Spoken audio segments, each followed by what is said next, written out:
Angry, angry, angry, Aussie. Aussie.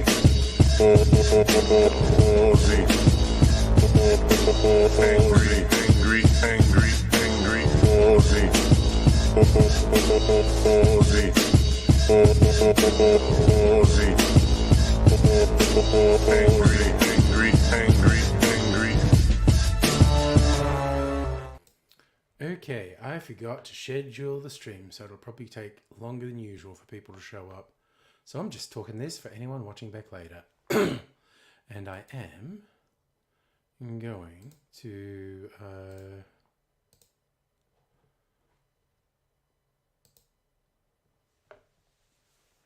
let me see.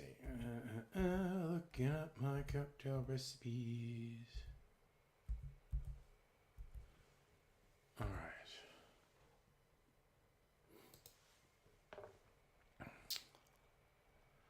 Go through them one at a time. Pink Lady, a Tootsie Roll. I'm going to do the rose first. Okay.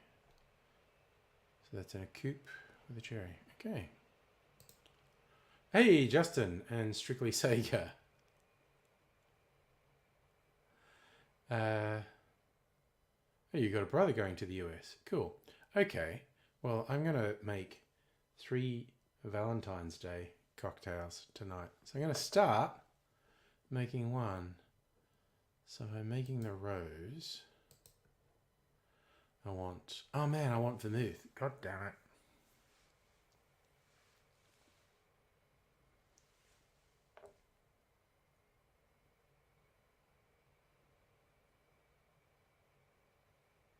All right, I didn't get everything I needed. I just have to, okay, is there anything else I need? I got the sherry. I got the lemon juice. Okay. I have to go and get my vermouth though. So I've got to disappear for 30 to 60 seconds to get that.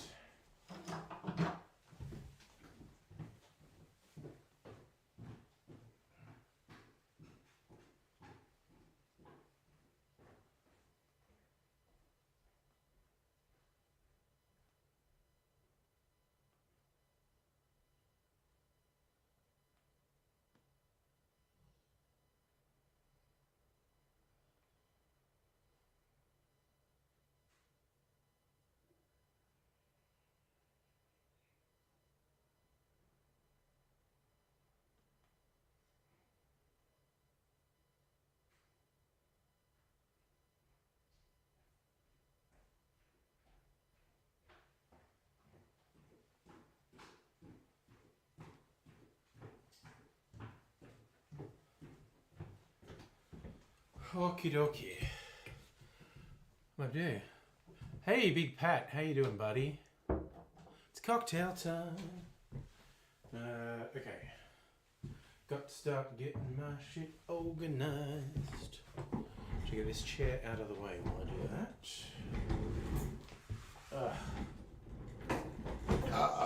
Goodness me. There we go. Okay. So this tripod goes here.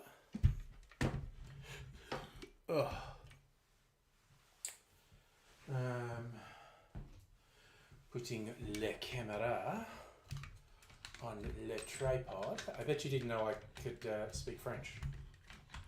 Le tripod, le camera.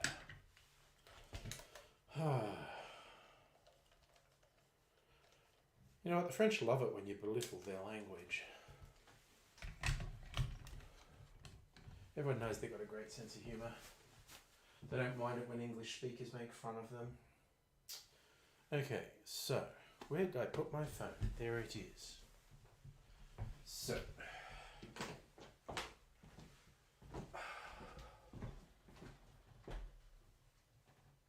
the rose. Don't need this. Don't need this.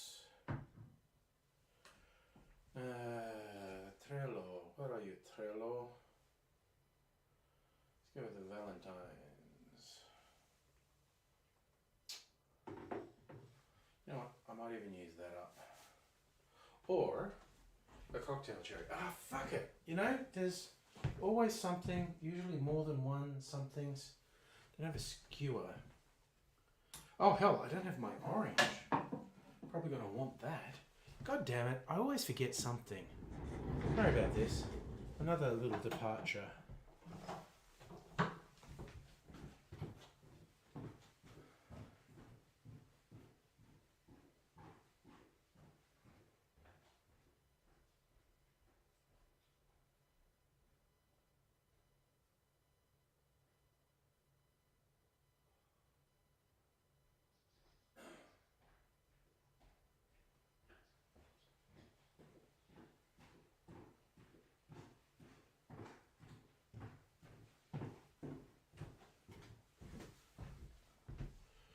Alright. Trying again. I'm back. Now I think I have everything. Get chair out of the way.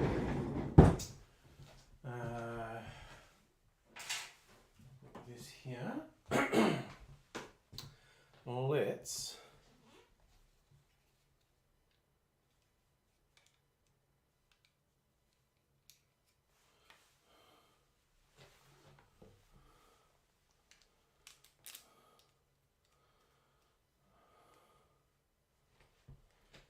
get our GoPro happening. Okay, we want the cherry.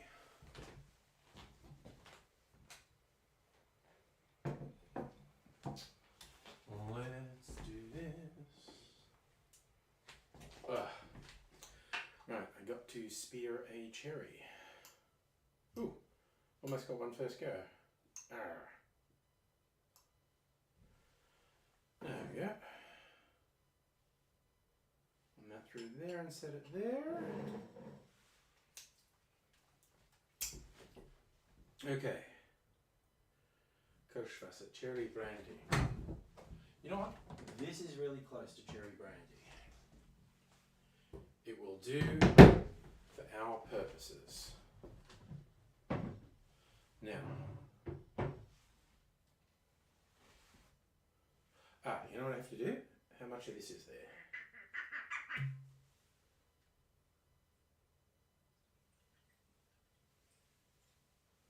Holy cow, just exactly how much I need. Okay. So I don't need this. Thought I was going to have to improvise. I was going to run out of vermouth. We're going strictly here. Is it wrong? You're postponing a night out. Oh dear. Tragically drunk, homemade Long Island iced tea. Yeah, you got to be careful how strong you make them. Okay, I will bring in a box of records later. Maybe after I make the cocktail. I don't know. But I'll do it later. Right. Okay. This is a stirred cocktail. Let's get that action happening.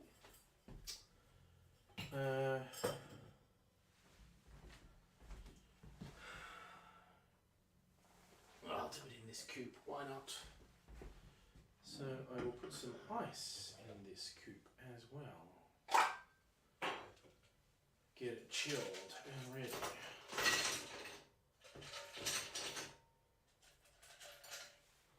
Okay.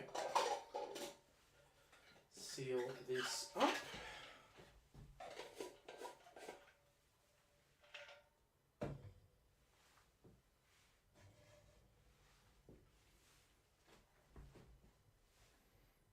Okay, vermouth, Kirschwasser, and natural raspberry syrup. Okay. Well, I hope this gives it a bit of colour. Okay, so we want these over here.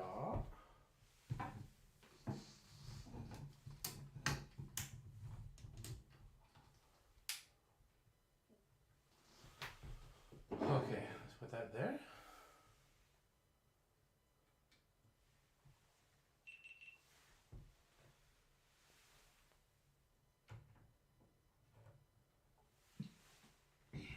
Okay. Wait, is that right? Just double checking. I feel like maybe it needs to be a little bit high. That'll do. That'll do.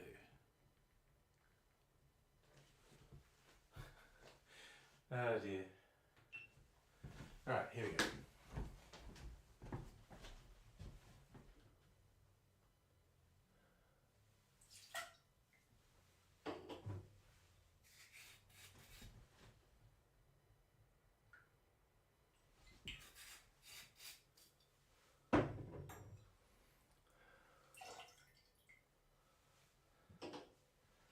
And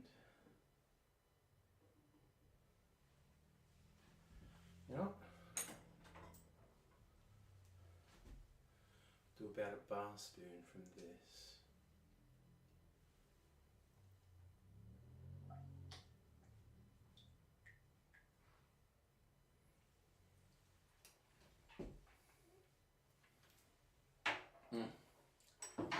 Bit naughty of me to do that. That was just to avoid making a mess, honestly. Alright. Now, Vivant Ice. Alright. Oops, gotta start El Camera.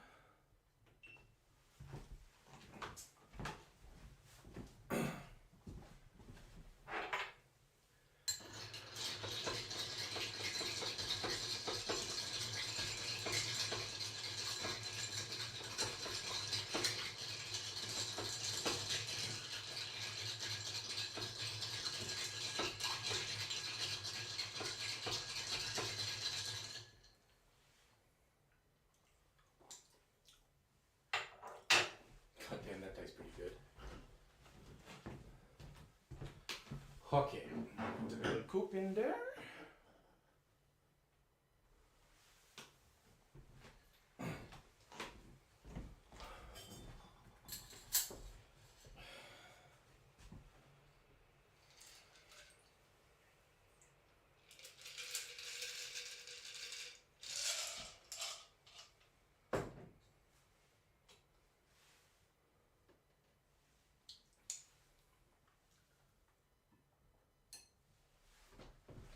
Alright, so that's the drunk med. Just got to take a little publicity photo for it.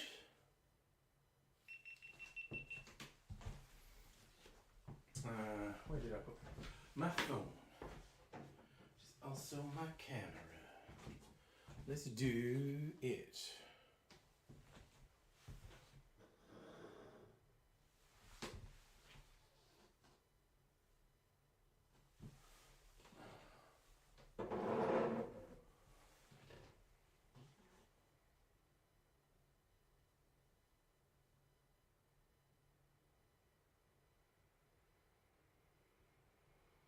Alrighty. Le fête done.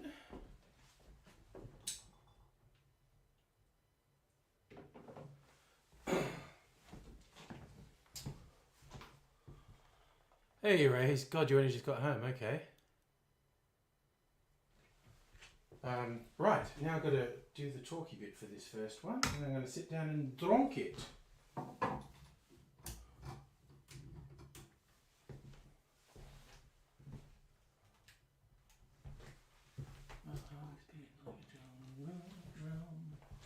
A-buck-a-boong-a-boong-a-boong-boong.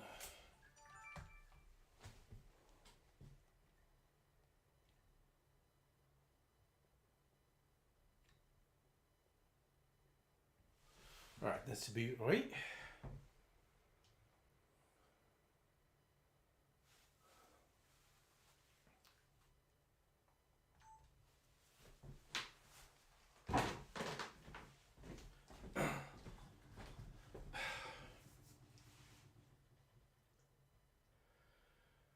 G'day cocktail lovers. Well, it's Valentine's Day, so I guess I'm going... Oh. G'day cocktail lovers. It's almost Valentine's Day, or who knows when you're watching. Maybe it is, maybe it's after. maybe you just want some nice drinks. I hope you're going to enjoy some of these ones I'm going to make. I'm having a few that I feel it's reasonable to call them Valentine's themed. For me, for something to be Valentine's themed, it has to be one of three things or a combination of them. One would be the colour, like if it's a pink or a red, like roses, it's a traditional Valentine's Day colour. I think that works. Also, if it's chocolate, because you know, you give chocolates as gifts on Valentine's Day, I think that works. And also, if there's something romantic or maybe a bit naughty in the name. I think those are the things that make something a Valentine's Day cocktail for me.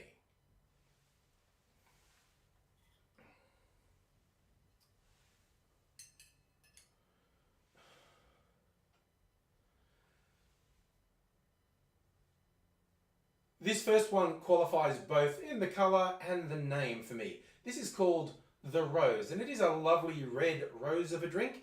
You can't go wrong giving a rose for Valentine's Day. I have to admit, I'd prefer this one to the flower.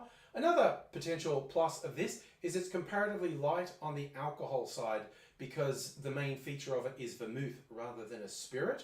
So you could even enjoy more than one of these without getting too zonked out on Valentine's Day. Here's how you make it.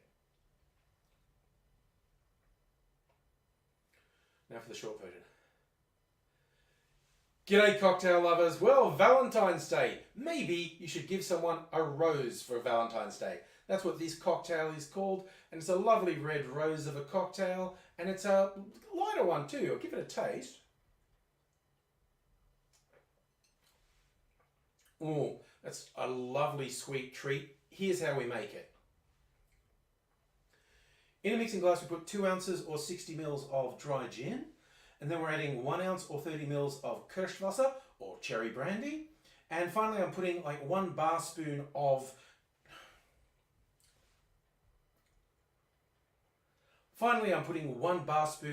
cherry syrup from my maraschino cherries. Add ice to the glass, stir that for 20 seconds to chill and dilute the drink. And I'm straining that into a chilled coupe and giving it a nice simple garnish, a maraschino cherry on a skewer.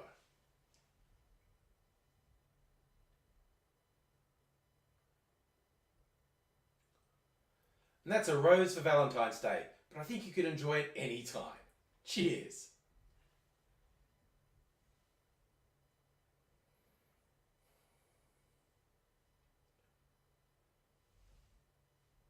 And that gives us a rose for Valentine's Day. It's lighter than a lot of cocktails and there's a nice sweetness to it. I could definitely drink a couple of these. This is quite nice. You could also, if you don't have the cherry syrup, although I think most cocktail people would, you could use a raspberry syrup. You could probably even use a jam. Get creative, I always say. But this is a good start for Valentine's Day. The rose. All right, that's the first one. Now I'm going to sit down. Hello, Megaleech, by the way.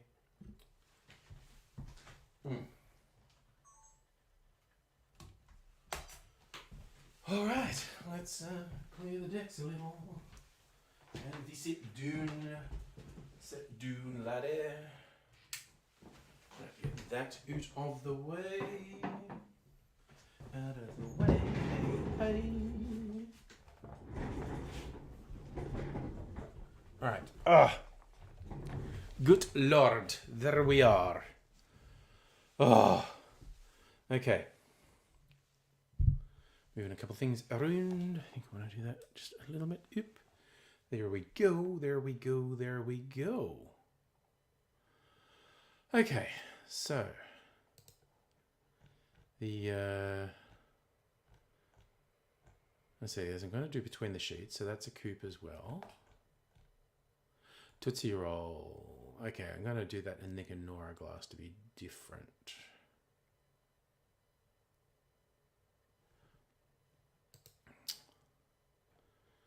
I need to do an angry cocktail. I have done angry cocktails. Normally they have a lot of absinthe in them. Justin, you're giving your brother step-by-step instructions how to travel on 2 passports. Oof, I could actually see that being a potential problem. Uh, actually, you know what? You said that. I'm going to look it up. Ha! Fireball. I might have done it with. I do have the fireball, of course. I used it the other night, but I also have or have had a chili liqueur. Okay, which channel am I on here?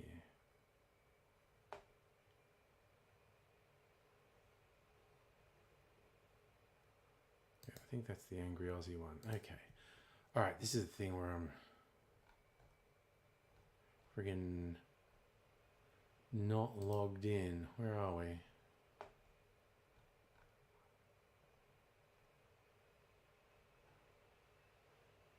How far back do I have to go? There we go.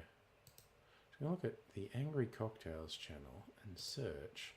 And actually search, did I call any cocktails an angry something? Oh, that's right. I was calling a thing Angry's Bar at one time. The Mad Hatter.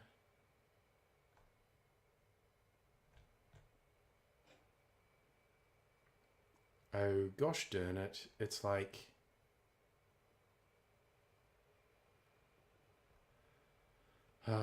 shenanigans. This is not going to tell me anything. My whiskey zombie, that was a pretty angry drink.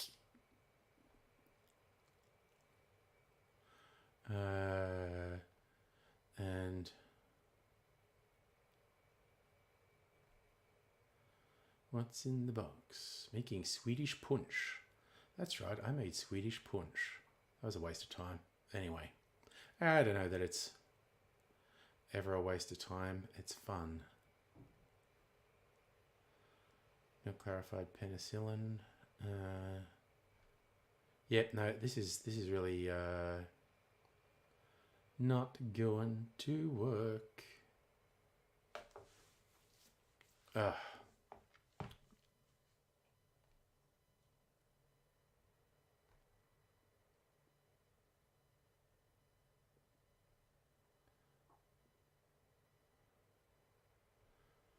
What's it all about?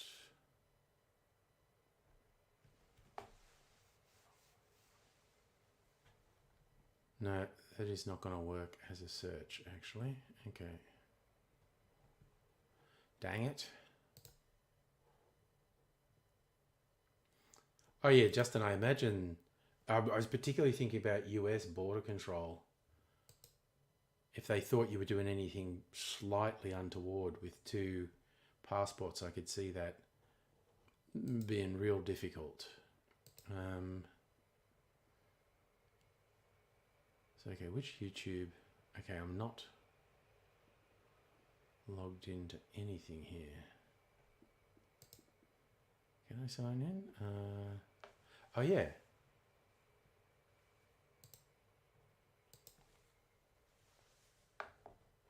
Next. Try this again.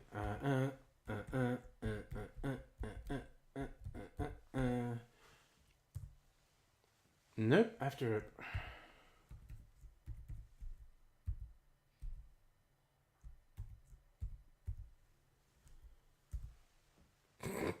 I've got this written down somewhere.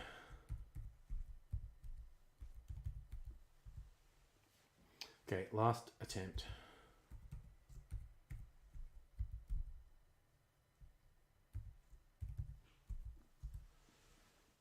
Oh my God, I actually got it right.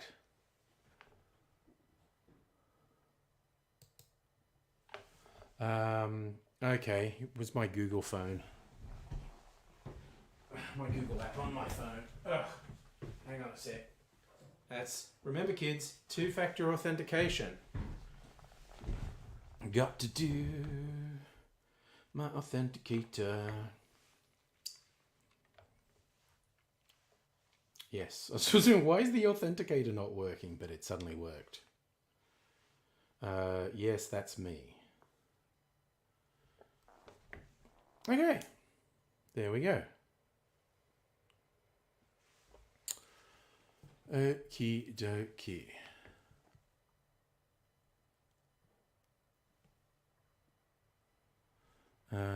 So videos. Now I'm going to do the same search that we were just kind of obsessed with. I feel like I did this. No, I fucking didn't. Okay, after all that, that was for nothing. Good, good, excellent. Oh yes, Safa, you'd be the 2 passport dude as well. And again, if you were going into Russia, I would not like to excite too much attention from the fucking border people in Russia. Or Ukraine, for that matter. These days, it's all a bit fraught, I imagine.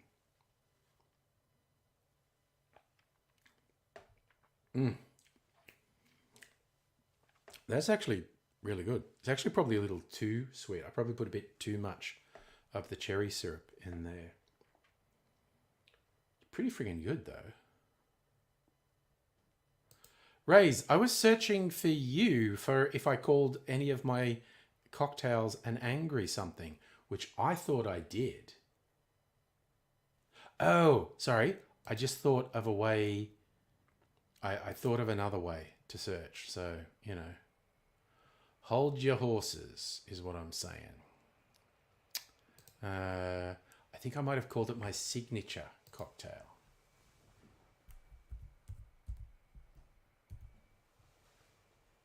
Oh, yes. I called it the shut the fuck up. So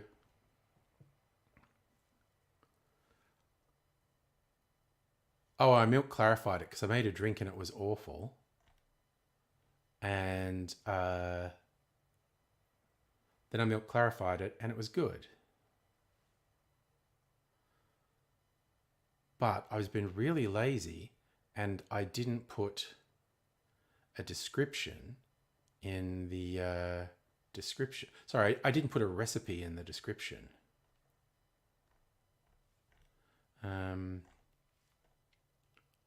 Fun. When did I actually upload? This is old.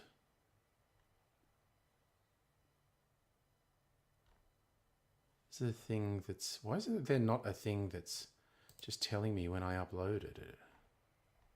Doesn't seem like a complicated thing to want to know.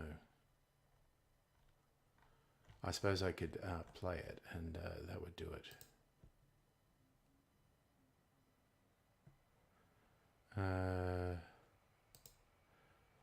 Wow, almost 4 years ago, May 2020. That is not long after I started this channel, actually. There you go. Maybe I could give that a go. Oh, what's all these notes?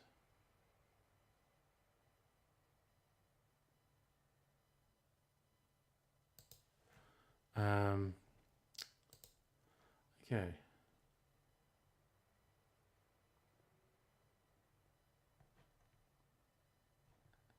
You think there should be rum? I could watch that video back and see what I actually put in it. Where are we? G'day cocktail lovers, how are you? First up we have the Rittenhouse Rye. Nice rye whiskey, 50% alcohol, 100 proof. This is the baby of the group. We're following that up with the Spirit of Dublin, Irish Poteen, or I think some people pronounce it Poteen, 52.5% alcohol. So 105 proof, a little bit of Irish moonshine. Starting to step it up now with an Australian Is that frozen? Navy strength, the Sailor from the Tiny Bear Distillery. I got a sample pack from them, and this is the serious one. Navy strength, 58%.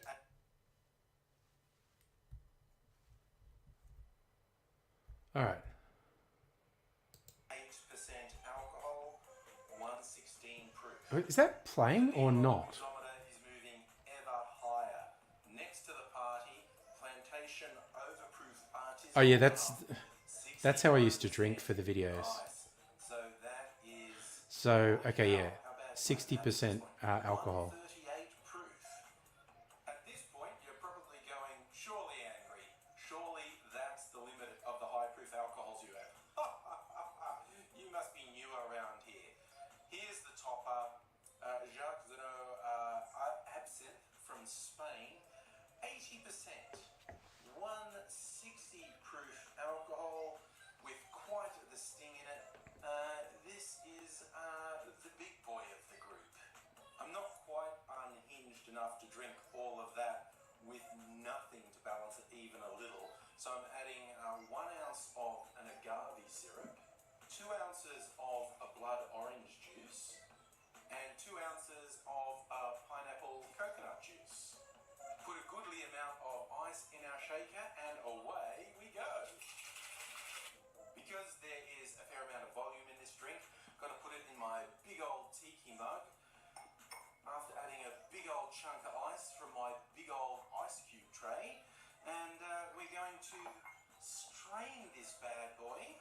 tea.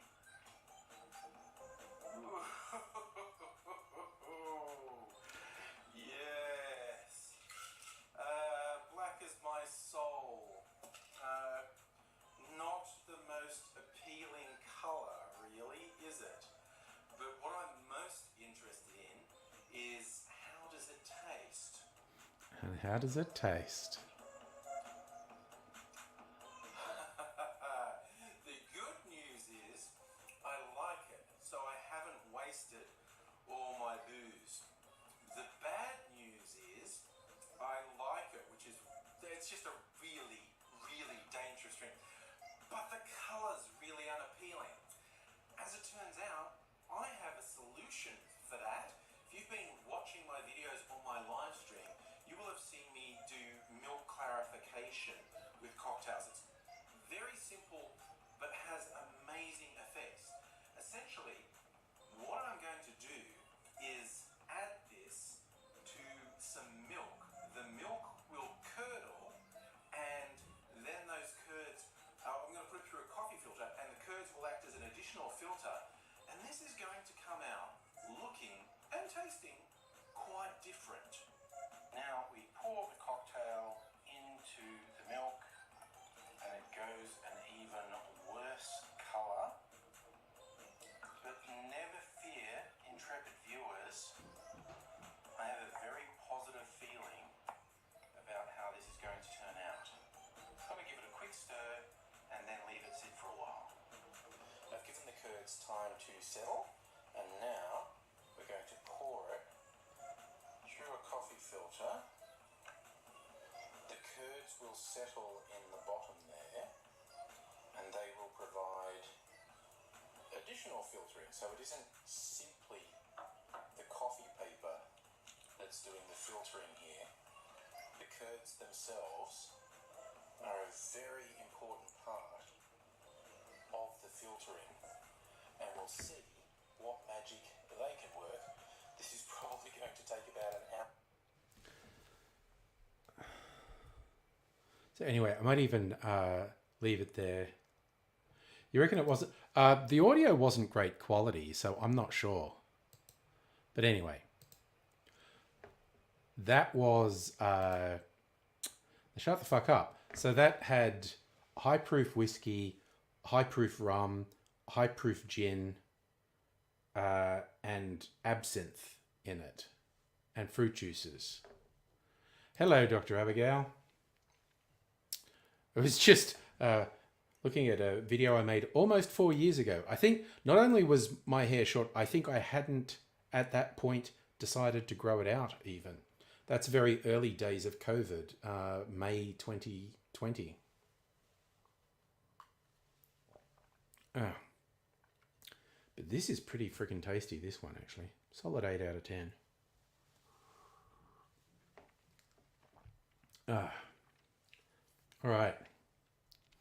I might make the second Valentine's Day cocktail now, which is a Tootsie Roll.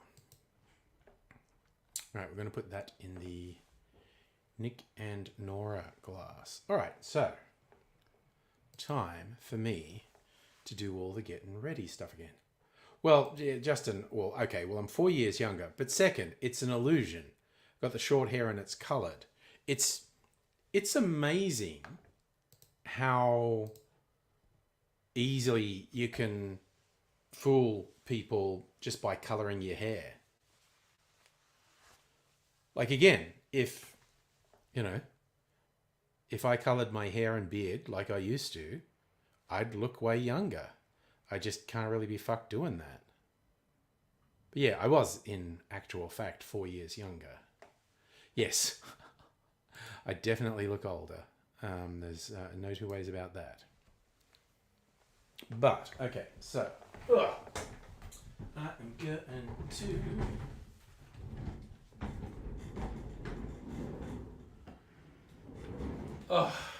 okay, get myself ready.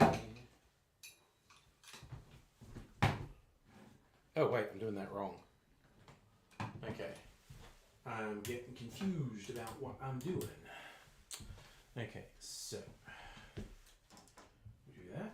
I want a Nick and Nora glass, and I'm going to put some ice in it. Ice, ice, baby.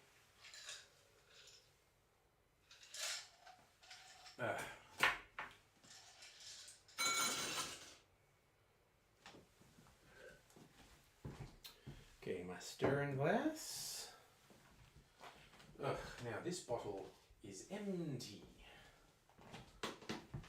You can go over here for now, empty bottle. So, was that the Tootsie Roll? Tootsie Roll. Okay. Get this thing happening. Rye whiskey and sherry and bitters.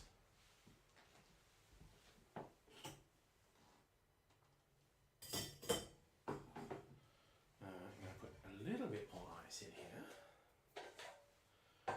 to refresh it all.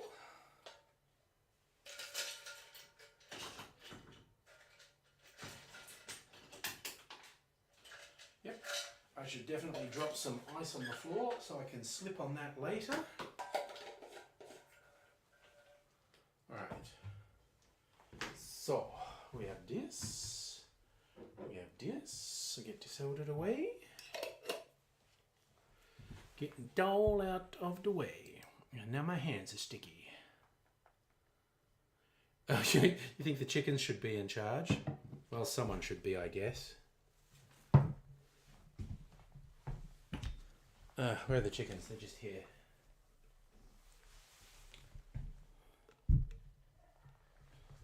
Changed my desk setup so the laptop's not as high as it used to be. So I've got to kind of give the chickens their space.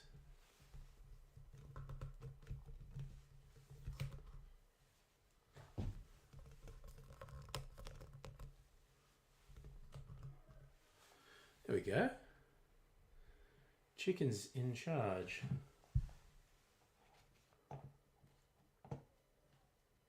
I'm going to do my banner.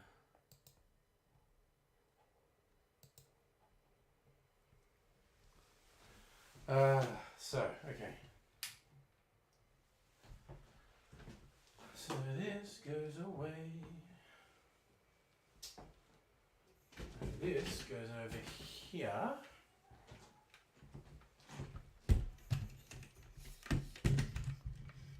Okay.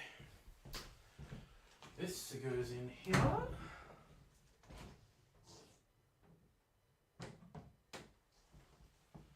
Okay.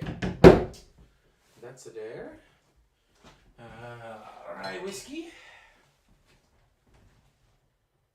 Legacy rye. And sherry. And chocolate bitters. Where's my chocolate bitters? I have chocolate bitters somewhere here. Where did it go? That's cola bitters.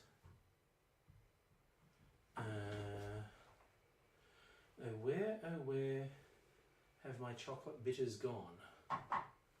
Where could they be? There they are. Bob's bitters. Alright, so pretty simple.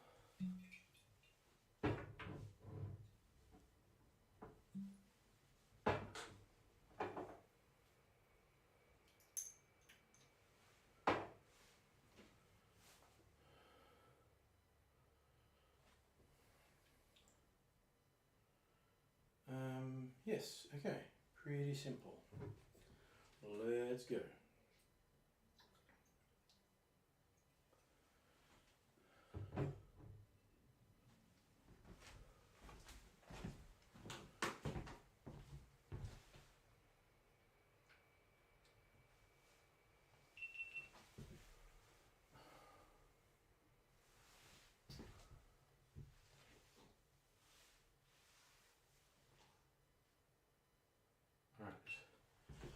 Make the cocktail.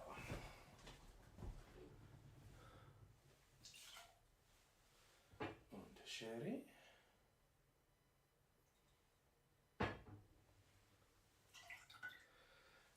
6 dashes of chocolate bitters, which sounds excessive.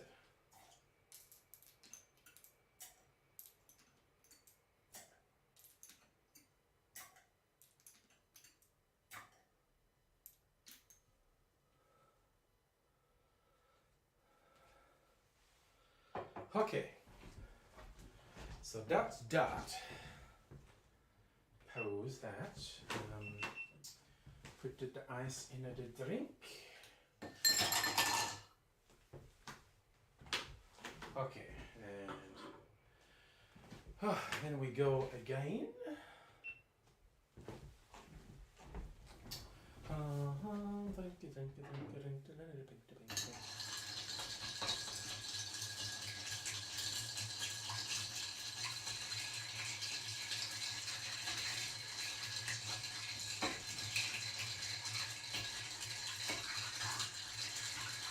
I don't know how this is going to go. That was a lot of bitters.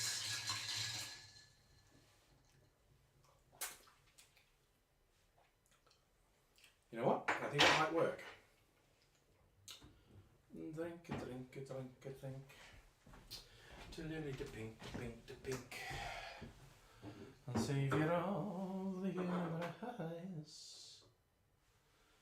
For she invented medicinal compound. Most efficacious in every way.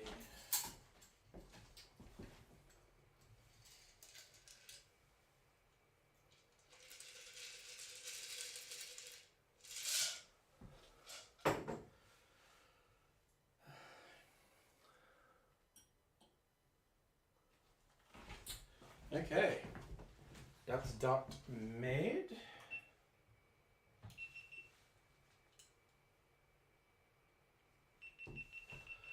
Put that over there for now. Ooh. And we do, again, publicity photo. Because I'm a professional who knows how to market myself. Spoiler alert, no I'm not. I'm actually very bad at it.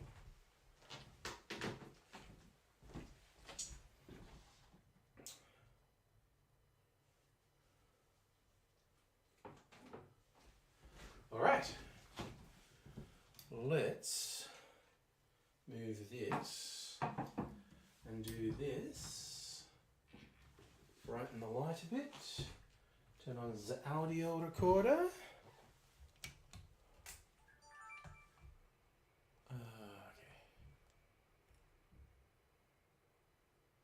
Ooh, I think that's going to time out.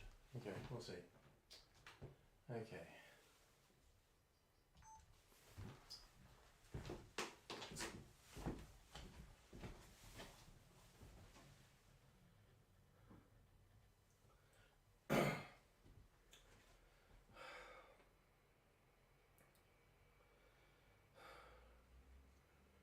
Round 2 of our Valentine's Day cocktails. This is a nice simple one. It's named after a confectionery treat that you might give that someone special on Valentine's Day.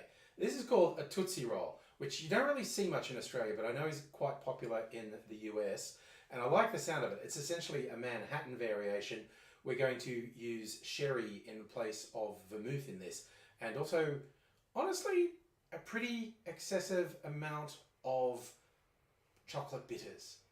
And you know what? I'm going to show you how to make it before I taste it, because I really don't know how I'm going to go with all these bitters. But right here, this is how we make it. In a mixing glass, we put 2 ounces or 60 mils of rye whiskey, and then we add 1 ounce or 30 mils of sherry, and then 6 dashes of chocolate bitters. Yeah, 6 dashes to get it really chocolatey. I'm honestly not sure about this. Then we add ice to the glass, stir that for 20 to 25 seconds, maybe a bit longer because I'm really worried about their bitters. And then I'm going to strain it into a chilled Nick and Nora glass and use a maraschino cherry on a skewer as the garnish.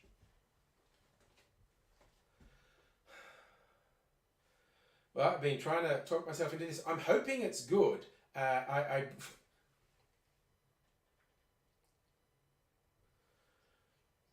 I feel like I'm trying quite hard to talk myself into this. I am actually hoping it's good. Let's give it a taste. You know what? That bitters is not too much. It's put in chocolate notes without making it overly sweet. But you're getting a little bit of sweetness and sort of nutty flavour from the sherry that's stopping it from being too bitter as well. This is actually a quite nice, rich drink. A lot boozier than the last one, so be careful if you try this one for Valentine's Day. The Tootsie Roll. Okay, that's the Tootsie Roll. And now I'm going to sit down again. How's it going, chickens? Are you in charge? Are you keeping everything in order? Oof. Okay.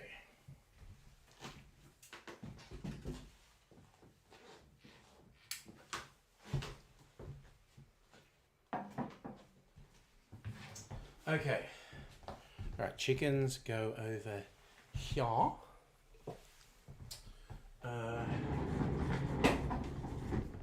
Okay. Ah. Do. Sorry, Race. I just saw that with the chickens in the open mouth, like looking into the eyes of a gangbang. Oh dear. Deary me. All right. Let's get rid of that banner because I'm not doing that anymore. Whew. Okay. Raise, you're stunned. You was it sleep dep, sunstroke, working till you collapsed. Yeah. I mean, honestly, dude. It was just a perfect storm. Coming up with the doco idea.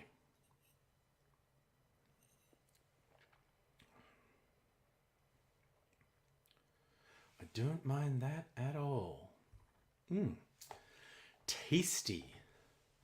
I mean, the chickens are up for anything, quite honestly. You can see the look in their eyes. And yeah, I don't know, chickens. It's just gonna. I was just gonna say several bad taste things in a row, and just decided against it in the end. But yes, you gotta watch chickens. They're pretty raunchy out there. Oh wait, I'm gonna put some orange in this too, because I like an orange peel, even though that's not the formal garnish for this cocktail. I think it'll be yummy. Now it's like a Terry's chocolate orange. You know what? I'm going to put another bit.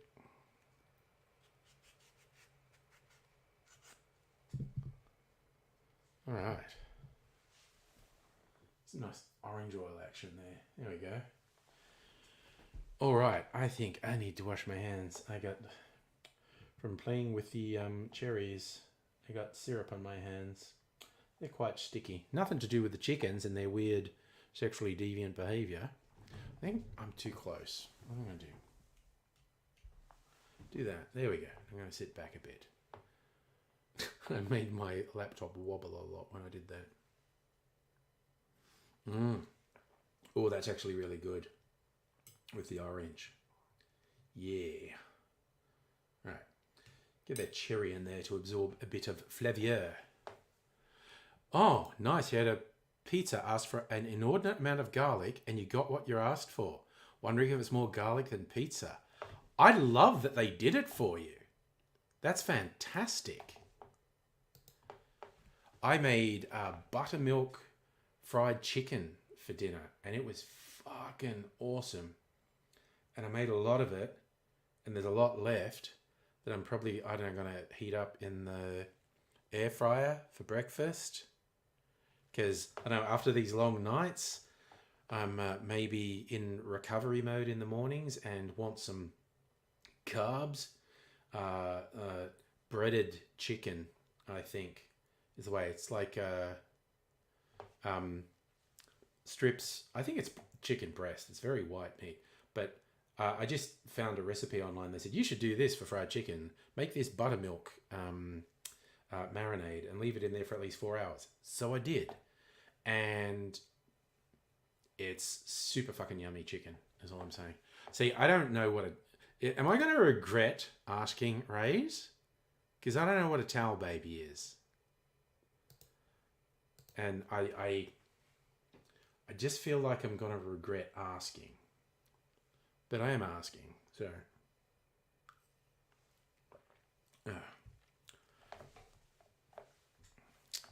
God, where'd I put my phone again? Honestly.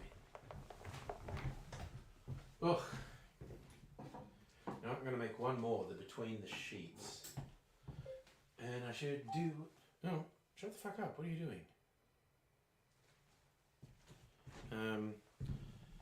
Cognac, rum, triple sec, and lemon juice. A sour to round things out. I mean, that's nice. All right. Okay. Yep. Okay. See, I knew I was going to regret. And hey, Greg, how are you doing? So I'm going to do the Between the Sheets next. Because that's all Valentine's Day really is. An excuse to try and get someone between the sheets. So...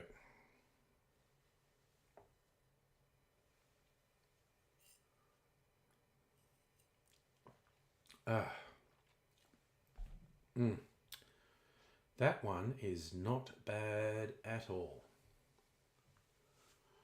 Okay. So I've liked them both tonight. Probably both 8 out of 10s. I would actually make them again. So now it's just down to Between the Sheets.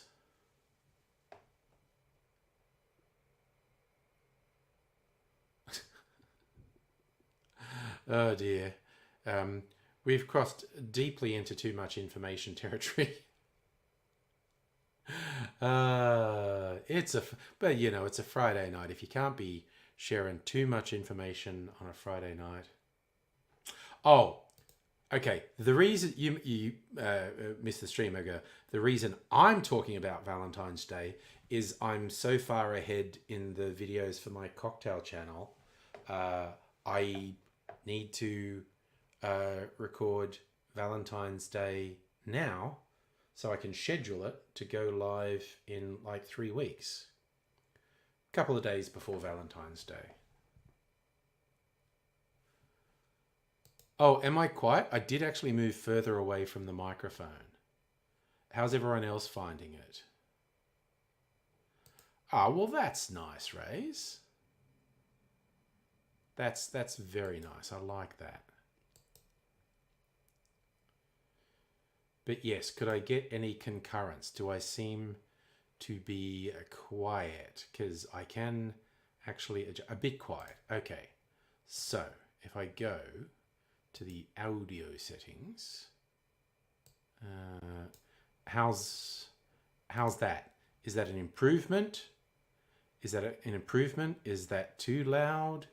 And my apologies for how long it takes to respond. There is actually a lag of anywhere between 10 and 20 seconds of when you type something and I actually see it.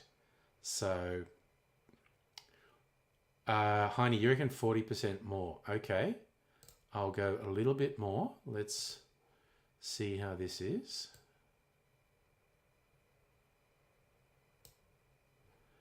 Okay, how's that? Is that... Tweak the gain a little. I don't have any fucking gain. I've got a control labeled volume, and that's it.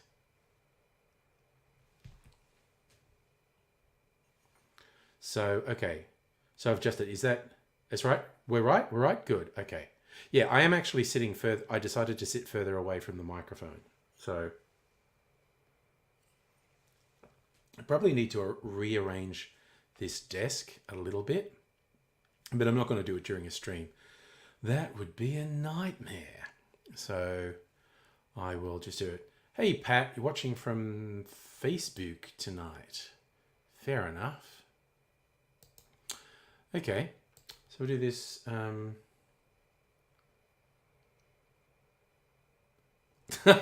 Okay, now I feel like we're in some seedy pub doing our Tuesday night residence. Yeah, no, maximum gain, and then the delay, and put the reverb on.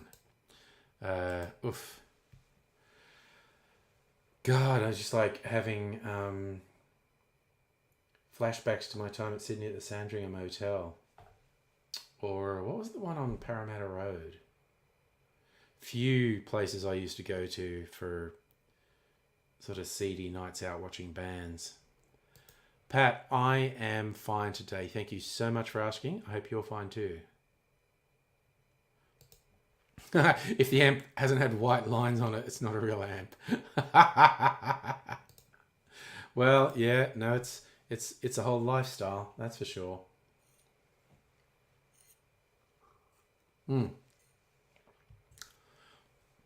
Where was Art House, Rays? Is that a Melbourne thing? Because I didn't really go out to the seedy places when I moved in Melbourne.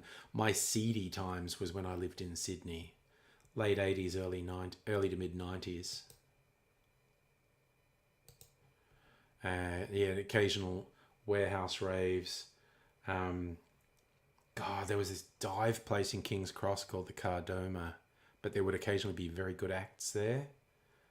Oh, City, yes, okay. Oh, yeah, Cherry Bar, holy shit. Now, they used to be in ACDC Lane, and they moved because typical fucking urban gentrification, someone built apartments right above Cherry Bar and complained about the noise. But I haven't been there since they moved, actually. Yeah, no, King's Cross was seedy as fuck. But the Cardoma was it was downstairs, and it was interesting because seedy as fuck. But you would get genuinely good acts play there. Oh yeah, Newtown. That's where I used to go to the Sandringham, and trying to remember what the one on Parramatta Road was called. I don't think they even do live music anymore, but they for decades they had live music, and I used to go there a lot. But yeah, and then various, as I said, various raves in back streets and whatnot. There were a few acts I used to go and see at the Sandringham. I had residencies. And yeah, this other one, that the name is escaping me. But it was in Parramatta. Oh yeah, no, the SB absolutely had a reputation. Less so now, but definitely in its day, the SBS had some very seedy goings-ons.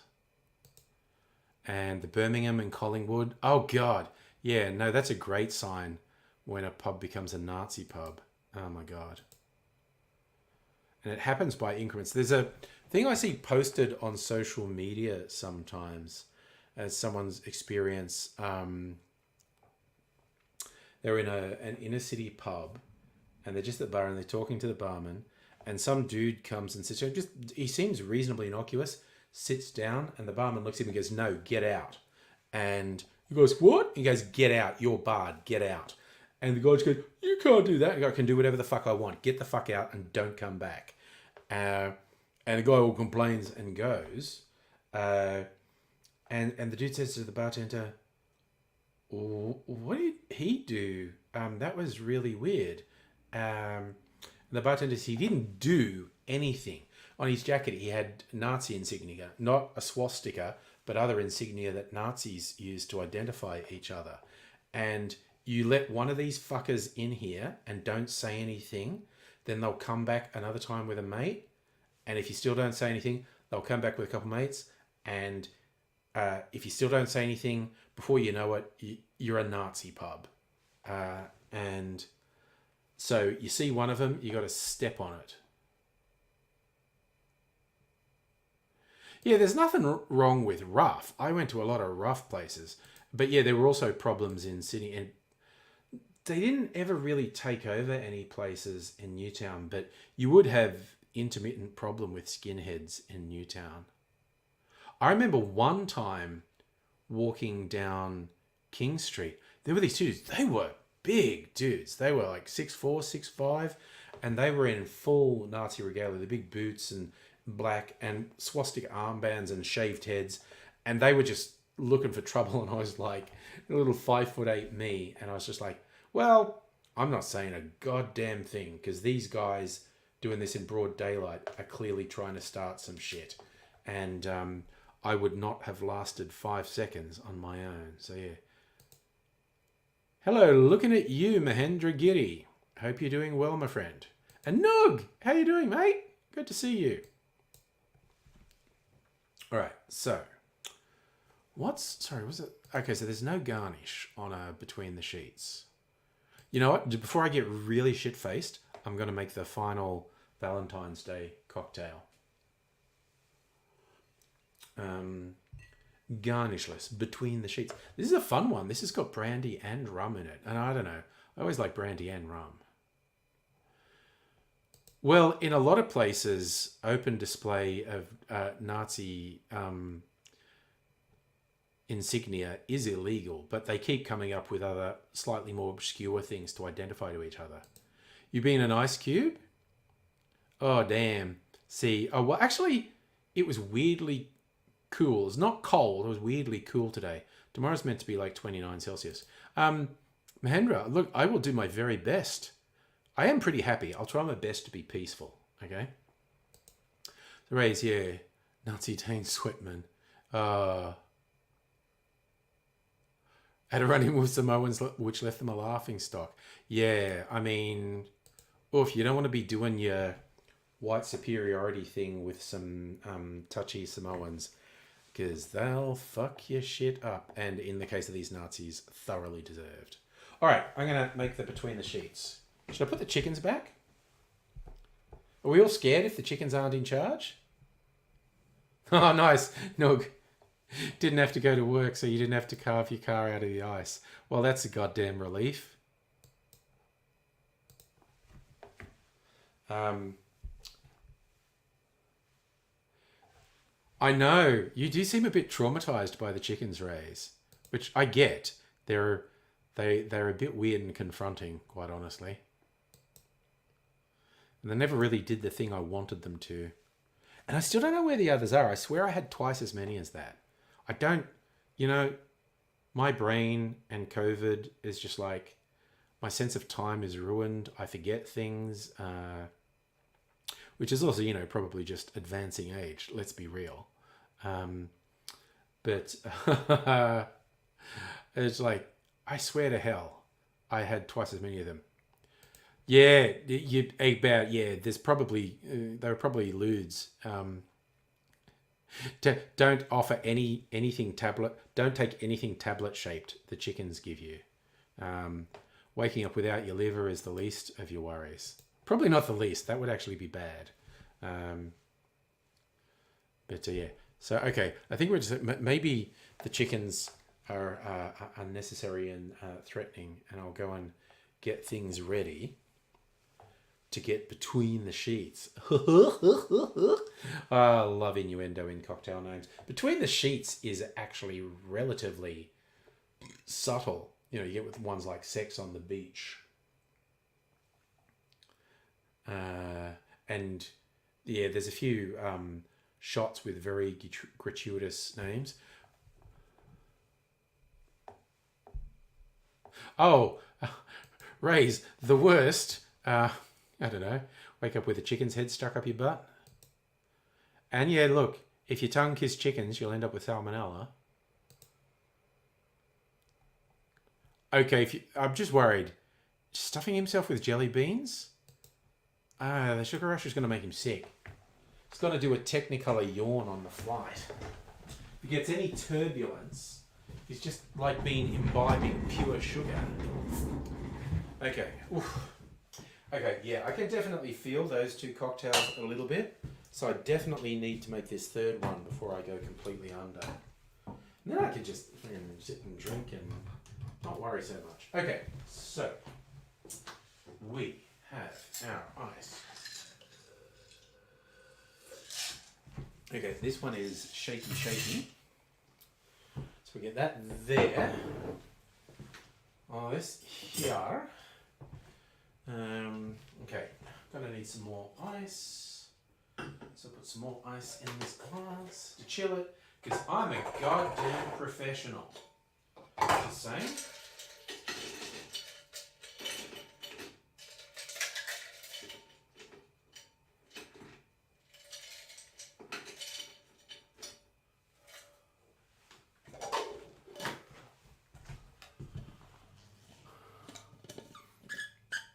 So if you only do it on top of the sheets if you're trying to keep the bed clean. Hey. Sorry, I've got lots of innuendo.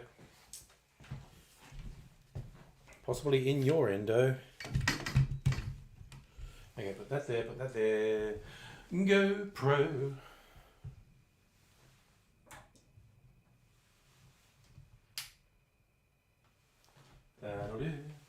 That'll do. Well, let's hide this after here. I do want that. Okay, so what the fuck? So we want cognac and rum. Okay, well, let's decide on a rum. Getting out my cognac, being fancy for this one. This is nice. Triple molasses. Archie Rose. Triple sec. All right, I'm gonna use my blood orange liqueur that I've made at home because I'm a fancy boy. Do do do do do do. Let's start pouring out. I probably need some more of this.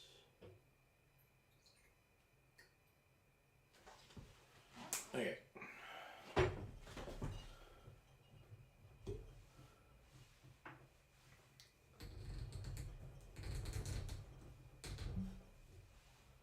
Okay.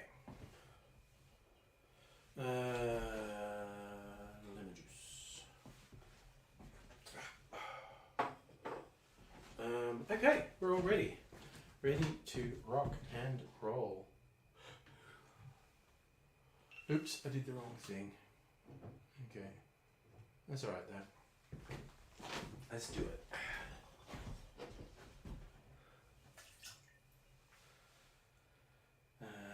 Rum.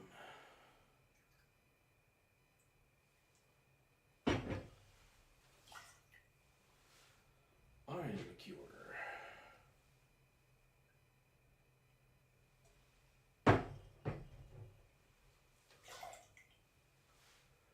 And just a little bit of lemon juice.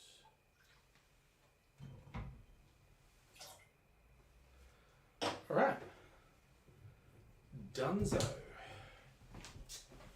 Okay, let's turn that off. Yeah, and put that in there. That in there. How's that? How's that? Just about I cut you out of that. Does anyone remember that? Hold chestnut. Alright, let's get this happening.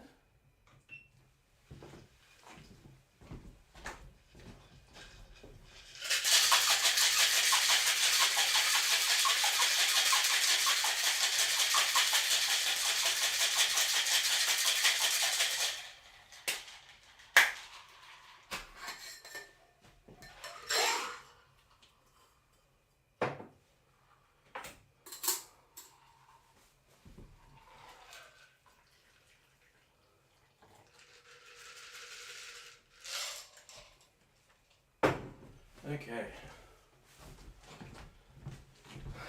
Dunzo.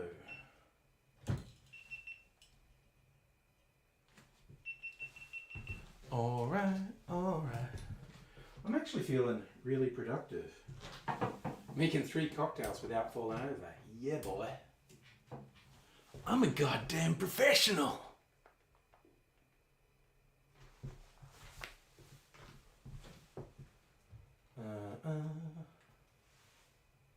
Oops, I've got to take a picture of it.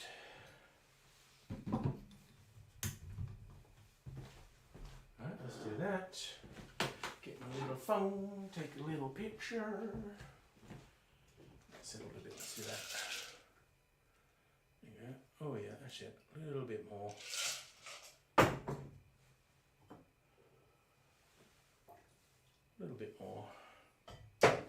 Apologies if that sounded vaguely sexual. As I was saying it, I was thinking, that sounds vaguely sexual. Wasn't meant to.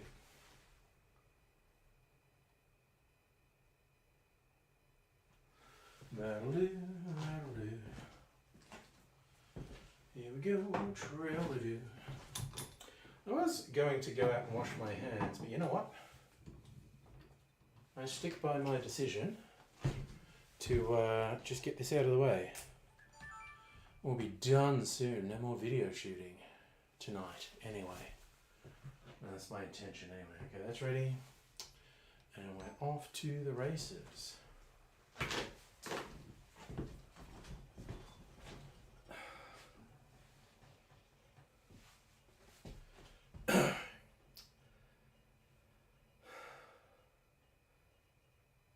And to round out Valentine's Day, why not get between the sheets? Is that all Valentine's Day is? I mean, you know, an excuse to try and get someone between the sheets? Maybe, but there's also this cocktail, which is quite nice. The Between the Sheets, it's essentially a sidecar, which is one of my favourite cocktails, but it's got some rum in there as well to make things a bit more interesting. And the elements in it, you know, make for a really nice sour. Now, this also calls for an orange liqueur. Triple sec is often mentioned. I'm using my homemade blood orange liqueur because it's really yum. But altogether, this is a nice, I feel like this is halfway between the two. The first one was very light. The second one was really quite boozy. This one's fairly boozy, but maybe between the two, not just between the sheets. Here's how we make it. In a shaker, we do 1 ounce or 30 mils of cognac or the brandy of your choice. Then we do 1 ounce or 30 mils of a light rum and 1 ounce or 30 mils of an orange liqueur. To round things out, we're doing 1/4 ounce, around 7.5 mils of lemon juice.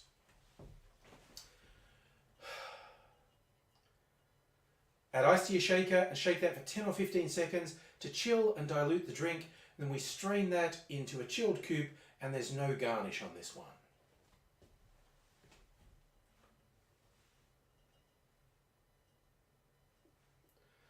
I feel like I covered all the bases for Valentine's Day, both with the styles of the drinks and even the names, you know, a rose, a candy, and ending up between the sheets. There are worse things to do, quite honestly. I'm going to finish this off and, you know, who knows where I end up after that. But wherever you are, I hope you're taking care of yourself. And I do hope to see you again soon. Until such time as I do, I will say cheers. And I'm done. There we go. Dunzo. Okay. Get my shit together. And switch that off. I was really worried that camera was going to run out of battery. I should have charged it. But I just made it. So, you know. Hoorah. Turn that off. Not gonna shoot. I can't see myself shooting any more video tonight. 3 cocktails. Holy crap. You know what? I might actually just go out and wash my hands before I sit down. Because I might not get up after I sit down.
Alrighty.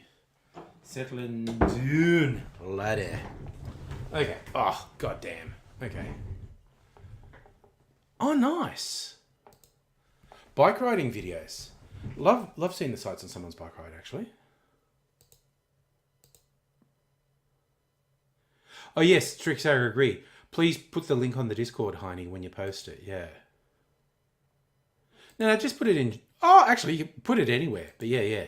Because I would be very interested in seeing. Okay, so I'm going to Even though traditionally that has no garnish, I'm going to stick all my garnishes in there. You know, because I like get a bit of flavour from the orange peel. Also, Mrs. Angry puts the orange peel in her hot chocolate in the morning. So I like it to pick up a bit of flavour. She'll put that in there. Cheers, y'all.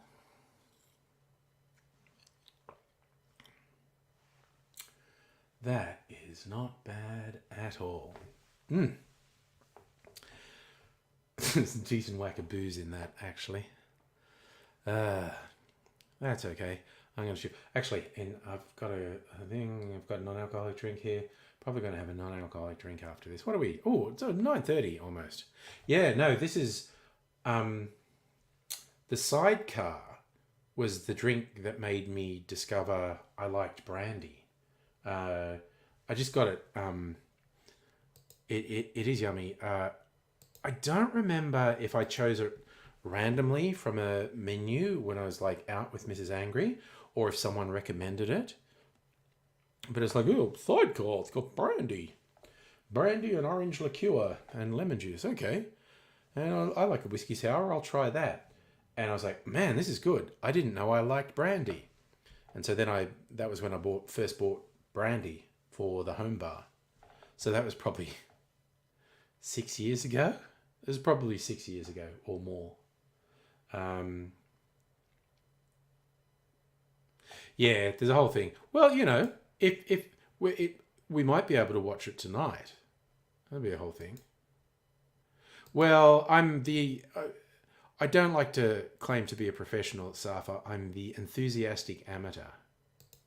Like a few people I know who work in actual venues will say something, oh yeah, you know what you're doing. You're the real deal. And I was like, no, dude, you are a working bartender. You're the real deal. I'm just someone who asses about at home. And I'm really into it and I really enjoy it. But I'm not going to call myself a professional and you're being very kind and self-effacing saying, oh yeah, you know, you're the guy who knows. I go, no, you're the one who works in a bar. You're the one who knows.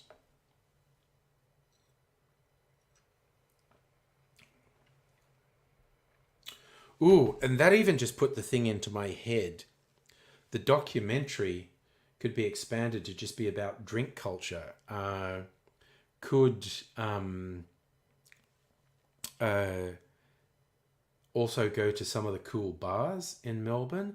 So you're getting sort of both ends. Talk to some distillers who make stuff and then go to a bar that's making cocktails with the local product. So your retirement plan, my place and chill. I mean, honestly, you could maybe, you know, do something like that. Oh, okay. Yeah, dude. But you've got to tell me if you're in Melbourne again. Yeah, you know, if you and your fiance are here, or if you end up being married and, you know, can hang out with me, Mrs. Angry. Justin, that's deep. I love that you're sharing, but, you know, we've gone deep into too much information territory there. But also, I love, you know, the positive support for your brother, that he's sexy. That is actually a positive thing. I don't want to sound like I think it's a bad thing.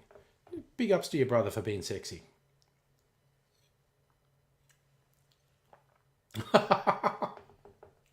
Oh God! Now we're just all going to bemoan. Being less attractive sibling. This would be the funny thing. I was just going to take the piss and go, well, all my brothers are ugly as a hat full of arseholes. It would be the one night one of them tuned in. Every now and then someone from my family does watch because, of course, it goes to Facebook and I interact with my family on Facebook. Seriously, that would be it. Me doing a joke about all my brothers being ugly as a hat full of arseholes and I'm the handsome one. Tonight would be the night they were watching. Or actually, any of my Dubbo friends who would then just go, cool, I'm telling your brother. Well, Raymond is so handsome that he even overwhelms cameras with his sexiness. So you very rarely see photos of him. See, that's what I like. Taking ownership, Rays. You're by far the sexiest of the siblings.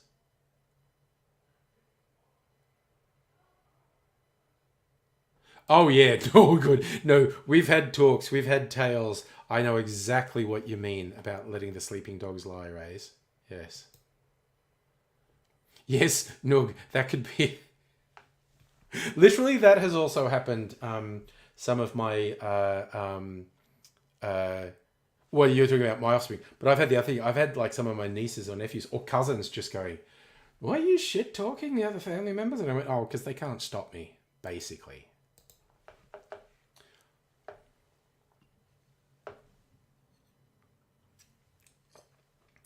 Also, Dr. Abigail, my family would be so happy that you remember Raymond.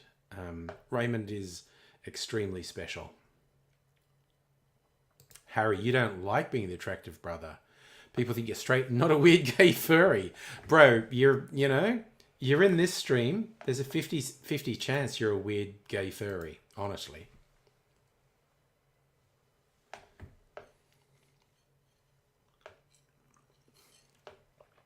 There's a few of us beleaguered folk waving the hetero flag.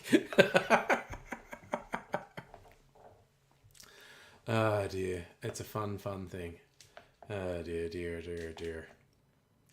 But yeah, I mean, who knew we were going to talk about weird sex things like we always do at some point? Honestly, it's a whole thing. Although I think this is a new angle on it. I don't remember us ever going in on this angle before.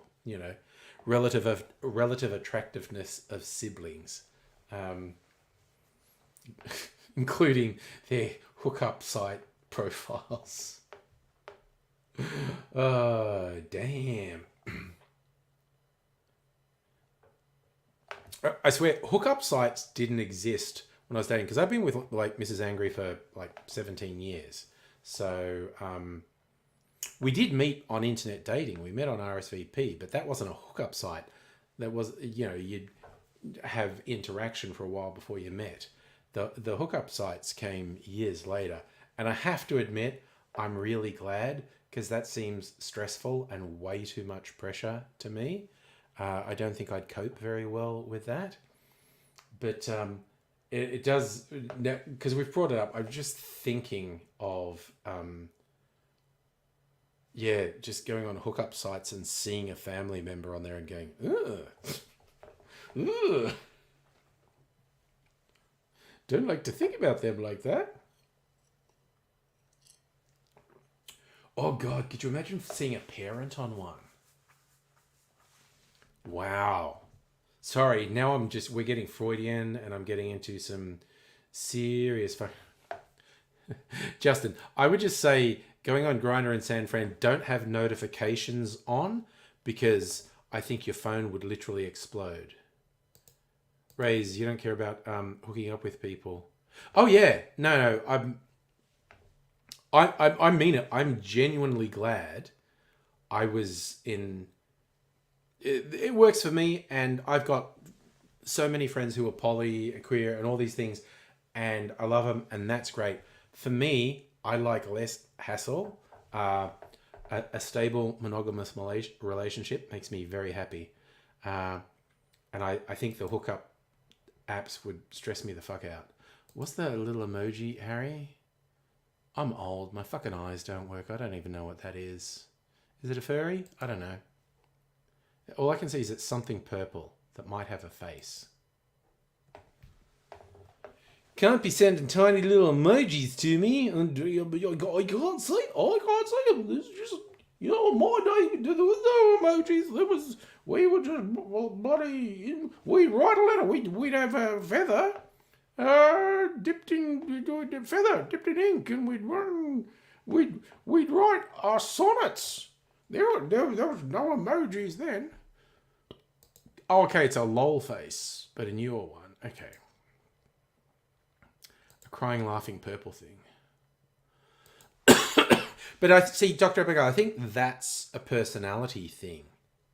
And yes, a lot of my poly friends will say it simplifies a lot of things. I think some people are really shitty at being, and I think actually probably a decent chunk of the population are really shitty at being monogamous. And they probably should reassess their worldview. It's what works for me. Do you think the purple thing is text to after a visit to the Wonka factory? Oh yes. What is it? Violet Beauregard ate the thing that turned her into a blueberry. Yes. No, seriously. I'm old enough that I had desks. We didn't have inkwells, but we had old desks that still had the hole for inkwells. Yeah. So you remember it as well, yeah. Yeah, didn't actually have inkwells, but we had desks so old there were holes for inkwells, yeah. Yeah, and that's, see, that's you and me, Rays. We're traditionalists apparently.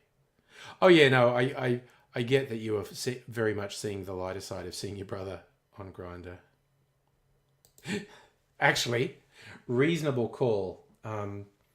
Wonka's old school saw. He's kind of like particularly. Actually, I suppose either version, the Depp version, the Wilder version is incredibly superior. But yeah, it's like G-rated Saw. Just all these traps being set up for people, and can they escape them? And apart from Charlie, the answer is no, they can't escape them. So that's the whole thing right there. Trying to think of a thing. you think the Wilder Wonka shouldn't be G-rated? It's pretty creepy. And I think, like most people in the Wilder one, the bit that I find genuinely unsettling is the riverboat cruise through the tunnel where he starts singing a song and it gets scarier and scarier and scarier. And then it's just over. I know quite a few people who really enjoyed the Wonka movie, the prequel with Timothée Chalamet. I know quite a few people who liked it. I'm not going to rush. I'm going to wait till it's like free on a streaming service. So that's going to be like 6 months or something.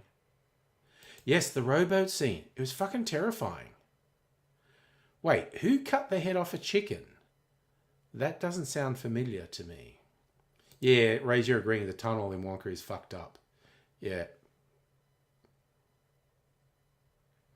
Well, I mean, Roald Dahl was not a great person, quite honestly. He was a good writer.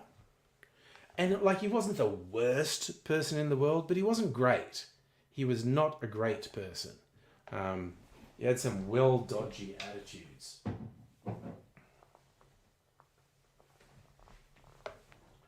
But he was very wrong about Gene Wilder being a bad Willy Wonka. Do you think there's actually a moment? Okay, God, now I'm going to have to go watch it again. There's a moment where they cut a chicken's head off. Well, there is some really bad ethnic slurs and stereotypes in some of his kids' books. He wrote adult fiction as well, which are special. So, Ray, you're going to... Okay, I'm going to have to find it. I'm even just thinking of doing a search.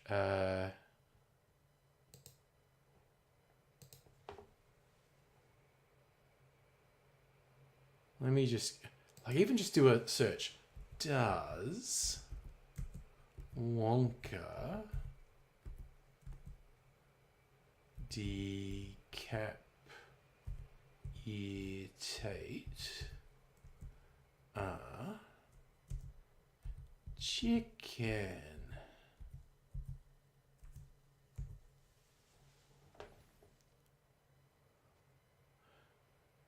Okay, yeah, no. Talking about the new Wonka film, it doesn't incorporate any of the morbid psychedelia of Wilder's movie tunnel scene, which most people forget includes a shot of a chicken being decapitated. This is news to me. Is the chicken beheading original Charlie and the Chocolate Factory real? Okay, so I learned something tonight. There's a chicken getting decapitated in the tunnel. Damn. Justin, I don't think there's any need to be monogamous. I think everyone should do consensual relations that work for them. God, Ray, you're going to timestamp it. Saying, but no, just that's literally a thing. Oh God, did you post? Is that a chicken getting decapitated on Discord? Okay, I'm not gonna play it in the stream because I'll get content matched. But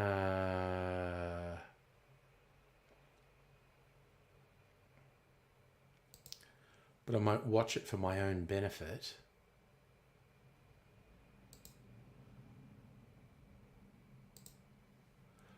Oh, right. So, no, it's on the wall. Okay. Yeah, there's weird imagery happening behind. Okay. I thought we were saying like in the tunnel there was a chicken that got decapitated. Okay. Yep. No, everyone's got it. Yes, absolutely, Harry. The scene is really wild for a kids' movie. Even without remembering there was a bit where a chicken apparently gets decapitated.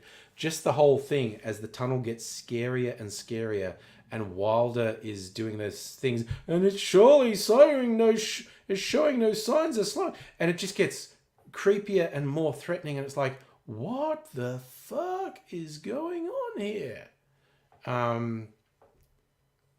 That is well weird, that scene. I had this glass full of ice, my non-alcohol drink. It's just been sitting there for an hour and a half. So now there's some nicely chilled water in here. They have a turtle eating... I just forgot that... Because I just remember the colours and shit. But there was actual video imagery of unsettling things in the tunnel. It's kind of like, yeah, the G-rated Clockwork Orange.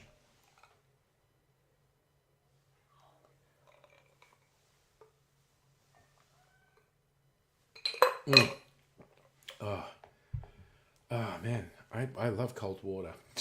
Just throwing that out there. Should you say you posted? I did. Did you as well? Oh, you went to Peter. I never even thought of doing that. Going to Peter Phelps's Twitter. I did actually just post something on my Twitter about we were forming basically a Peter Phelps fan club on the stream. Oh, that's a fun factoid, Harry. Quaker Oats put up money to produce the Gene Wilder Wonka movie. So the Gene Wilder one is Willy Wonka and the Chocolate Factory. And the book is Charlie and the Chocolate Factory. And the depth version is Charlie and the Chocolate Factory. And the prequel with Timothée Chalamet is Wonka. Actually, speaking of Timothée Chalamet, he's probably going to tempt me back into the cinema. I think I'm definitely going to go and see Dune Part 2 in the cinema. Somewhere with a big screen. Yes, there was a second book.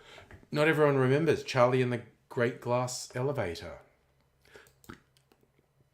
Oh, maybe there's a third. I don't know about it.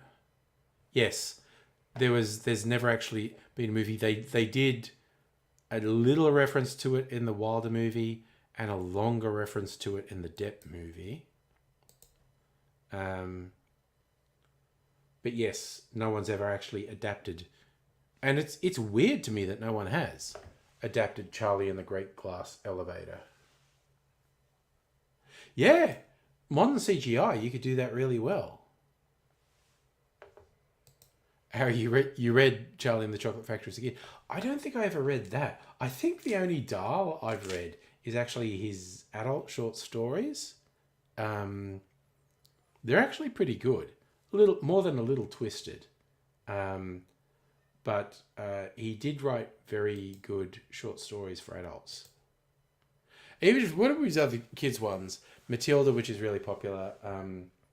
The BFG is so funny. You know Roald Dahl's sense of humour. BFG supposedly means big friendly giant. No, it doesn't. When he does that, it's big fucking giant. immortalized in the Doom games where you have the gun, the BFG 3000 or whatever thousand it is, the big fucking gun. But yes, if you know Roald Dahl's sense of humor, BFG was absolutely big fucking giant, not big friendly giant. Yes, Witches has been adapted as well. Didn't quite capture people the same way as Charlie and the Chocolate Factory. What was the movie? Oh yeah, that's it. That's Witches. That's Roald Dahl's Witches. That's it. No, BFG 9000. Thank you. I thought 3000 was wrong. But yeah, no, I swear whoever came up with that knew Roald Dahl's Big Friendly Giant, which is definitely Big Fucking Giant. Matilda, yes. Matilda's pretty dark and twisted. And I still follow what's her name on social media. She's really switched on. Who was, Matilda in the movie. She just stood herself. I reckon June Part 1's really good. I think it's really well done. It's very interesting to me what they left out from the book, but generally, I think it's really good. And I'm very much looking forward to Part 2. And yeah, I mean... Oh, and there's a musical version of Matilda on Netflix now. Tim Minchin did the songs for it.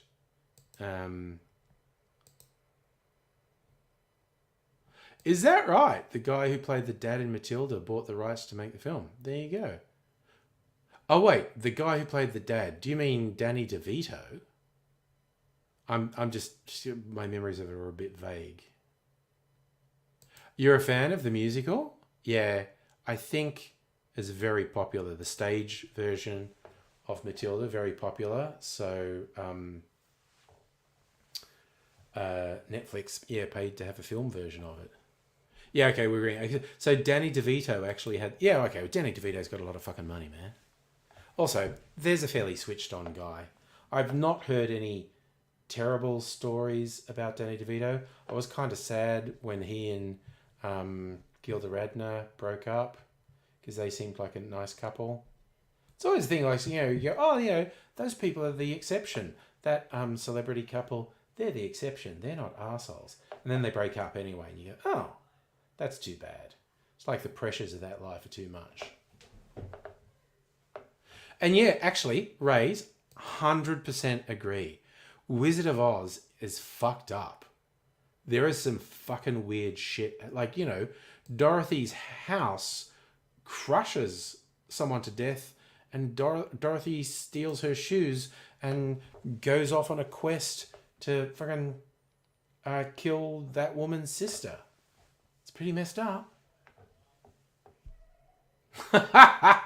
Yes, watch out if Danny DeVito offers you an egg in a trying time. I should watch more of Sunny in Philadelphia. That show is fucked up in the best way. Because all the characters fucking suck. And in different ways. It's awesome. So, Harry, you learned making the Wizard of Oz... Shit the cast went through. God, we were having a discussion, another one. There was an urban legend about one of the Oompa Loompas hanging themselves. No, not the Oompa Loompas, the Lollipop Kids. And that's fake. And yeah, Danny DeVito is a good penguin. Danny DeVito is good in pretty much everything. Jadzia Dax did DS9. Oh, nice! Offered an egg in a trying time. Nice. Love the movie Wizard of Oz. I think it's a very good movie. I think it holds up. I haven't watched it for a little while, but last time I watched it was maybe the 90s. I thought it still holds up. Oh yes, that is actually completely true for anyone who doesn't know. The old TV show Skippy, the bush kangaroo, they'd always have Skippy's paws doing something really complicated. Those were literally kangaroo paws on the end of sticks. Fucked up, man.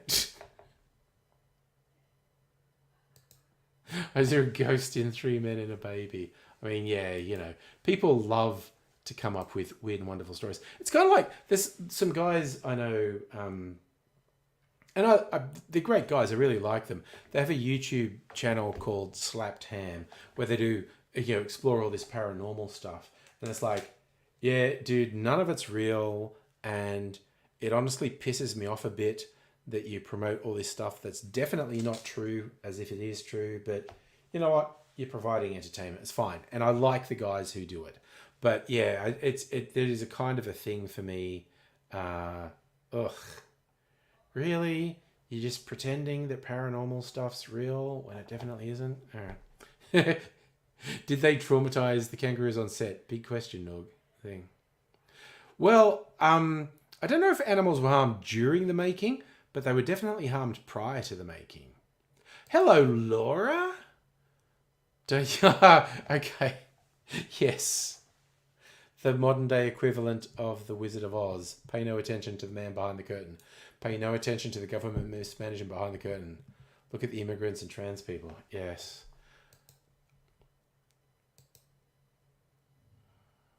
Oh, yes. I heard, the real story of the orcas in Free Willy is not good. Not good at all. Should you say your favorite Danny I love Twins. That's a fucking brilliant movie. That is so good. Schwarzenegger and DeVito. That's friggin' awesome. Danny DeVito is good in pretty much anything. Like he was a supporting role in LA Confidential, which I fucking love. Two Aussies taking the leads, Guy Pearce and Russell Crowe. And Danny DeVito's a supporting role in it as a gossip columnist. He's really good in that too. Throw Mama from the Train. I'm just thinking of other Danny DeVito stuff. Oh, Get Shorty. I fucking love Danny DeVito and Get Shorty. Mind you, I love the movie Get Shorty. I think it's really, really good. Strictly saying, no idea if that's true, but it sounds real.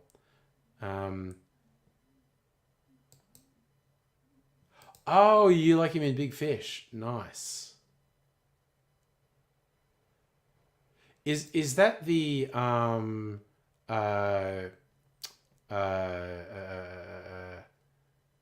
McGregor movie? Oh, okay. I'm gonna. Okay, now I'm actually not gonna share it. There's some absolute fucking moron on Twitch just repeatedly putting the line in August 12, 2036, the heat death of the universe. It's like, dude, that's just embarrassing that you would post something stupid. You want to hear more stories of dog abuse? Oof, yeah. Oh, yes, Big Fish was a Tim Burton movie, yes. So, no, many years ago, people wanted him to play Detective Pikachu, Ryan Reynolds. Honestly, that Danny DeVito in Detective Pikachu is weird. That would be trippy as fuck. I didn't mind Detective Pikachu. That was a kind of fun movie. I have watched it.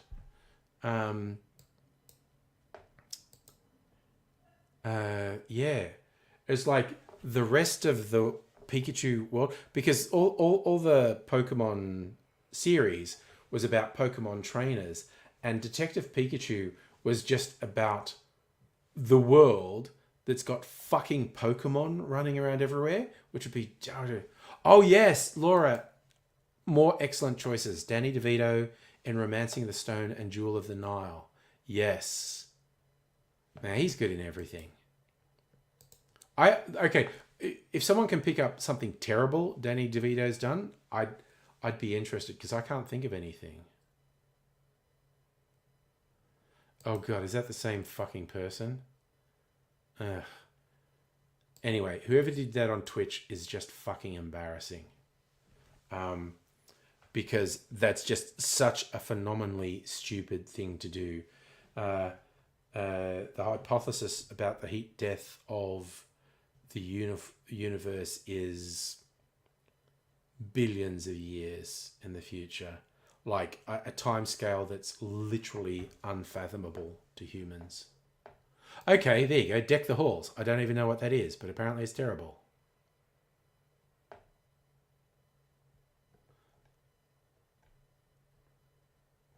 Wait, Rays, where did we got onto Ed Norton? American History X is pretty good.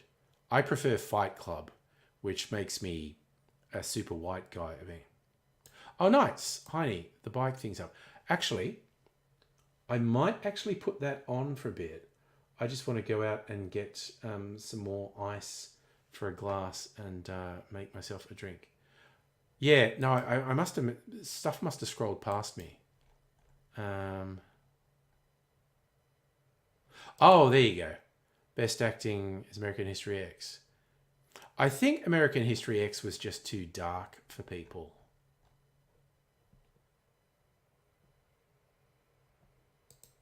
End of the World hypes, yeah. No, it's ridiculous. It's dumb cult bullshit. But again, saying when someone starts going heat death of the universe, it's just embarrassing how stupid that is. Oh, I remember that. What's the fucking movie where everyone's driving Yugos? I remember that. I can't quite place it, but I remember that movie. That was a weird running joke as the whole thing. All right, so where's Discord? Heine takes a bike ride. Okay, might not necessarily play all of it. Okay, I don't know what you've got in the background. I'm going to play it without sound, and I'm going to play some elevator music. Actually, I think that's fair. Junior was a bit shit. It wasn't terrible, but it wasn't great. Oh yeah, DeVito was in Rainmaker. Yeah, that was not bad. All right, so I'm gonna go for, I don't know, I'll be gone for a couple of minutes, but we'll do some bike riding stuff in the meantime. Where are we? Yeah, let's do that. All right, so we're going to see a bike trip, and I'll put some elevator music on while we do it. Night driving, this one's called. That seems appropriate.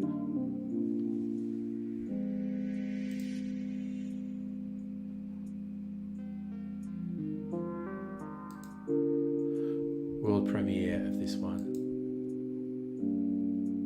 I already like it.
there we go. Perfect timing.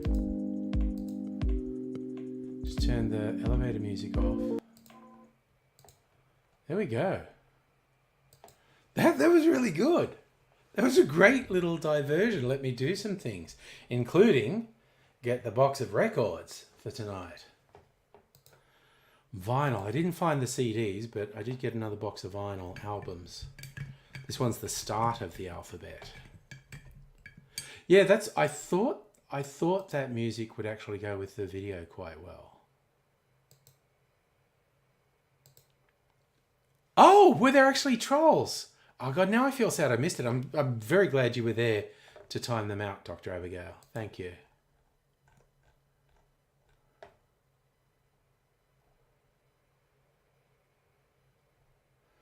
Oh, those stupid pricks with the heat death of the universe.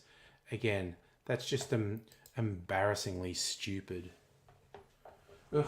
Also, there's some other weird stuff in this crate. What's in here? Oh, shit! Okay, I have to remember this for next Halloween. I bought this God knows how long ago. It's zombie crime scene tape. I have to remember I've got this for next Halloween.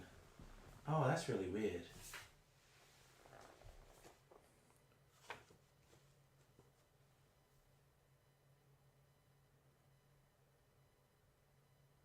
Oh. Okay, that's a thing from Eva's mum that somehow got in there. I'll have to show it to her. Yeah, the same trolls as Twitch, yeah. Thank you for timing them out, Dr. Abigail. If they return, I'm just going to block them. And yes, we had that discussion, wishing they still did the zombie shuffle. It just got too popular for its own good, and it was unmanageable. Also, the dickhead, yeah, absolute dickheads from Queensland tried to take it over, shitheads, and trick people. But anyway, okay, but was that all the weird things that are in here? No, what's this? Oh, a CD or possibly DVD. No, it's a CD. There's probably nothing on it. Right, move that to there. Oh, anyway, I made myself an old-fashioned before I sat down. 23rd Street whiskey. Thank you. That's an excellent solution and well done on your part, Dr. Abigail. Thank you.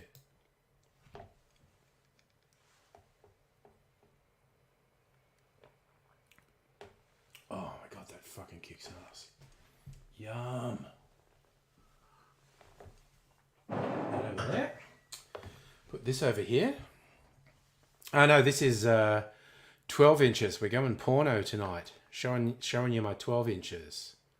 Oh, okay. Before I start, Noog, what have you found?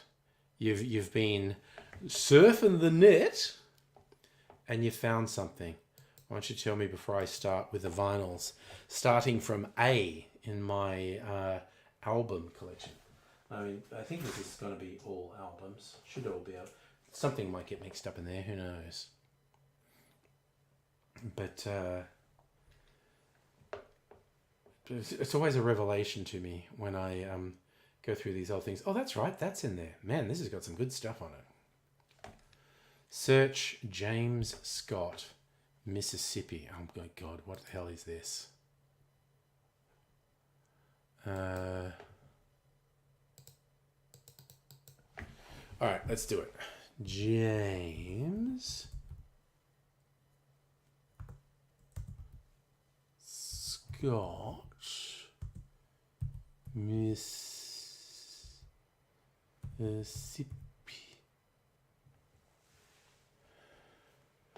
What's James Scott done in the...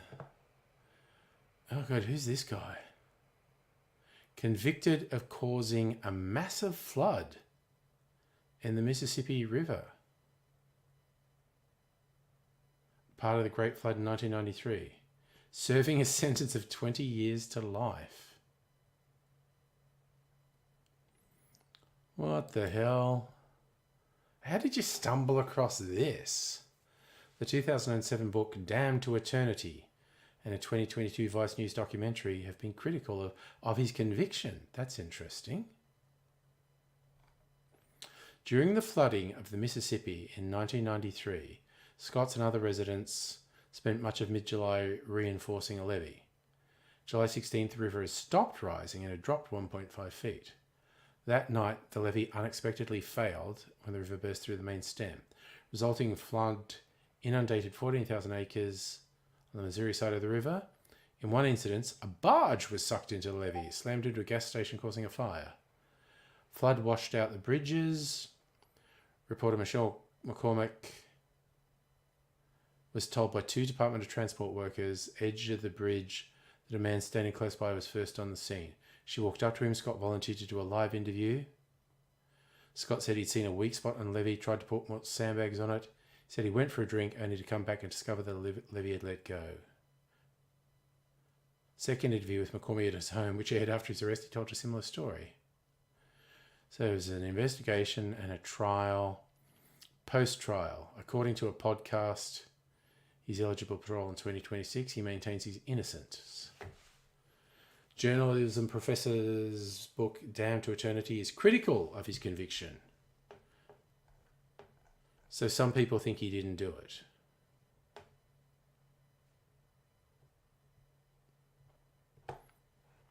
Oh, that's a weird, random, interesting thing.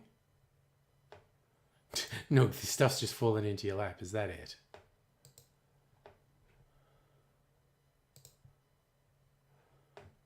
On Strictly Sega found there's a YouTube video on him as well. Wow. Okay, that's weird. But anyway, find out why he did it. Okay, does the wiki say anything about why he did all the trial? Investigation led to Joe Flax, an old friend of Scott's, told authorities Scott had told him he'd broken the levee so he could strand his wife on the Missouri side of the river. Story went Scott wanted to be free to party, fish, and have an affair. Investigators subsequently found other witnesses who said Scott boasted about breaking the levee at a party after the flood. Wow, so apparently his reason was to be separated from his wife so he could party. Laura, I will do Angry Bunch a little bit later. I'm just going to do this vinyl walkthrough first and get that happening. Oh my God. Got dust all over my knees from crawling around trying to get things. Anyway, fortify myself with a bit more of an old-fashioned. Okay, so this is albums in alphabetical order, starting with the A's. And Rays, if you're still there, look, am I exonerated? AC/DC, High Voltage, great album, actually. Oh no, Nathan, funny white stuff on the floor and your cats are baffled by it. Oh God, are you doing weekend work as well, Rays? Honestly. So, yes. This has got Baby Please Don't Go. Actually, this has a lesser known, but one of my favorite AC/DC songs called Love Song. It's so good. But this is very early.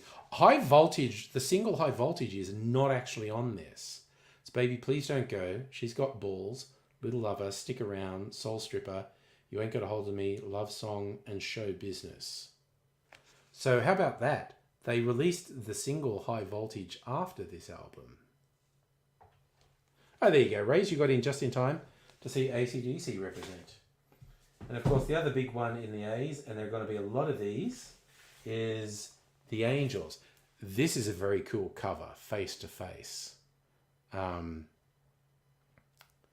It's very good. What are the tracks on this?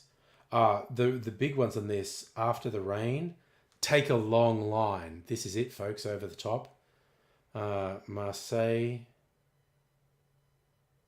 This is just a good album. This has got really good stuff on it. So Nathan, you live in an area protected by well shelter from snow, so you don't usually get it. Oh, okay. Oh, so it's unexpected snow that's confusing your cats. Okay. Oh, that's a fun bit of trivia. Your mum's best mate's husband had an apartment across from Akadaka when they switched to Melbourne in the early days. Because, yeah, they did start in Adelaide, if I remember. You thought the first song... No. Not on this release. Long Way to the Top is also on a different album. So I think this is their first album. There's even just an address for the AC/DC fan club, care of Stella. Like, I legit want to write to that address and see what happens. It's an apartment in Sans Souci in Sydney. Okay, so the Angels, still in the A's. Oh God, The Age of Chance. I forgot I had an Age of Chance album. 1000 Years of Trouble. This has a really fun track on it called Don't Get Mad, Get Even. That's pretty obscure, this one.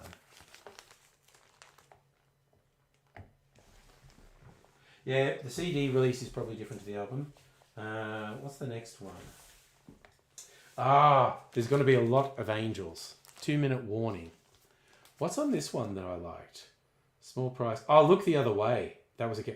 Underground had a very Mad Maxi film clip between it.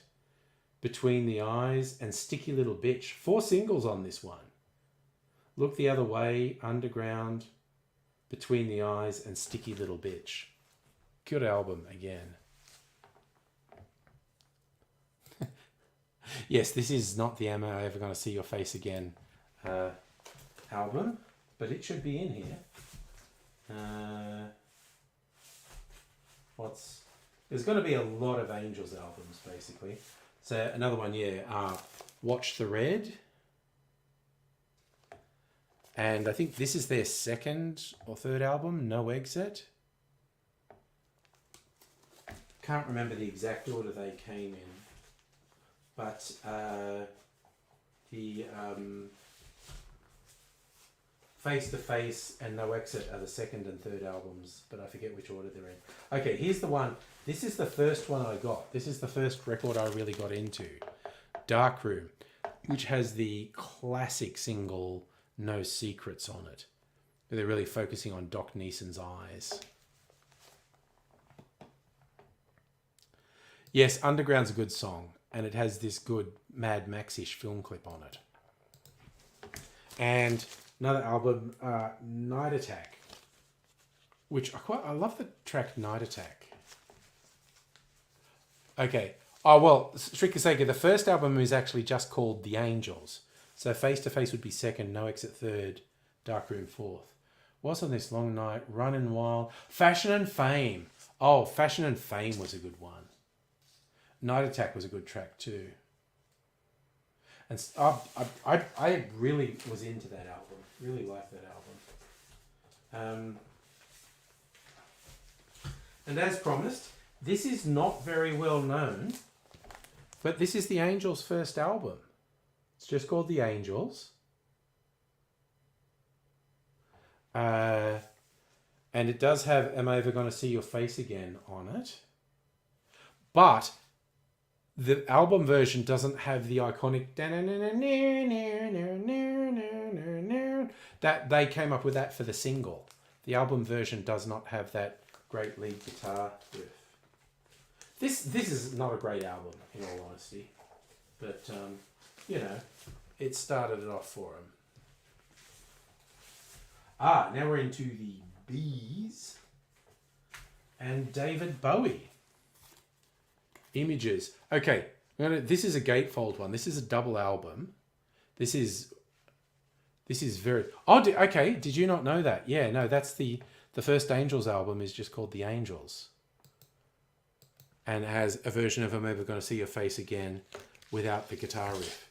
So I just want to show this gatefold because the gatefold's really cool. Look at that. All these cartoony things. Very reminiscent of like Beatles' Yellow Submarine. This is pretty cool. I got this off my sister, my older sister. What were the ones that Rubber Band was a single?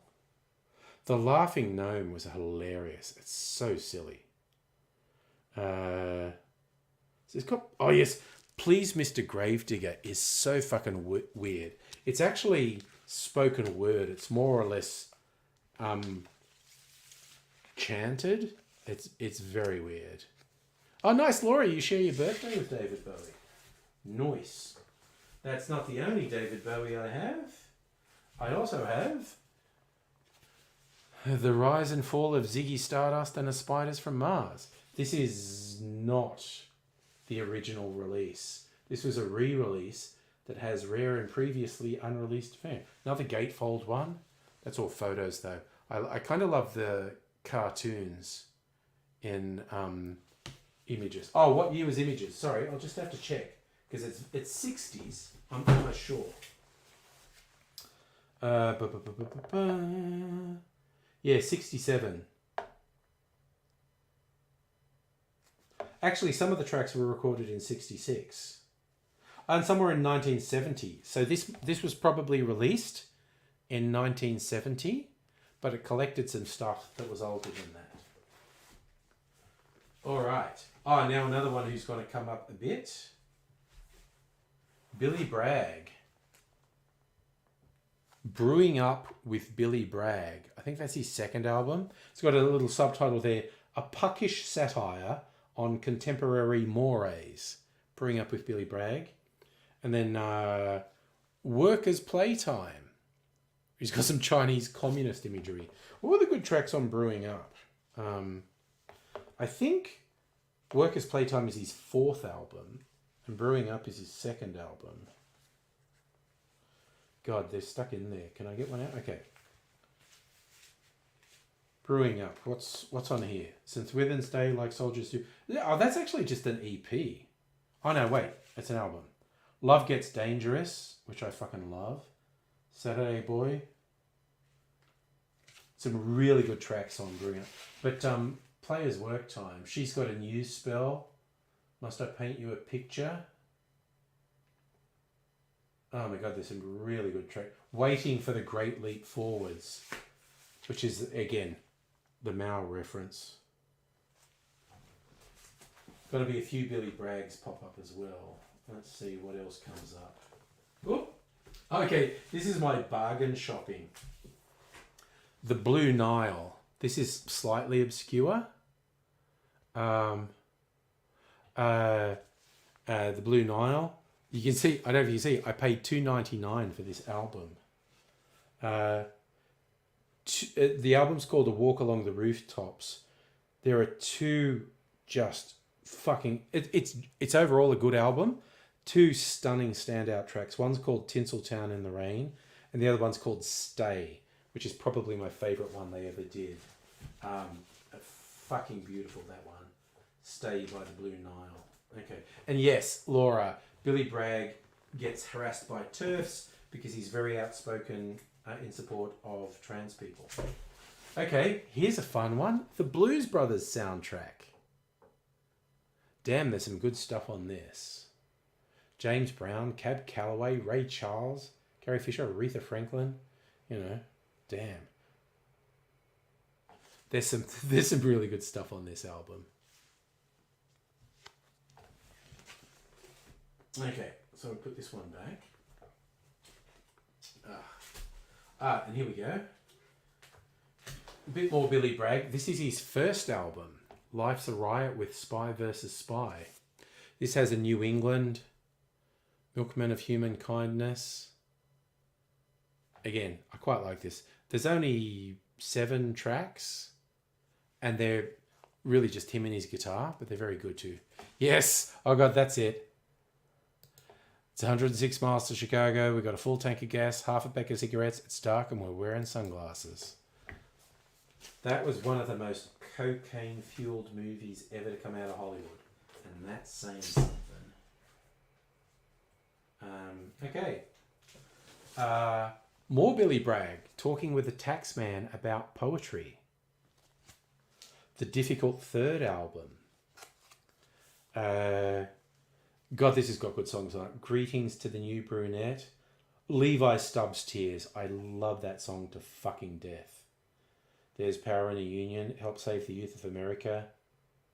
And what's funny, there were a few standout tracks, the singles on this, but there were other tracks that grew on me so much that I wasn't into when it first came out. Johnny Marr from the Smiths plays guitar on this, by the way.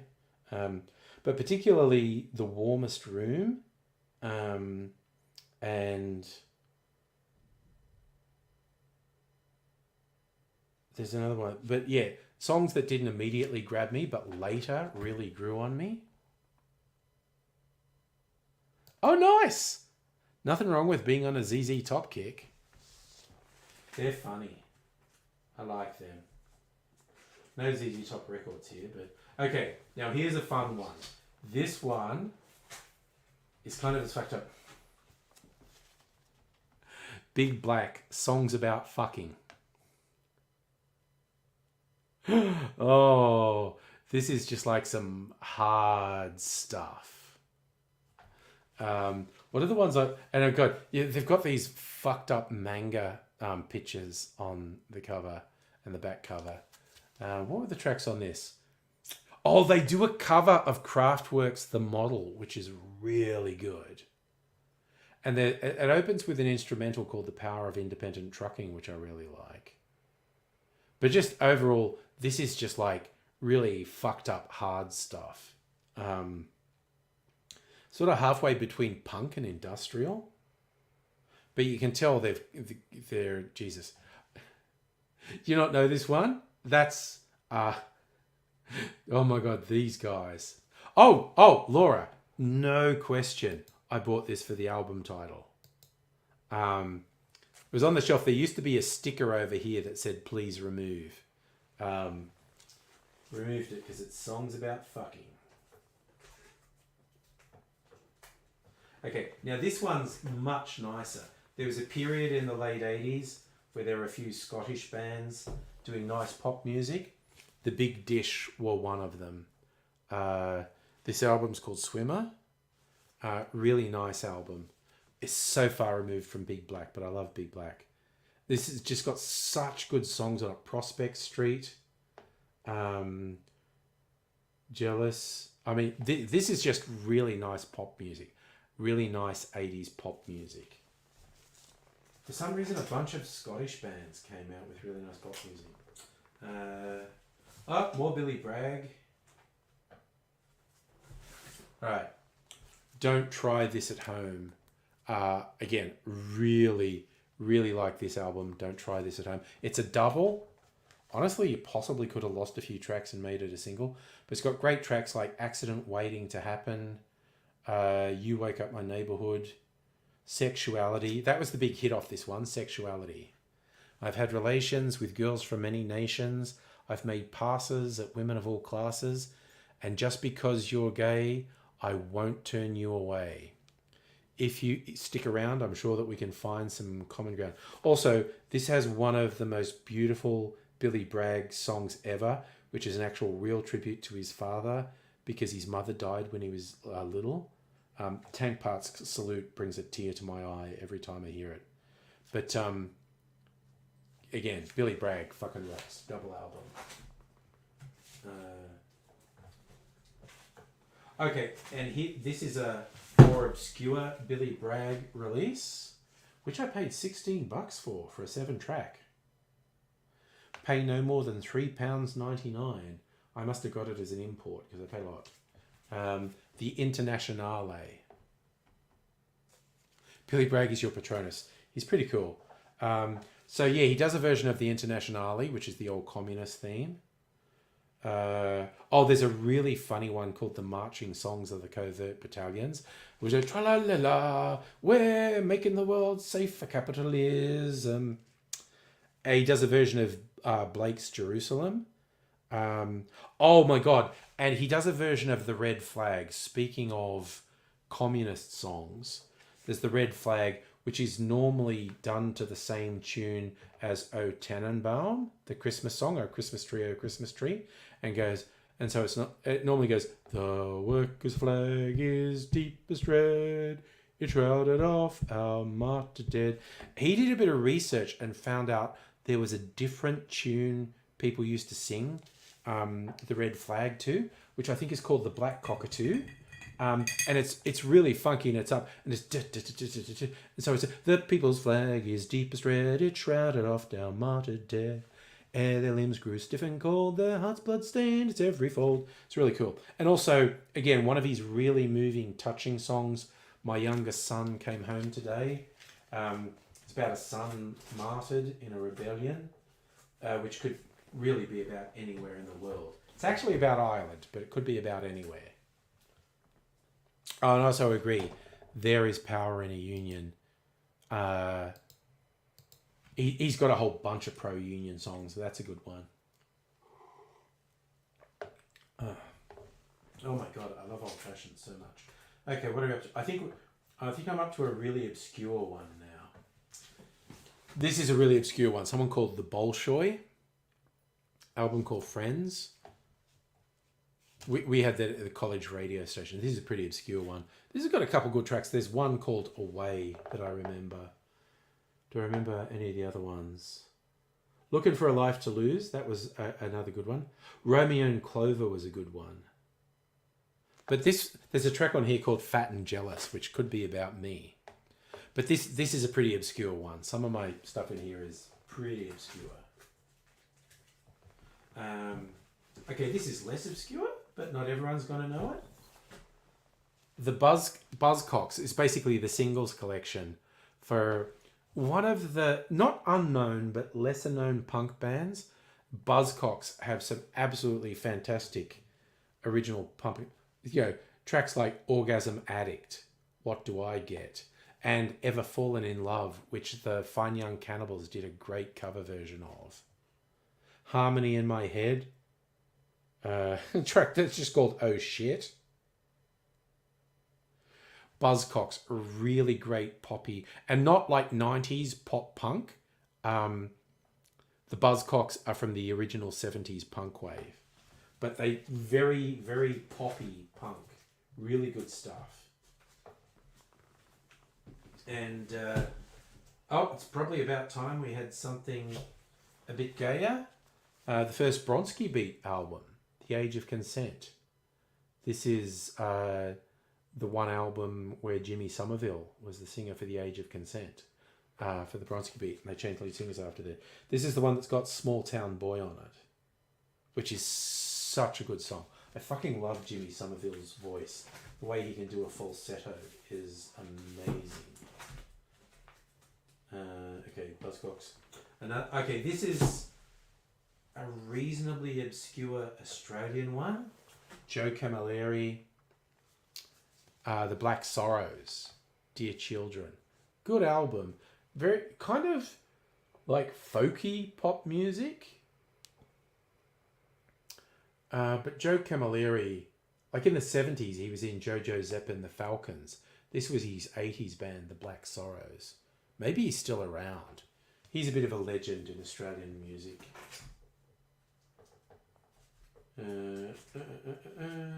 Buzzcocks, can I put this back in? Bronski Beat. Oh, now we're into the Seas. And I have to admit, I like this album cover. Nick Cave and the Bad Seeds. The Firstborn is Dead. Safa, I have 4 boxes of 12 inches. 3 boxes of albums and 1 box of 12-inch singles. This is the second box of albums they've done. I did do the box of 12-inch singles. This is the one that's got the Firstborn is Dead is an Elvis reference, and the standout track on this is Tupelo. Looky yonder, looky yonder, that big black cloud comes. Comes to Tupelo.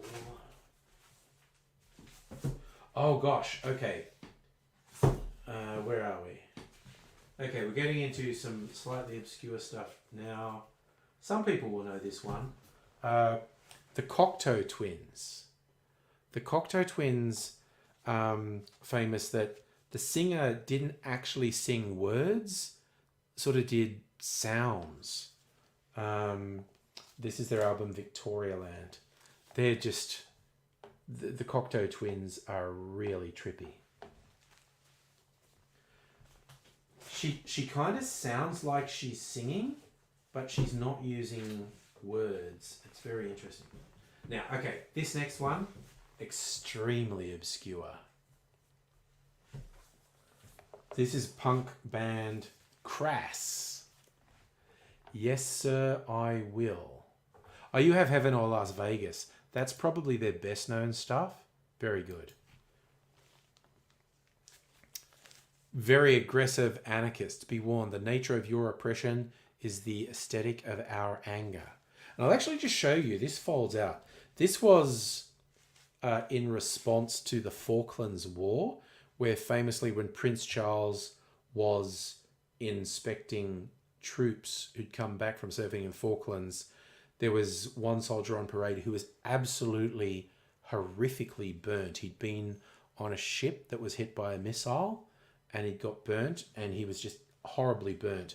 And Prince Charles said to him, "Get well soon." And to which this horribly burnt squatty responded, "Yes, sir, I will." I'm just going to show you how this folds out. Fodder for Factory and Battlefield. And that's the lyrics to the tracks and... yeah, lyrics to tracks. Oh, God, actually, no, that's right. It folds out even more. Trying to remember, it folds out into like a poster. So this album's called Yes, Sir, I Will. And, okay, so this probably... oh, yeah, no, you can see that. That's Chuckles with a squatty whose face was just severely burnt. And, yes, Chuckles says to this terribly injured soldier, "Get better soon." And the soldier said, "Yes, sir, I will." And so this is Crass's scream against war, basically. Big fan of Crass.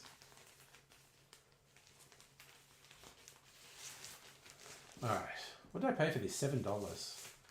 Because Crass were anti-capitalist. There we go, Cocteau Twins. Oh no, wait, what's this? Okay, this is another Cocteau Twins album. Another Cocteau Twins album called Bluebell Knoll. I don't even remember what tracks are. Cocteau Twins all kind of blurs. You want my favourite song on the Crass album? There's really only 2 songs on it. The rest of it is just screaming over a wall of noise. There's a really beautiful ballad called What Did You Know, What Did You Care? And then there's another one that's basically called What If I Told You to Fuck Off? Is it Step Outside and Rock Your Eyes? I mean, again, that album is literally Crass's scream against the horrors of war. I think that's Mrs. Angry saying she's doing the going to bed. Hang on, I'll be back in a second. Ugh.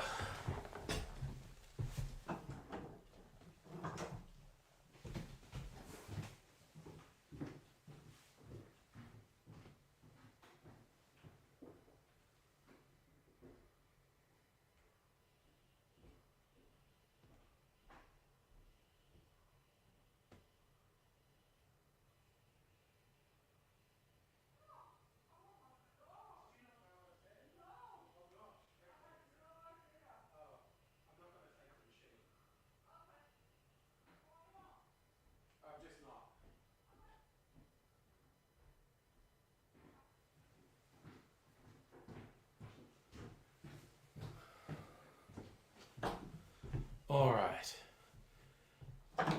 Just had confirm plans with Mrs. Angry. So Laura, what are you saying? Simon Weston Was on the troop landing ships at Galahad when it was bombed by an Argentinian Skyhawk. Yeah. So yeah, that's yeah, the album's called Yes Sir I Will, which is like their expression of horror at the soldier just saying that. Oh, I love this. Lloyd Cole and the Commotions. Beautiful 80s pop music. Love Lloyd Cole and the Commotions. What's on this one? Why is there no track list? I hate it when they don't put a track list on the outside. I can actually look at the inside for a track list. What's on this one?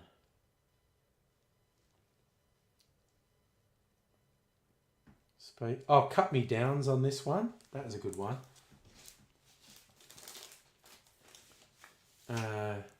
What else is on this? Lost Weekend was a fun one. Oh, Perfect Blue. That's my favourite one on this album is probably Perfect Blue. Bunch of good tracks on it. Lloyd Cole and the Commotions do really good pop music. Alright, what's this? Okay. Colorbox. Now, okay, the cover of this EP is a color negative. And you probably can't tell what it's an image of.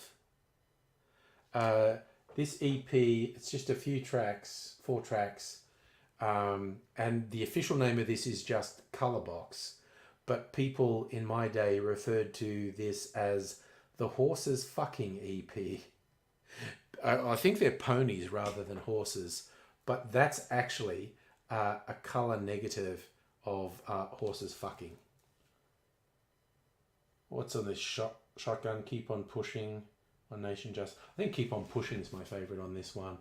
But yeah, once you know what this is, it's like, oh wait, there's a huge horse dong in that picture. My God. But this is my favorite color box.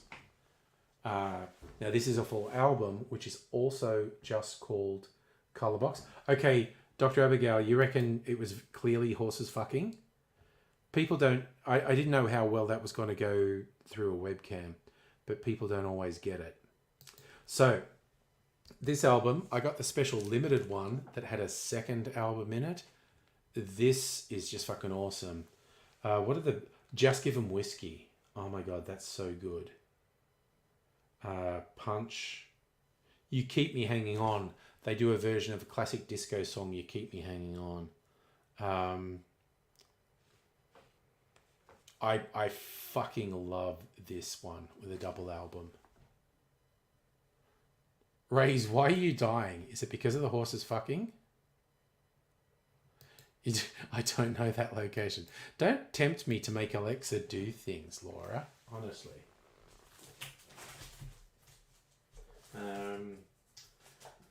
Okay, so we're in the C's. So we've got Color Box. And another Crass. This is the Crass's compilation. Best Before. This has like all the singles. Okay, so your cousin called. He didn't believe it's Friday. Friday on the Stage, Friday here. When you made a point, he said, fuck points. Points are for junkies. Oh my God. He's drunker than fuck. Oh shit. What a weird random call. But this is a great compilation. Got all Crass's singles on here. Do They Owe Us a Living, which was their first single, which I love. It's just, do they owe us a living? Of course they do, of course they do. Of course they fucking do. It's great.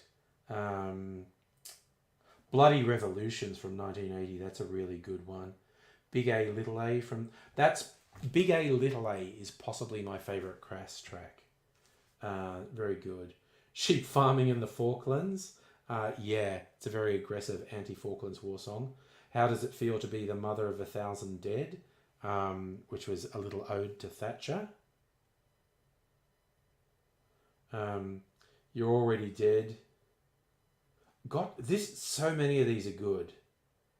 Oh yeah, don't get caught. The chant in the chorus is, if you're being against the state and against activism, if we choose to leave the paths that we've been taught, Don't expect help, so don't get caught. Fucking love Crass. This is really good. Oh, okay. You don't. Oh, well. See, that's, I guess, because I was hanging out with anarchists back in the day. Yeah, Dr. Abigail, you went there. They were too crass for him. Yeah. Okay, Strictly Sega, you're on board with Big A, Little A. That's probably my favourite Crass track. But holy shit, there are some good tracks on this album. Well, because it's a compilation. It's their best of. Oh, okay. Here we go. We got a little bit more Nick Cave. This is Kicking Against the Pricks. What are the tracks on this? Muddy Water, I'm going to kill that woman. Sleeping in Aaliyah, Long Black Veil, Hey Joe, The Singer. Oh, The Singer, that's the Johnny Cash one. That's not bad. All Tomorrow's Parties. Oh, this is all covers. Yeah, this is actually all covers. A lot of southern US songs. Yeah, I forgot this album was all covers actually. Okay, and we're still in the C's. And they got a few who make multiple entries here. And one of them is The Cure. This is a collection of 12-inch remixes of The Cure. I think it's just called Mixed Up. Remixes of Lullaby, Close to Me, Fascination Street, The Walk, Love Song, Forest, Pictures of You, Hot, Hot, Hot, Why Can't I Be You, Caterpillar, In Between Days, Never Enough. Fucking great for parties, this one. Just a collection of 12-inch remixes. Okay, here's an obscure one. Cure are pretty well known. This one's pretty obscure. The Christians. They may have actually been Christian. I don't know, but they did very sort of soul stuff. There's a particularly... This is a pretty good album. There's a particularly good track called Forgotten Town, which is very ballad. And then there's a good up-tempo one called When the Fingers Point. But this is overall a pretty good album. Very kind of soulful and whatnot. But again, this is one of the more obscure ones. So put that back. Oh, yeah, and I mentioned Jimmy Somerville before. He only did one album with Bronski Beat, and then he was in the Communards. There was like at least one or two disco covers, like classic 70s disco songs on every Communards album. This has got Don't Leave Me This Way, which is really good. And You Are My World, which is pretty good. But there's an original track on here called Disenchanted, which is just fucking awesome. I love the Moby album that everyone loved, Play. I was really into that album. Very good stuff. So Strictly Sega, which record were you saying you had too, by the way? I was interested to know. Where are we? Cure, Christians, what do you say? Okay. This is a little bit older. Elvis Costello and the Attractions, this year's model. Oh, you had the Communards album. Good album. Communism wasn't popular here. The opposition to it wasn't as virulent as in the US. So what was the big tracks on this Elvis Costello album?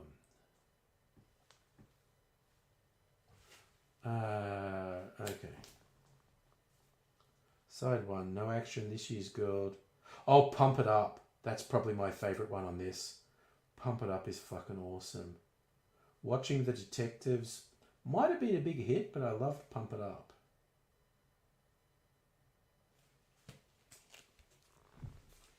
But yeah, I have a lot of time for Elvis Costello. Ooh, here we go. Cure Live. This is the whole thing.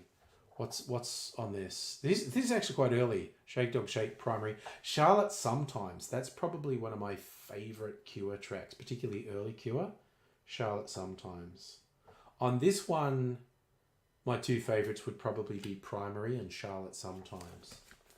But Charlotte Sometimes is right up there. Oh God, okay, here's a weird one. I don't know who convinced me to get this, but she was a good singer. Carmel, The Falling. What was the single on this? I'm Not Afraid of You, Let Me Know, Talk, Falling, Mama Told Me Not to Come, Mercy Is of You. I don't even remember what the big single on this was, but she's a good kind of soul pop singer, if I remember rightly. Oh yes, Laura, Don't Leave Me This Way. I friggin' love that. Oh, what's this doing? Yeah, I love that. No, these are all 70s, 80s. This is my... these aren't retro. I bought them when they were new. So I bought all these in the 80s. Oh, here we go. Now we're going a bit more mainstream.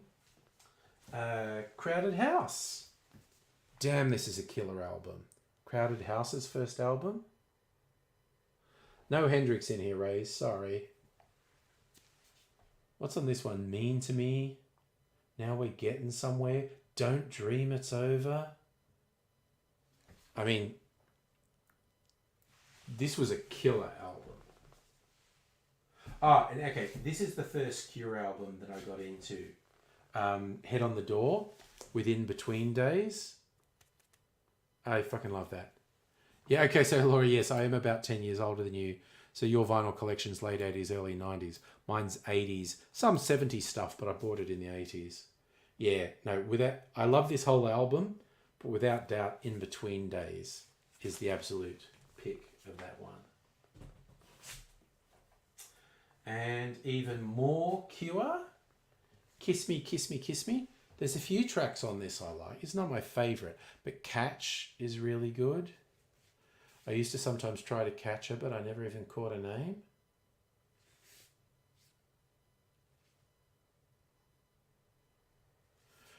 This is a double album. Yes, Strictly Say Close to Me is good. It's very good, but just like In Between Days is the standout for me. Okay, so second Crowded House album, Temple of Low Men, which is again surprisingly good. I Feel Possessed, Kill I, Enter Temptation, When You Come, Sister Madly. And it closes with Better Be Home Soon, which might have been their biggest hit. Honestly, I was surprised at how... I never minded Split Ends, but it's like, oh, the guy from Split Ends has another band. That's probably going to suck. They're pretty good. Oh. Okay. This looks like a special... Oh, yes. I've got a special edition of Disintegration. It's got plastic cover. Look. Picture disc. I've got a picture disc. I have a few picture discs, actually. Oh, please go back in there without getting damaged, for fuck's sake. This is probably worth something, actually.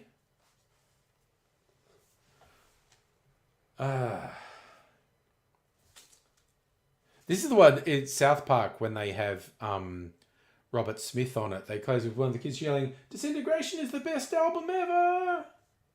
It definitely has some good tracks on it.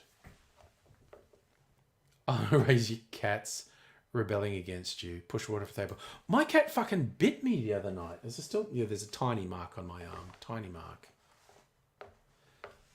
Pissed off. Fucking cat bit me. Oh, here we go. This is very old school. Alice Cooper, Welcome to My Nightmare. I got this off my sister. I like this album. Alice Cooper did turn into a piece of shit. So probably like the big hit off this is Department of Youth. But I love so much of this album. Devil's Food, Black Widow, which has the preface, spoken word bit by Vincent Price. Only Women Bleed, Some Folks, Years Ago, Stephen. This is a genuinely good album. This is a very good album. Why is Alice a piece of shit? Because he's just a right-wing fucking wanker now. Like, you know, touting America's wars everywhere. Oh, we're still in the seas. There's some more Crass. Stations of the Crass. I don't even know what tracks are on this one, but this is another one that folds out. This might even be a double. Okay. Yeah, this is a double. Sort of folds out into more art. I'm going to try and work out, are there any tracks I actually remember off this one? Stations of the Crass. Oh God, there's not even a track list on the fucking... Good on you, Crass. I don't even remember what tracks are on this one. But fun pun with the album name. It's called Stations of the Crass. Double album. Oh, there's a postcard in here with Margaret Thatcher on it as a prisoner. No. When I first learned, like years ago, Andrew Denton had him on, and Alice Cooper had this little thing about why it was right to invade Iraq because of 9/11, and Andrew Denton goes, but Iraq had nothing to do with that. And he's like, yeah, but they don't like us. It's like, you're literally going to have a war that ended up killing 1 million people and costing America billions of dollars because they don't like us. Probably can see there's Margaret Thatcher as a prisoner on this postcard. Again, for certain collectors, this is probably worth a lot. I paid $9.25 for a double album. Right, we'll put this back in its plastic sleeve. Like, seriously, when I retire, Mrs. Angry and I are probably going to move into a 2-bedroom flat where I won't be able to store a bunch of stuff. I might try and find a collector to take like this and my comics. Who knows?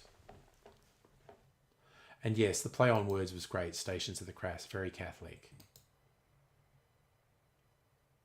Yeah, and there's a world of difference, and the lies about the weapons of mass destruction. Yes. It's the Iraq invasion was built on a lie. But yeah, Alice Cooper's golf playing right wing deep. Okay, we're into another really rare one, and for some reason there's two. I must have someone else's. A band called Cactus World News. The album's called Urban Beaches. Yeah, I was about to say there was a good single on this called Worlds Apart. But yeah, this is a pretty obscure one. Cactus World News. I definitely picked up some weird extraneous things. Okay, now here's a really obscure Australian one. Crash Politics, A Taste of Things to Come. Nice sort of woodcut cover on that. What was the track? Stronger Than My Will, Nothing Outside, Taste of Things to Come, Sheep. I think Sheep might have been the track I really liked. Oh no, it's The Same. I think The Same was the one though. This is actually an EP, not an album. 6-track, 45 RPM. But again, pretty fucking obscure, this one. Oh god, I've got more Crass than I thought. This one, this seems so much more calm for Crass. It's called Acts of Love.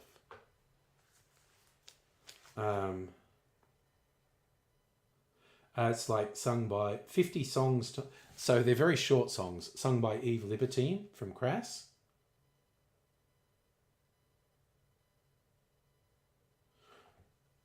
So this is kind of cute. I have Public Image Limited. I love Public Image Limited.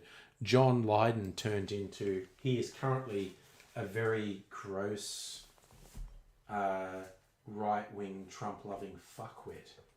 But I like Public Image Limited. Okay.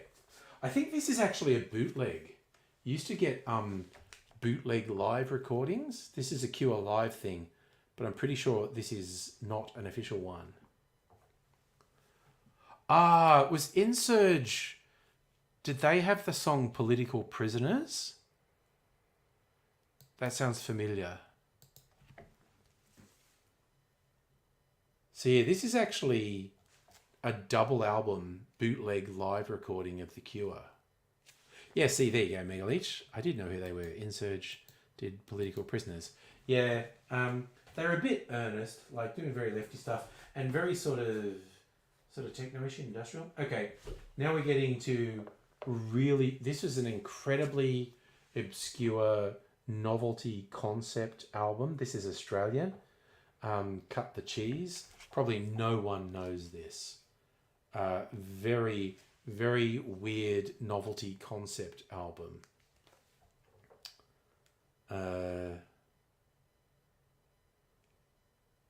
Yeah. And they did actually do like a film, like a fake doco to go with this. And yes, it is a fart reference, definitely. I don't have any Dead Kennedys. I did have a Jello Biafra spoken word on CD, but no Dead Kennedys. I think I have a punk compilation that has the Dead Kennedys Too Drunk to Fuck on it, but no things. Oh gosh, okay. Look at this. Remixes. Dedicated to dance. This was for discos. Remixes of Stephen Cummings, Ice House, Mental as Anything, Deck Chairs Overboard. So this is Australian dance music from the 80s, basically. Oh, no. You're getting mixed up. She Sells Sanctuary is The Cult. Very different band to The Cure.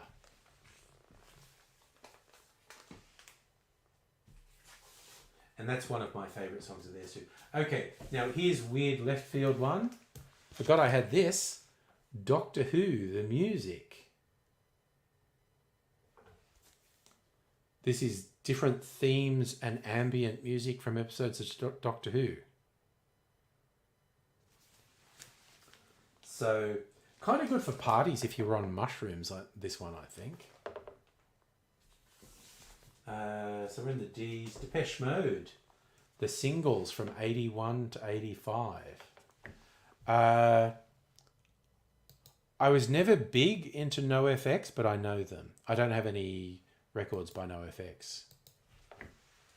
But again, Depeche Mode singles are just fucking awesome. People Are People, Master and Servant, It's Called Heart, Just Can't Get Enough, See You, Shake the Disease, Everything Counts, New Life. Blasphemous Rumours is probably my favourite. Leave in Silence, Get the Balance Right, Love in Itself, Dreaming of Me. Really into Depeche Mode, honestly. Safa, when did I last play these? Probably in the fucking 80s or early 90s. I actually have a turntable that has a USB thing so you can record vinyl MP to MP3 on your thing. I've never done it. I need an intern to do that for me. More Depeche Mode. Black Celebration. What's on this one? Oh yeah, Fly on the Windscreen. A Question of Lust. That's actually good. That's a ballad. Stripped was a single that went out. This is actually a pretty good album. Oh, Dr. Abigail, you have a bunch of NoFX. Neat. Okay, this is another... remember saying the thing about Scottish pop music in the 80s? This is another one. Deacon Blue. Raintown. What were the singles on this? Born in a Storm. Raintown. Yeah, that was one of them. He Looks Like Spencer Tracy. Loaded. That was the kind of hit of this one. Loaded. Chocolate Girl was another good one, actually. But again, Scottish pop music from the 80s.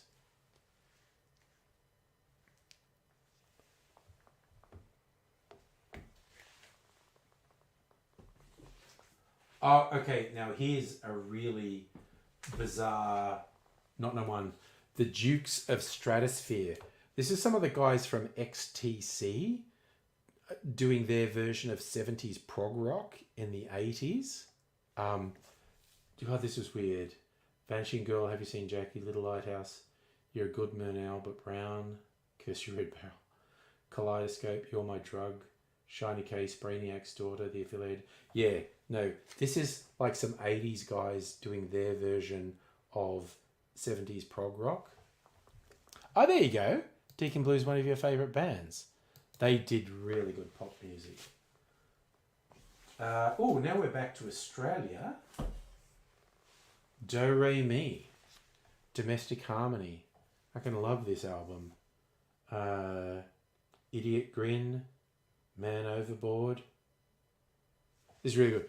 So disappointing to find out the arch-feminist lead singer is now a Trump-loving COVID conspiracy person. Very depressing. Oh, okay, this is 70s, actually. I think I bought this when I was in high school. A mini LP for $3.98. Devo Live.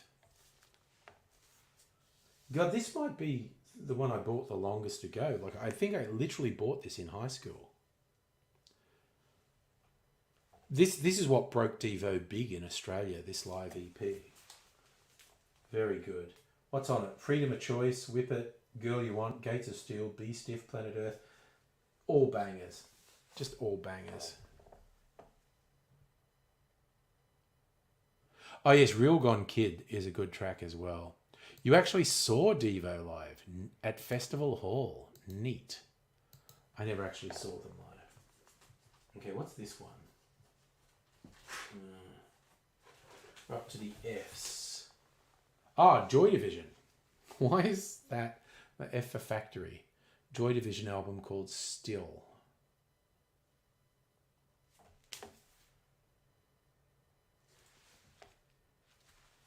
So there you go. I'm a hipster. I got a Joy Division album on vinyl. Ah, here we get one of my favourite Australians and unrequited pop star crush, The Falling Joys. The lead singer, this is their first album, Wishlist, which has an absolutely killer song on it. Is it actually called Take Me Home? No, it's called... oh, God damn it, what's it called?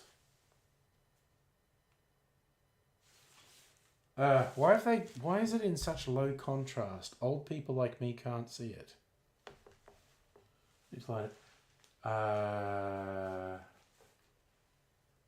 Lost in Addiction, Shot in Europe. Locket, that's what it's called.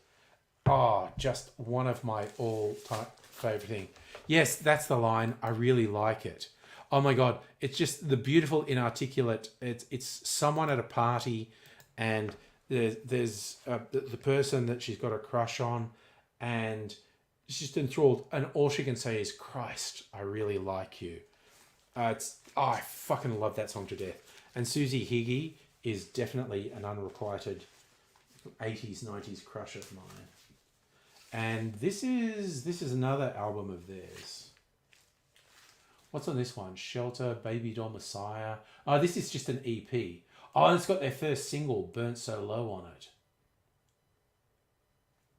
So that's a 4-track EP of pop bangers on it. But yes, Locket is just... Oh my God, I love that song so much. Okay, so still in the Fs. Oh, this is a pretty obscure one. The Faith Brothers. Eventide. Again, really good harmonies on this. It's overall a good album. What are the best tracks? Like actually the title track, Eventide, I fucking love. And there's a more upbeat pop one called Whistling in the Dark. Oh, another good ballad called Easter Parade. But this is really good harmonies and 80s pop. Oh God, the special version of System of the Down, Syndrome of the Down. Dun-dun-dun. Right, our Faith Brothers are English. And now we're going to the United States. Okay, a little bit of trivia. This is the first Faith No More album, Introduce Yourself. The title track of which, Introduce Yourself, is really good. But the track people might know from this is called We Care a Lot. Little bit of trivia: when Faith No More got big, they actually had a different lead singer. No, this is Faith No More's first album. No. See, sorry to correct you, Strictly Sega, but this is their first album. We Care a Lot is a track on this album, and this is with a different lead singer. And the reason they changed lead singers is because this lead singer was... Dude, this has got We Care a Lot on it. He was a complete jerk when they did a tour to support that album. Towards the end of the tour, Chuck Mosley, they couldn't stand him and they kicked the shit out of him. The rest of the band apparently it was really public. They actually kicked the shit out of him. All right, I will check, because that was the first Faith No More album that I got. Faith No More albums.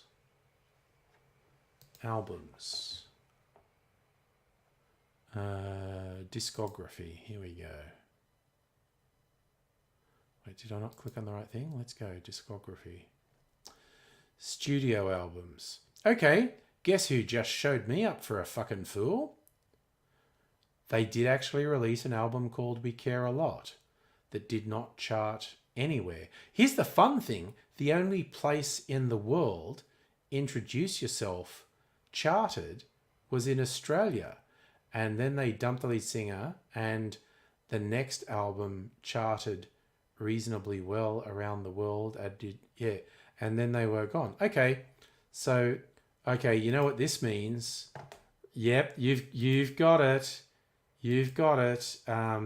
This has to go. Where's the banner? That has to be up for like half an hour now. Yeah, Annie's song was really good. I agree. But yeah, no, that banner has to stay up for like half an hour or something. Punish me. All right, so we're in F's Fine Young Cannibals. What a fine album. The Fine Young Cannibals debut album. Johnny Come Home. Funny How Love Is.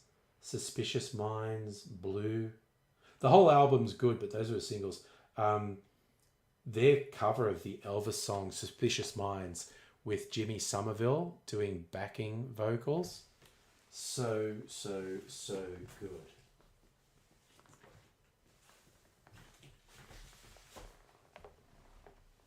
Yeah, oh God, Faith No More did some good stuff. Mr. Bungle was very funny. That was like an art house thing the singer did.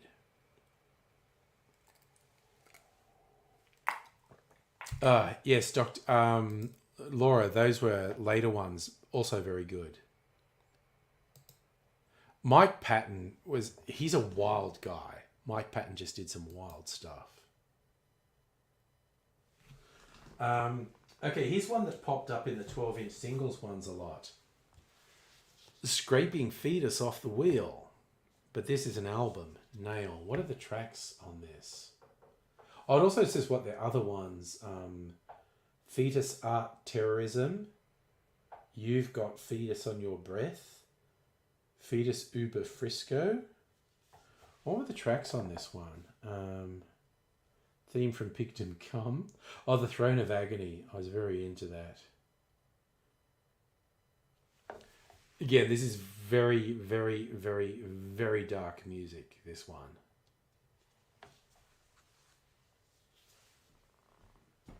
Oh, there you go. I didn't actually know where they were. You're saying the Cannibals were from the Birmingham area. There you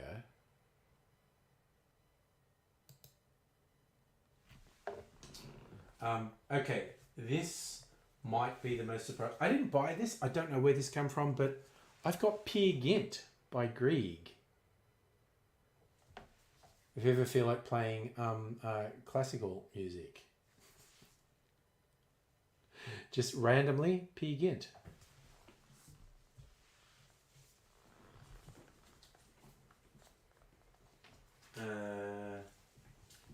All right. Oh, we're into G. The last couple of things. Gowan, Great Dirty World. Again, this is pretty obscure. Oh, I remember the track Moonlight Desires of this, actually. If I remember rightly, this was actually a pretty good album. Pretty obscure, though. I think the single was Moonlight Desires, which was not bad at all. And we're just about done. Oh, okay. This is a weird bootleg I got. The Go-Betweens, who are an Australian band who I really like. But this is a weird bootleg of demo versions. None of these are finished songs. This was demos for the Send Me a Lullaby album. But from memory, these are not great. It's just a rare oddity that I got. But final one in here is the Go-Betweens again. Tallulah. This is one of their last albums. Is good. What's on Tallulah? Right Here, which I love. Bye Bye Pride. I fucking love Bye Bye Pride. That's on here. So a couple of really good songs. This is one of their last albums, but it's very good. My all-time favourite Go-Betweens is Bachelor Kisses. I love that song. Streets of Your Town is a good one too, yes. Ray's partook in herbal therapy. Oh, no, I literally didn't. I did not do any. I didn't drink alcohol. I didn't smoke the ganja. I didn't do anything. That was just my record collection. I was like straight edge. Not for any moral reason. I just was.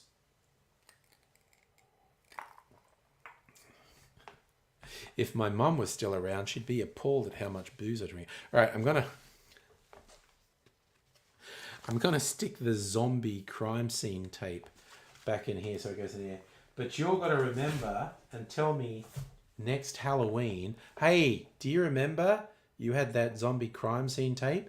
You have to use it to decorate your house. Oh yeah. No, our youth and teenage years. I was squeakily fucking clean, dude. You were the wild man, and I was squeaky clean.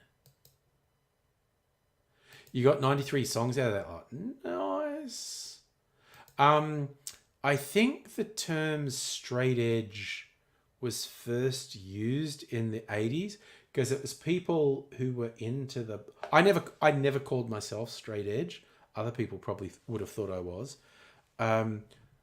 My memory is straight edge came out of the punk scene. There were, which was pretty decadent, but there were people who were into the punk scene but didn't drink or do drugs, and they called themselves straight edge. So yeah, it's kind of funny that I never actually identified as that, but I did actually meet a bunch of the criteria for it.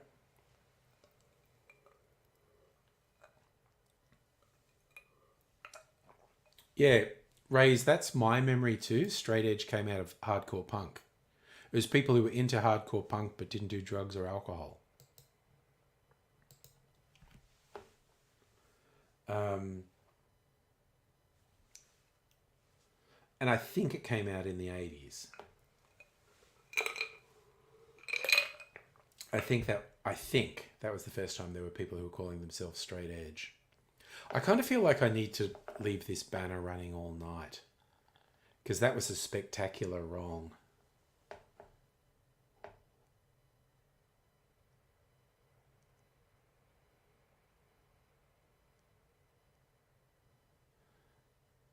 Here you go, Safi, you had a friend who was straight edge. Oh yeah, there was some really bad fucked up shit in the hardcore scene.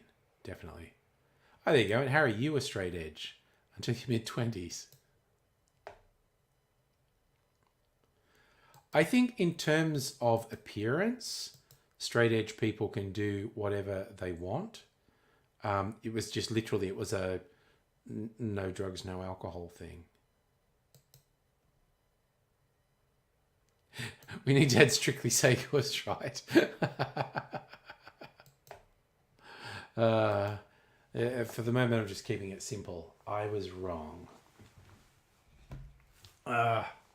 Because I fucking doubled down. I stuck with it for a while. Like, no, I'm definitely right. I remember, then I was wrong, as it turned out. Still, it's quite funny to me when I looked.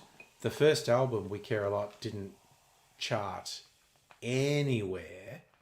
And Introduce Yourself only charted in Australia. And then the album after that charted higher in Australia than anywhere else.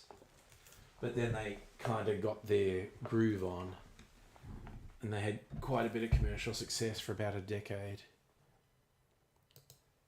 The Right Wing National Front. Not just out of skinhead punks. That came out of the reggae rude boy culture. The whole skinhead thing came out of reggae rude boy. So it's really weird that far-right racists hijacked it. Yeah, so you agree straight edge doesn't change the look. Yeah, do what you want, giving zero fucks. Straight edge is just choosing to not do alcohol, not do drugs. Okay, so you had friends who were into Faith No More, Tool, Ween. Yeah, there you go. Yeah. It's kind of fun that you weren't into Crass, because I have to admit I quite like them. And I don't know, maybe it was probably because I was hanging out with some anarchists, and as opposed to, say, the Sex Pistols, who were very commercial and did the punk thing and used anarchist language and whatnot. But Crass were already a bunch of anarchists living on a commune, and they heard punk and said, yeah, this is our thing. And they went for it.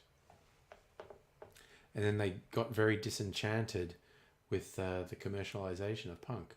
So, Harry, you went from college, out of high school, no partying until you met the furries. I mean, here's the funny thing. The college I went to in Bathurst, where I met AZ, was one of the most fucking drug and alcohol fueled places in this country. And yet I still didn't do any alcohol or drugs while I was there. And as far as I know, God, I could have easily been the only one who didn't do alcohol or drugs at all while I was there. It wasn't until years later that I did either. Furry's got you into alcohol and weed.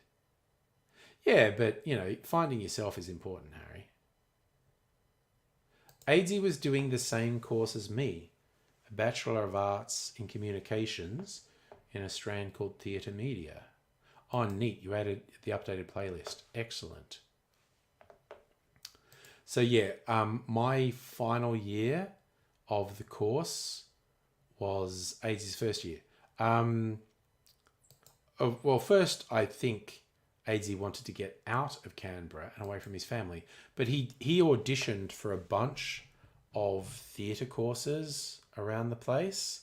And the one he got into was in Bathurst. Oh, I don't even know how much AZ... I think I do know how much AZ was into it. Like I said, I did not hang out that much with AZ at college because he didn't show up till my final year. His first year was my final year. So everyone else I knew there, it was just like all drugs and alcohol all the time. I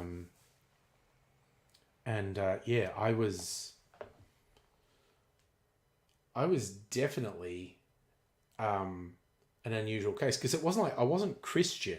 I wasn't avoiding drugs and alcohol because, I was protecting my soul or anything. I was literally just choosing not to do it.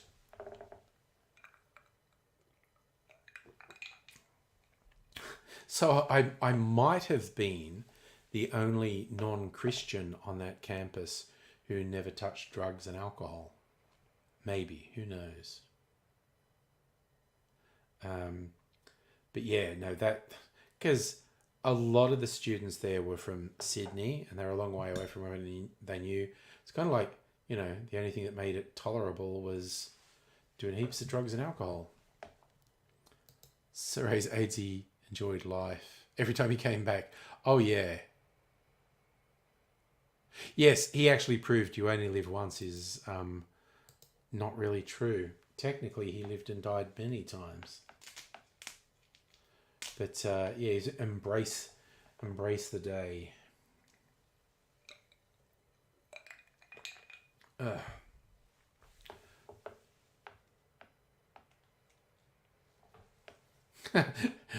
That's a better thing. That acronym. You only live as much as they bring you back. Yeah. Did I go back? Not for emergencies. I would sometimes go back in like semester breaks and whatnot to visit the family. Go back at Christmas. Yeah. No. As I said a little bit earlier, if my mum was still around, she'd actually be quite disturbed at how much I drink now, because she remembers me being the only one of her children who didn't drink at all. So, yeah, she would not be hugely enamored of my cocktail making.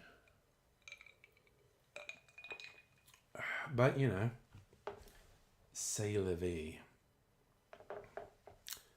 Oh, yeah, well, Bathurst was very famous for the race. It's hilarious because the racetrack, the Mount Panorama racetrack, it was the state government paid to build that. Somehow, some very crafty people in the local council convinced the state government it was a good idea and got them to stump up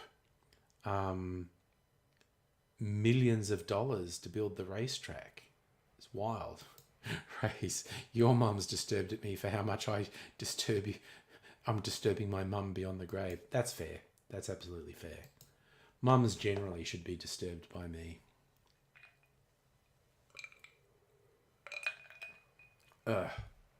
Like, honestly, pretty much anyone in my family would be absolutely blown away by my booze collection. And many of them would be keen to try it. Hello, Shane. How are you doing? Sorry, it's just like, it's 11:30 now, so I've been going for, how long have I been going? 3.5 hours? Yeah, and I'm still going, nah, I don't even reckon I'm fully Tim Smithed. I'm more than half. I don't reckon I'm even fully Tim Smithed yet. Definitely, yeah, as I always say, would not drive a car at the moment. Because I'm fucked up enough that I should not drive a car. But I don't reckon I'm fully Tim Smithed. Don't know that I'd just crash into someone's fence. Drinking lemonade at the moment, or Sprite. Just to do that. Oh yeah, okay, Angry Bunch. Not calling Ruth on the big white telephone yet? Okay. The other joke I had was like calling the Archbishop. There was a very weird friend of mine who'd be like, what are you talking about? So, you know, when you lean over the room and go, Archbishop. It's like, no one does that, man. He goes, I do. Yeah, okay. I actually did promise that, didn't I? Angry Bunch. Okay. Okay. So I am more than half Tim Smithed because I'm having to think really hard about what button I click to get the link.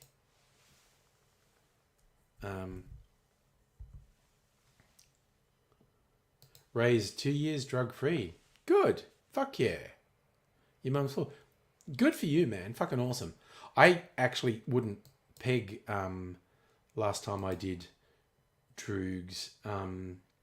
Didn't put it in a calendar. Because I never did it that often. But I was almost going to say, mushrooms. Do mushrooms count? I'm not sure if Laura's still here, but she did want to join. Yeah. But whatevs. You know, Pat was hanging around trying to get an alibi for his kill spree tonight. He might pop in.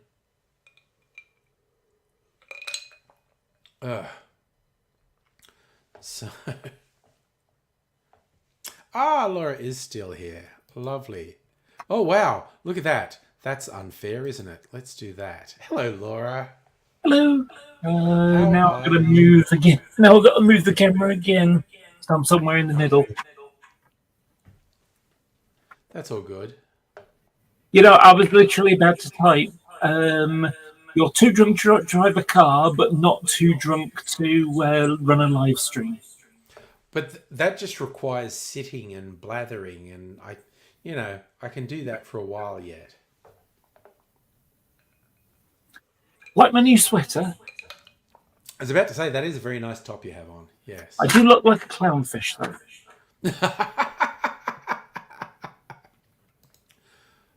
Oh, Safa wants to know what your weather's like. Cold. Cold? I'm getting an echo from you.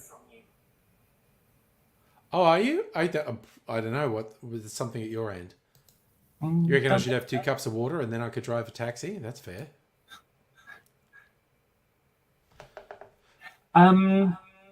There was something you said earlier on about the Iraq War, and it was like, oh, I forgot what it was you said now. Thought there were weapons, said there were massive weapons of mass destruction, but they knew they weren't, or something like that. I think. Yes. Well, it was the whole thing was built on a lie. Yes. Oh yeah, I have a slightly more nuanced position. Effectively, the US wanted to go after Saddam, Yes. possibly to finish off the stuff that Bush elder failed to do, which was just squash him completely. And they were searching for any excuse to do so. Yeah. So when Iraqi dissidents said he had WMDs, and that was just the justification they were looking for. Yeah. And on top of that, Saddam was playing poker. He was saying to his neighbors, don't mess with me because I got weapons of mass destruction and I've used them, #Kurds. And then telling the West that, oh no, I don't have them, and being cagey. Okay, I would flip and say, like, no, it was a lie. The US knew it was a lie. They knew for a fact, beyond any doubt, he did not have it. They were lying and they presented lies, and it was because they wanted to control basically the production of oil. And they did have this delusion. You do get this thing with right-wingers having this delusion. We are right. We are morally right. Our version of democracy is the right and pure thing. And if we overthrow Iraq... Again, Saddam was a terrible person. He was a mass murderer and a dictator. He was a steaming pile of shit. I want to really emphasize he was terrible. But everything the US and the US-led coalition did was based on a lie and was a criminal act that killed over 1 million people and cost the US billions. It was just absolutely ridiculous. I think the craziest part to me was when they went into Iraq and didn't know any difference between the Sunnis and the Shia. Yeah. That'd be like going to Northern Ireland and not knowing the difference between Protestants and Catholics. That is a perfect analogy, actually. Yes. And speaking of someone who commits war crimes, hello, Dr. Abigail. Oh, I'm hearing that echo as well. Okay, I think that's something at Laura's end because I'm not. No, it's not. Anything.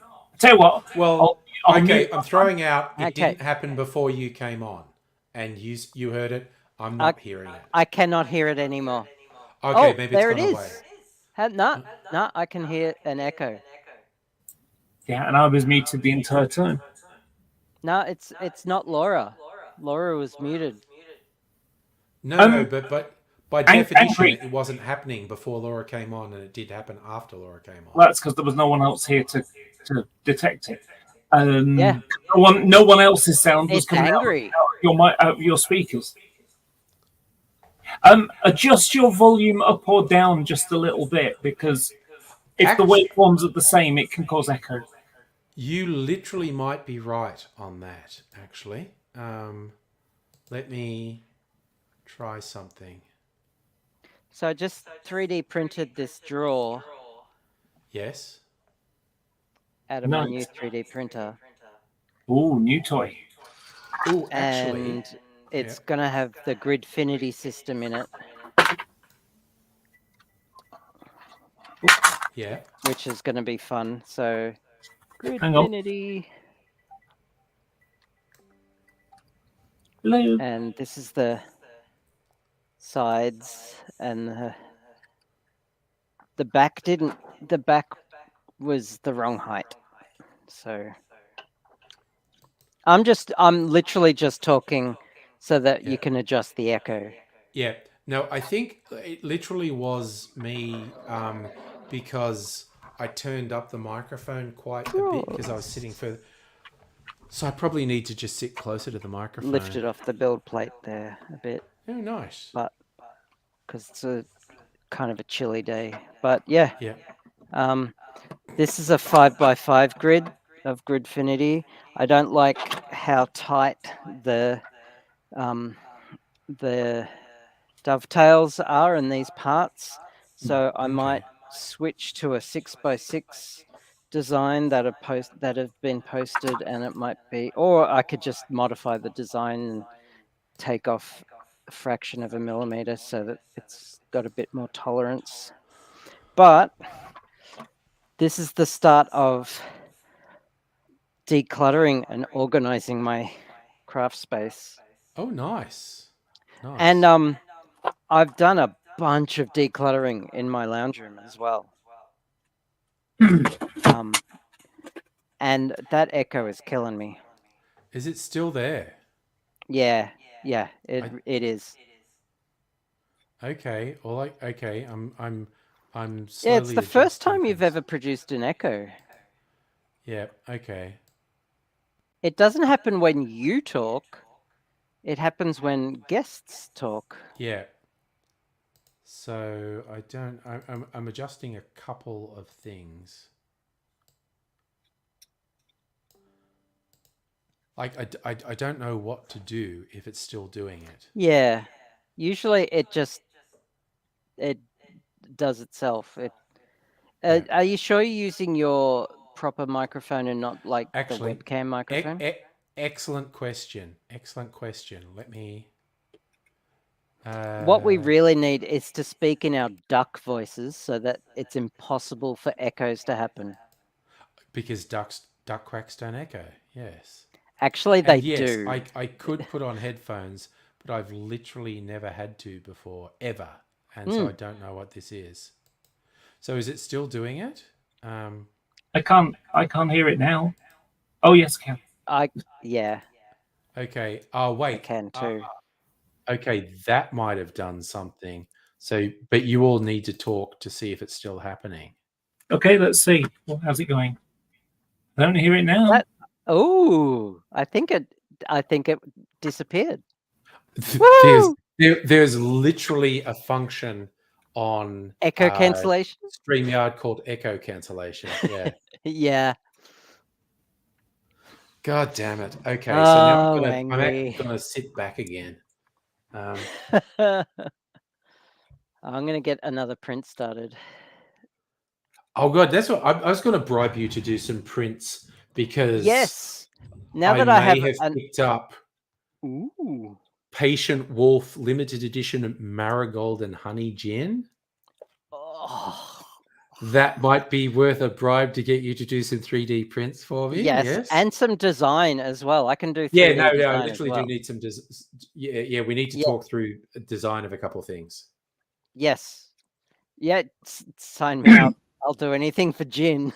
Yeah, and this, I just found this. Some Coles bottle shops have, these are 500ml bottles. They have these special limited edition gins from Australian distillers at really good prices.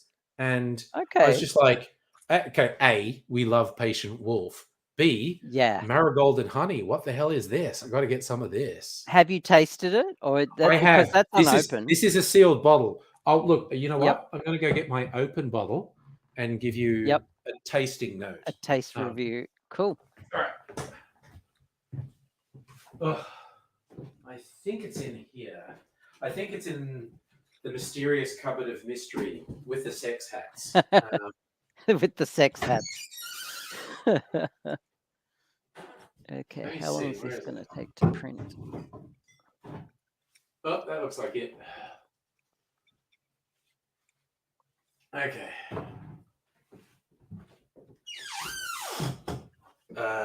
Shot glass, maybe. Right. Yes, Rays, I did dye my hair. I'll be dyeing my hair soon too. Okay.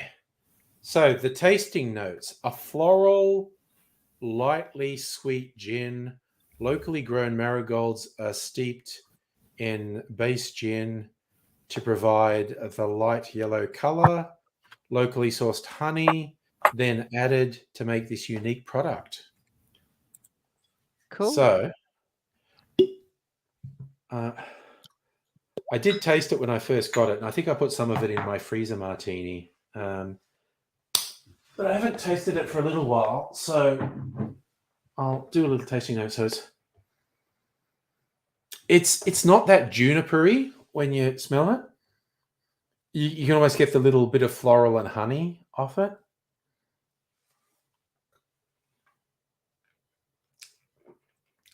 So much honey, honestly. When you so much honey when you drink Is that.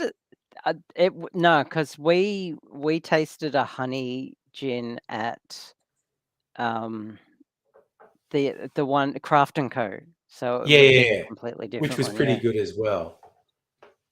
Oh, this this is really good.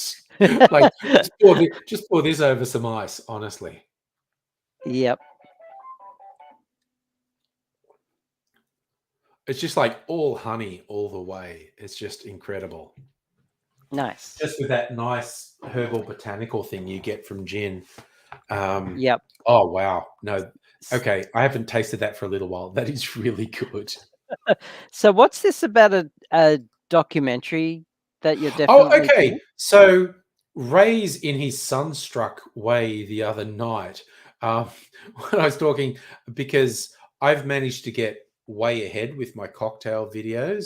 Like I'm posting Mm-hmm. videos every second day. There'll be a short video, then an off day, then a long video, then an off day, then a short video. And I've just by recording the videos during streams, I'm like a month ahead now. And Ray's is just going, Yep. well, man, you should just get a long way ahead. And I went, yeah, that's not a bad idea. And he goes, you know what you should do? You should get like a couple months ahead, and then you should use all that time to do something artistic like a documentary. And I'm going, that's a really good idea. And he goes, yep, it's the sunstroke talking. And so the plan is to get about 3 months ahead with the videos, which will probably Yeah. take me about another month to do, but then dedicate a couple of months to putting together a audacious project. And the goal I want to do it about like local distillers. And so I definitely probably want to catch up with Kirsten and go, can you get us a few introductions to some of these people? I mean, I know Do you people need at a crew? Do you need crew for yeah, that? well, yeah, absolutely. And I also even just want to talk through what the creative aspect of the documentary is. Like, okay, vaguely, I'm just going like, distillers are cool. That would just be fun to interview distillers and other, but Yep. we've got to, it might come organically, but also I just want the idea of like, what are we trying to do here? And because also potentially something of value would be bringing in the bars in Melbourne as well that have the local You content. might even be able to get a grant from the government to do it. Absolutely might be, yes. So that would be if we have like a project And team. Tourist Victoria might be able to get in Yeah. on it. Like Who knows? Greg and Heine have already volunteered on the photography front. But Mhm. yes, I'd be very keen to have you on. And like I said, just on the the project planning side, like exactly like looking into what grants are there, or what festivals are there that you could like enter a short documentary into. Yep. And I'm pretty good at project management. yeah, I know that's a big strength of yours. But yeah, even just looking into like what should we do? Should we look for funding? And Yep. and yeah, I really want to at some point. Again, not really any rush because it'll be a month or so till I'm ready. But Yeah. even just going like, what would be the best story? And maybe it would come out organically from the process of Possibly. talking to distillers and whatnot. And what's the story to tell? Off the top of my head, I feel like the story is like so many of the distillers have a really intimate connection with their suppliers, the farms that supply things. Um, and that feels like a really strong thing to, and just, just in Melbourne, okay, off the top of my head, I was thinking Patient Wolf, because Blake's so friendly and whatnot. If we just went and talked to Blake and said, we're doing a doco, we want Patient Wolf to be part of it, can get the founder and the distiller to be part of it, I'm sure he would. And I've met Ben at Brogan's Way, and I was like, can you introduce me to Brogan and her dad and do the whole thing? I'd love to get Starwood in, and Bakery Hill, which is a whiskey distillery that I actually invested in so they could move from country back to Victoria, back to Metro Melbourne. And although I don't know anyone in it, and I love their stuff, there's the Rye Whiskey Distillery, the Gospel, here in Melbourne. I want to know. Sorry, when you said invested in, was that I bought a lot of alcohol from? No. It was literally they did a fundraising thing, and it's like, we need to raise money to move from country Victoria to Metro Melbourne. And so I technically have some shares in the company, which honestly probably is going to end up meaning almost nothing, but it might actually turn out to be something of value. But for me, it was just a cool thing to get involved with and do it. So, it's one of those things, like if a big international distribution company bought them to maximize it, I might actually make money out of that. Who knows? But it was just a fun thing. So that was Bakery Hill. Gospel I'm interested in because they're Australia's only dedicated rye whiskey distiller. There's other ones who make rye, but they don't limit themselves to rye. And their relationship, like they go to the farmer who's growing a unique sort of rye that no one else is growing, and they buy the rye from that farmer and make their own unique product. Wow. And even just some of the other ones I know, the distilleries who work with Indigenous groups to forage local botanicals for gin and whatnot. There's a rum distillery out next to Puffing Billy called Killick. And they even did things like, because they were running a bar and they were mortified, like, because they're doing rum cocktails in the bar, so they were using a lot of limes, and they were throwing out just buckets and buckets and buckets of lime husks. And they were like, this is a horrible waste. Could we do something? And they ended up actually using all those lime husks and distilling a sort of triple sec, which is normally orange based, but their triple sec is lime based, because they were just producing so many lime husks from their bar. They were just like, well, let's not waste them. Let's reuse them.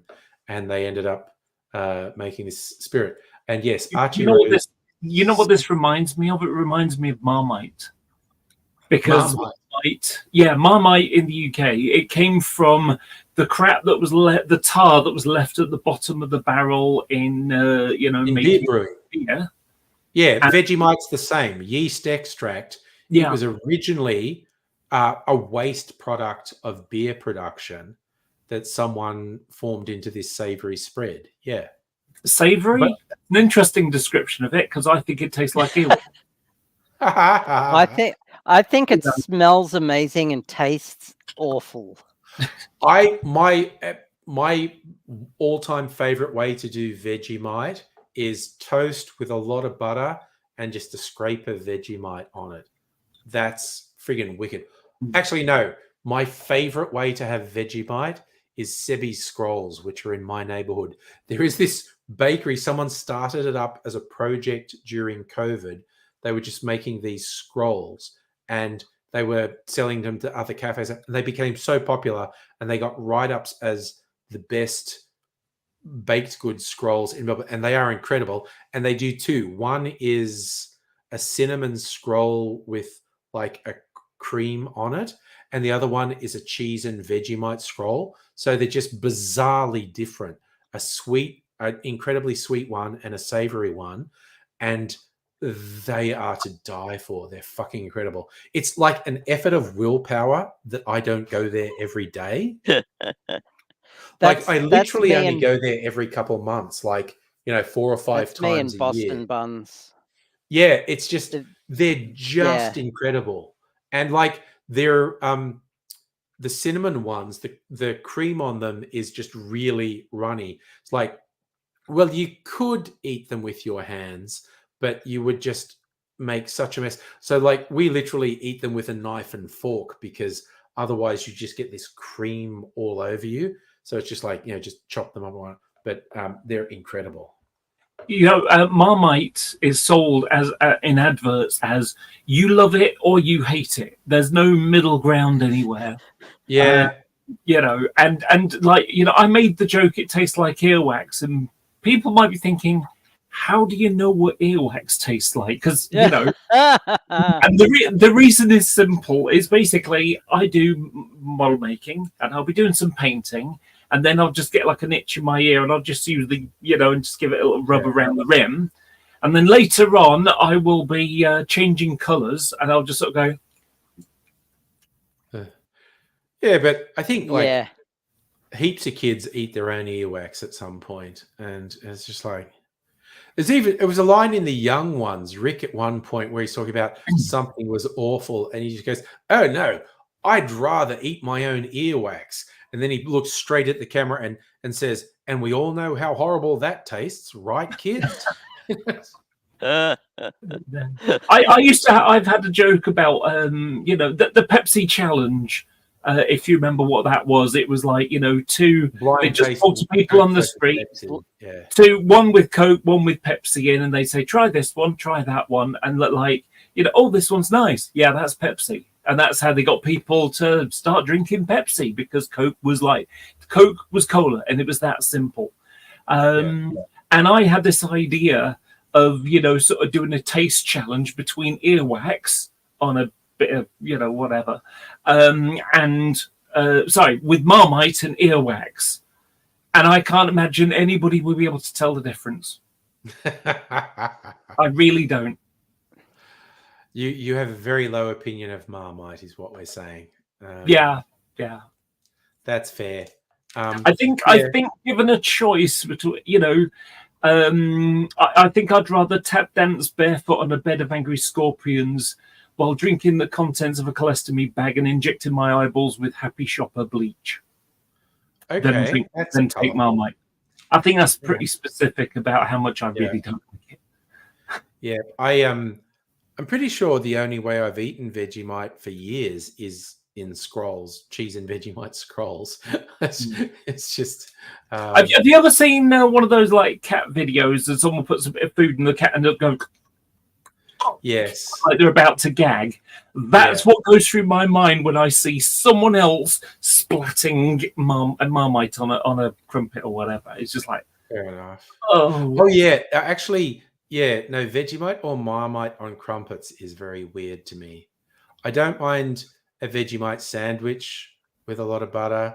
My definite favorite is toast, but yeah, crumpets is just weird. I don't associate crumpets with Vegemite or Marmite, but some people do it. That's very weird. It's actually really interesting how different countries have different words that they think are the same thing, and they taste quite different. So I don't know whether your crumpets are the same as ours. Yes, English crumpets. That's what we have. Yeah, but it's I'm trying to think of the thing. It was on my mind a moment ago, and I'm getting old. By the way, I'm 50 now. Yay! Happy birthday to Hey! you. And hello, Yeah. Micro, by the way. I had a birthday party with a bunch of friends. Yeah. And let's see, I'll share some pictures with you. Oh, good. Oh, here we go. Okay, so it was me and a dozen friends. yeah. They came for a birthday curry night or curry afternoon. Oh, that's nice. And when the party thing came up, they put a hat on me. Oh, that's nice. Yeah. So and I had a birthday cake. So it was brilliant. It was really lovely. Oh, yes. No, actually, Megalich, I agree. Fresh bread, if you bake your own bread, cut off the crust on the end, Vegemite, and butter for me. Yes. Do you know what? I have this weird thing. I like naan bread, like the Indian food. Naan bread. I like naan. Yeah. But and they sell mini naan bread at my local supermarket. So I will just take a couple of slices of that and then stick them in the microwave for a minute and just eat them like that. I don't put anything in them, just naan bread on its own. I love it. Yeah. Yeah, no, I'd be on board with that. Oh, my God. Yeah. My favorite Indian restaurant does about a dozen variations on Indian breads. There are a few different styles, and some of them are stuffed with stuff and some aren't, and some have garlic. It's always a lot of fun to choose. Strict say a garlic naan. I absolutely love a garlic naan. But they also do stuffed ones, stuffed with various things. So there's naan, there's paratha. Paratha's more like flaky pastry. And there's another one. Roti. Roti, that's what I was trying to think of. Roti bread. Roti, yes. yeah. So when I have curry, I could eat roti all day. Garlic roti is just the best. Yeah. Do you remember how I don't know a lot about alcohol? And I used to describe it as it's a bit like curry. I don't have a lot of experience with curry because I don't really like things that are too spicy. And so I'd rather not waste money and try something different and just stick to the good old favorite chicken korma. I love chicken korma, and that's perfect, for me. It's like, wouldn't you like something better? It's like, well, I like it. Why do I need to push and do something that I might not like and just feel like I'm wasting money on I don't like this. It's a massive waste of money. And so I just go, chicken korma, mushroom rice, and a couple of poppadoms, and that's just perfect for me. Have you ever seen how they make poppadoms? Yeah, they're like these little hard plastic things, and then they drop them in boiling oil, and they just go goosh. Yeah, that's exactly it. It's like about maybe 5 centimeters across, maybe and they just come in like a Pringles packet, basically. Yeah. And they just drop them in a bowl of, wok full of burning oil, sorry. And then it just drop it in the middle and it goes, and then they just get a couple of, I don't know what you call them. It's like the metal mesh equivalent of a tennis racket. You just scoop it up and drain the oil off. Yeah. Shake it off and then put it in a pile. Yeah. And strictly saying, I also know you can microwave poppadoms and they work really well. And they're much drier than the ones that are fried. Definitely healthier for you, I think. And Raze, I don't know what magical thing happens to you. You plan to go out and buy Indian food, but somehow come back with kebabs. I believe that involves being drunk. Yeah, you're crossing into an alternate dimension, I think. Although, mind you just brought that up. I was thinking, man, there's a place up the road that does a really good halal snack pack, and I haven't had one for ages. Man, I might get one this weekend. Oh, actually, here you go, Dr. Abigail. Ray's is asking about your 3D printer. Well, I have two 3D printers. Yeah. One of them is old. The new one I've got it's an FDM printer, which means it's a filament style printer.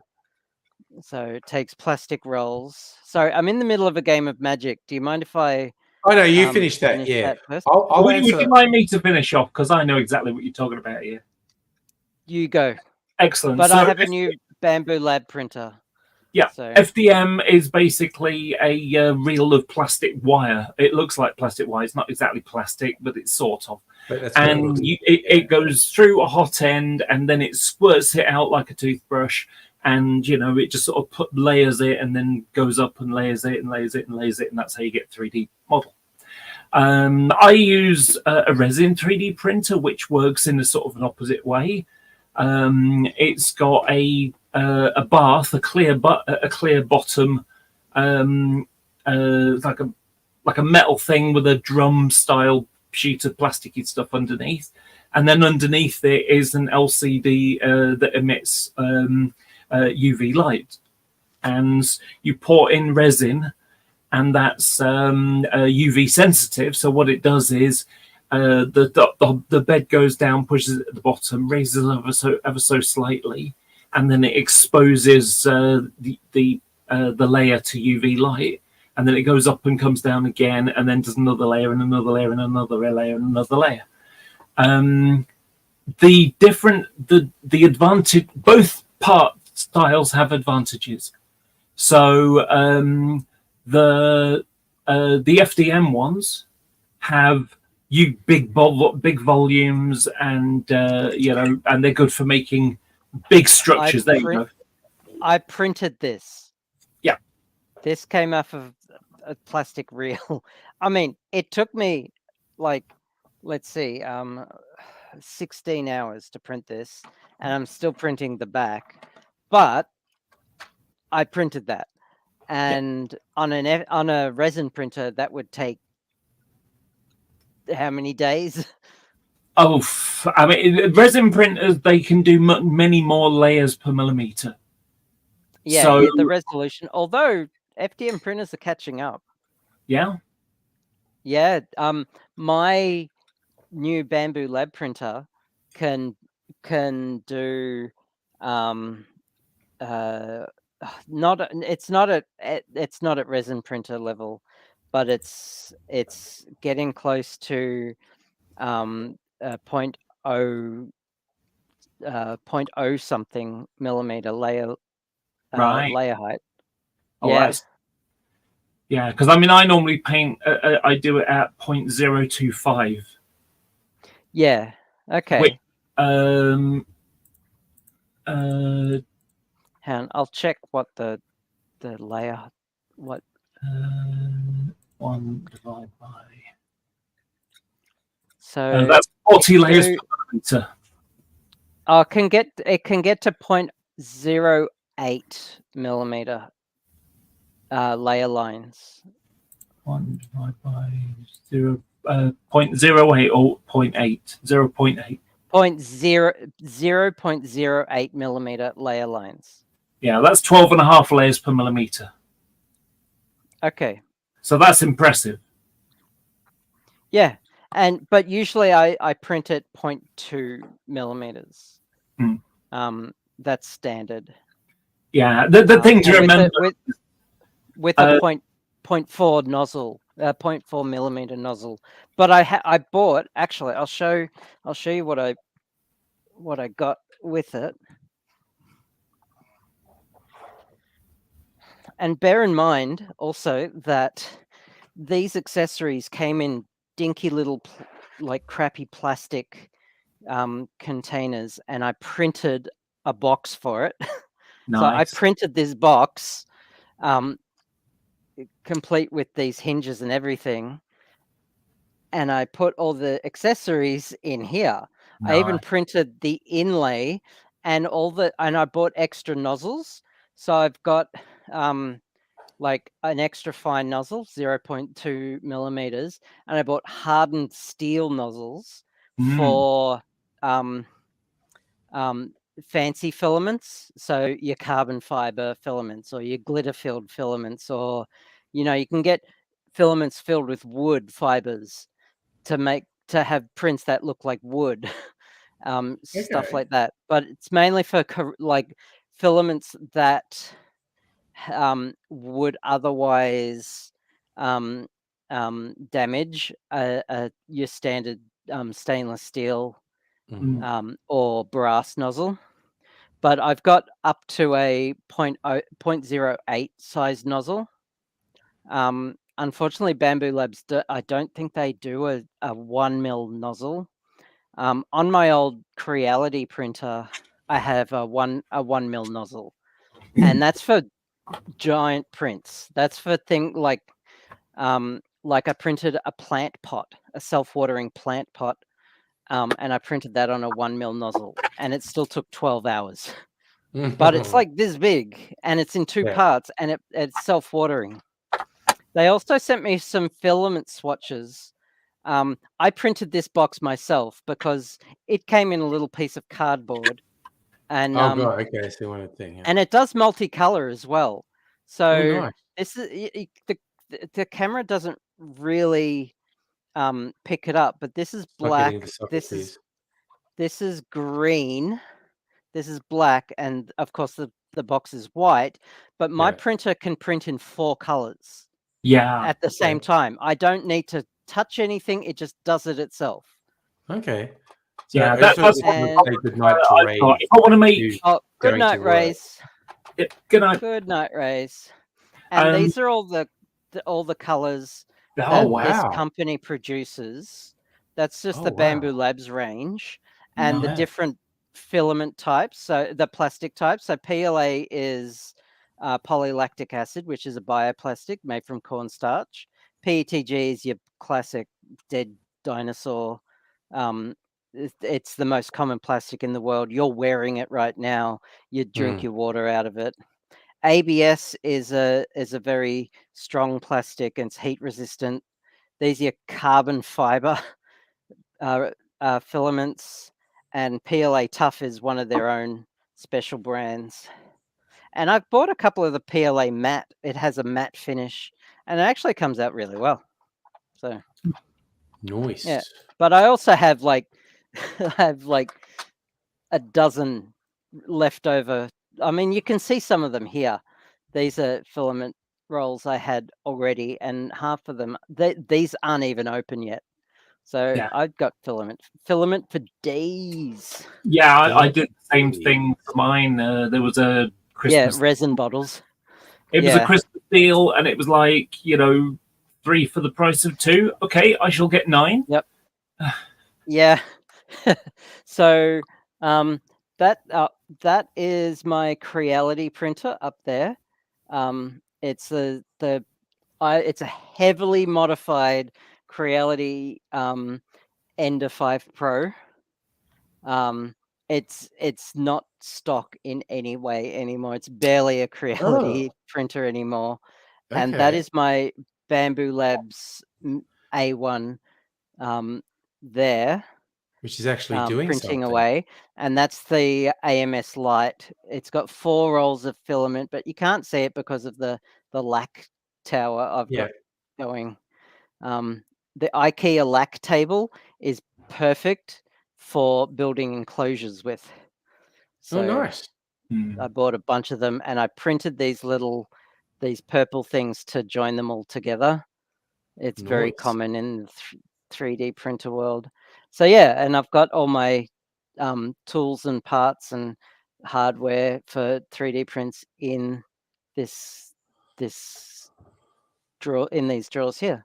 So that's my new 3D printer, and it auto calibrates, it changes filament itself. It if it has an error, if it can't fix it itself, it tells me via my phone that there's a problem to fix it. Like it does everything itself. Whereas this one does nothing itself. I was constantly calibrating this one. This one calibrates everything itself. It even calibrates like when it wobbles, and accounts for that. It's got accelerometers all over it, so that Okay. so it can print really quickly, Mm. and it accounts for its own speed wobbles. It's Yeah, nuts. It's I so thought good. I thought about buying a larger FDM printer for doing war games buildings and stuff like that, which I think it'll be best for. Yep. But This, the resin one for you doing detail stuff. So, for example, there's a tank turret, and the detail Yeah. is really quite Yeah. amazing. in it. And you can't see How the long- layers in it. It's how long did that take to print? I think it was about Good 9 night, or 10 Megaleech. hours. 9 or 10 hours. Yeah, Send me that the was. STL. I want to have a go at it, because you can print something like that on the A1, the Bamboo Labs A1, in a fraction of the time. You probably see some layer lines, but there are techniques to get rid of layer lines. Yeah, Like- well, this one was done flat. I wanted to see how good it would be doing flat.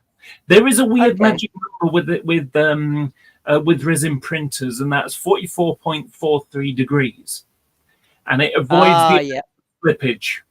Because what Yep. can happen is there's something called slippage where you've got something and it'll just have like a line in it because Yep. it wasn't able to do it exactly, so it ended up sort of just like having a slight deviation. Okay. And you get these occasional striations in it. Yep. But if you have it at 44.43 degrees instead of 45, then that it Yeah, minimizes the slippage problem. The problem is, Yeah, of course, okay. anything that you do, if you think of, let's say this is a couple of hundred layers on the flat. If you put it like that, it's now, it's now like 600 layers, and every layer takes about 15 seconds. Yep. So that's lots of hours. So you've suddenly Yeah. turned Yeah, something fair that takes, enough. about 10 hours to something that's like 20, 30, 40 hours. I would still be curious to give that a go. If I could. And yeah. I would even go so far as to mail it to you when I've finished printing it, because it'll be really light and you can compare the results yourself. I will do that. You know what? There is there's actually something I'd rather you make me, and I'll pay. Absolutely. I'll pay you Yes, to make all the bits, but it's quite a bit. Because the problem is, send me a package with the STLs or a 3MF or something, and I'll have a look. I'll slice it all up and see how long it takes and stuff. yeah, because I'll do it. This is the reason why I'm thinking about buying an FDM one just for big stuff. For stuff that doesn't need to be really, really precise. Like no, I get it. It's the what do you need it to do? If you need it to make big chunky stuff, FDM brilliant. Yep. Yes. And it doesn't take as long. Fine detail, because I considered buying a resin printer just for fine detail, like minis and stuff. Do you know what? If you were like anywhere near me, like in the UK, as opposed to like 11 hours time zone away from me, I was saying that Megaleech too. Yeah, I'd give you my older 3D printer. Oh, okay. Brilliant. Well, I'd appreciate that. But I have a friend who has a resin printer, and I can hit him up at any time, and he prints stuff for me. So, Micro, I was taking advantage of the in-depth 3D printing thing to go out and get some ice. I needed ice. To answer Safa's question, not as much as you'd think. And it depends on the printer. How long is a piece of string? That is one of those questions that doesn't have a specific answer. Yeah, and it depends on the printer. I mean, the hot end, like on an FDM printer, the hot end gets to like 200 odd degrees, but it's like this big, and it's covered in insulation. It's in silicon insulation, and it's got a hot bed which is like this big, but again, it's also insulated, but it's kept Yeah. at like a 60 degrees. That's Yeah. probably the biggest power use. It's got Keeping it stepper hot. drivers, Yeah. the stepper motors, but they don't use as much electricity as you'd think. So yeah, it's. I mean, I'd be curious to find out. I have an energy meter buried away somewhere. I should plug it in and find out, print something and see how much energy it uses. Yep, you probably could do that. And yes, micros. It's like it's great. I actually needed some ice, and the printer conversation was in full flow. So I thought, good, I can just duck out. Even got to have a toilet break. So Woohoo!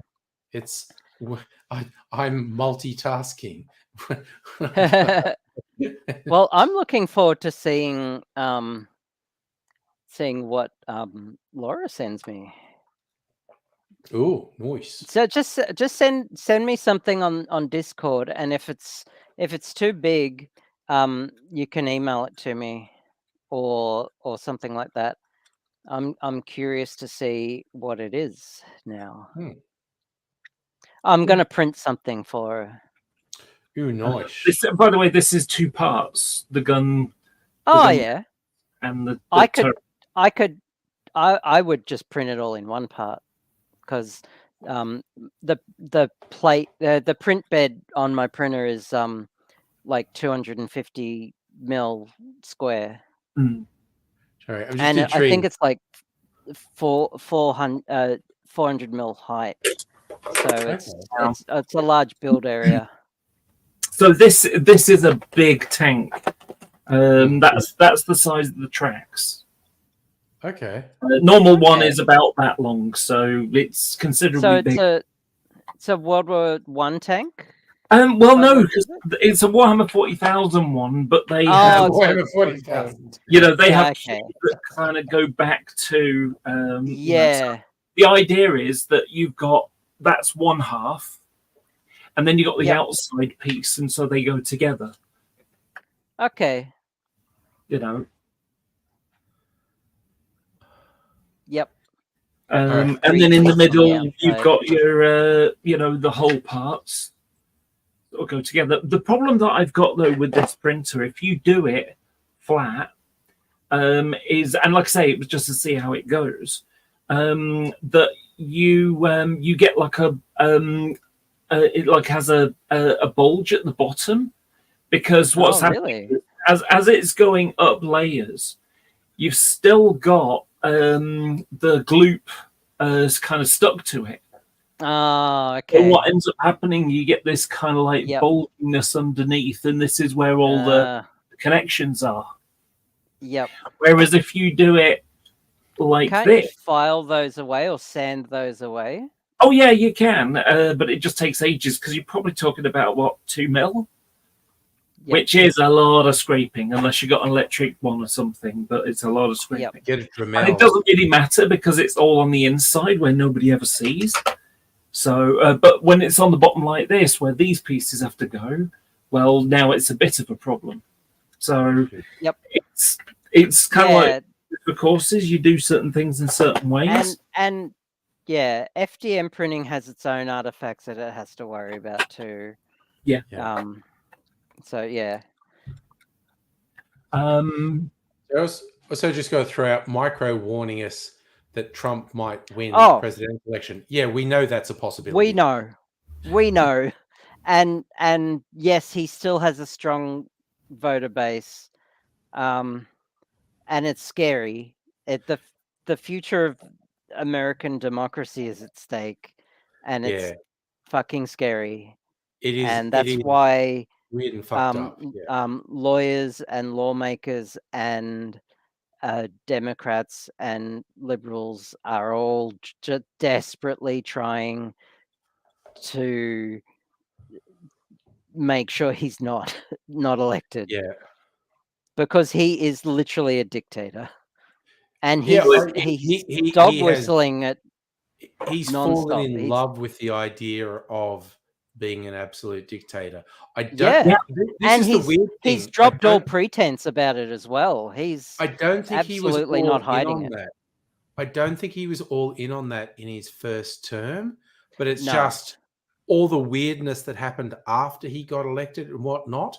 He has just progressively come to believe he could be a permanent autocratic dictator and he'd have support to keep him there. I feel like he now believes that. This is something that is actually other people are pulling the levers behind him, because you got the Heritage Foundation who are doing something called Project 2025.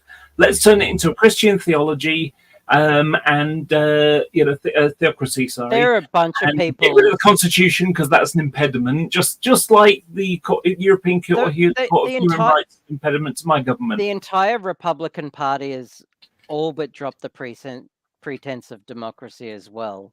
When they realized that they couldn't win based on votes, they started trying to circumvent actual democracy, and they've been doing that for years. Yeah. And there are a bunch of groups who are riding the coattails of Trump, and his rise, in a bid to gain power. Yeah, I would go back to, we're sort of discussing the Iraq invasion under Bush before. That was a bunch of people manipulating stuff for their own ends. Like, you see the stuff they were saying, all the cronies in the Bush regime seriously believed they could knock over Saddam and then a bunch of essentially puppet democracies would pop up all over the Middle East who would all swear allegiance to the US, and the US would control oil production all through there. It was this completely delusional view of what was going to happen. Compared to the people who are backing Trump, the people you were talking about, Laura, the people in the Bush regime were sane and level-headed. Yeah. And that's saying something, because they were completely disconnected from reality. They were running on this ridiculous delusion. See, Micro, this is a funny thing. You're highlighting people calling Trump President Trump and whatnot, but that is actually, from an outsider point of view, that's a slightly surreal thing. All former presidents still get referred to as president, whatever. But you are literally right. It's different with Trump supporters, that they believe he's the legitimate current president. It's everything about him and his supporters is absolutely surreal. So it is slightly different. Yeah. Can I change the subject slightly? Sure. And show you something that I 3D printed recently. A hell couple yeah. of things. This wall art here. Oh. It's an airplane window with the wing in it. Oh, nice.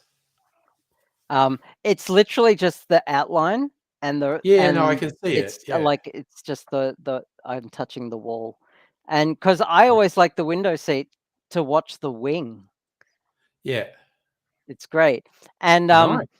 and this, I printed this. It's called a gravity knife, ostensibly a knife. And the theory is, like, you open it up and the knife bit comes out. But it doesn't actually have a knife in it. What it's got is... It's got an okay. Well, it's the circle game. When you do the circle. Yeah, okay. Remember You get to that? punch And I someone got... when you do that. Yeah, and then you get to punch them. I got my son with this. That's because he pretty was not funny. expecting that. He was expecting a No. knife to come out, and I got him with the circle game. That's pretty funny. Very nicely done.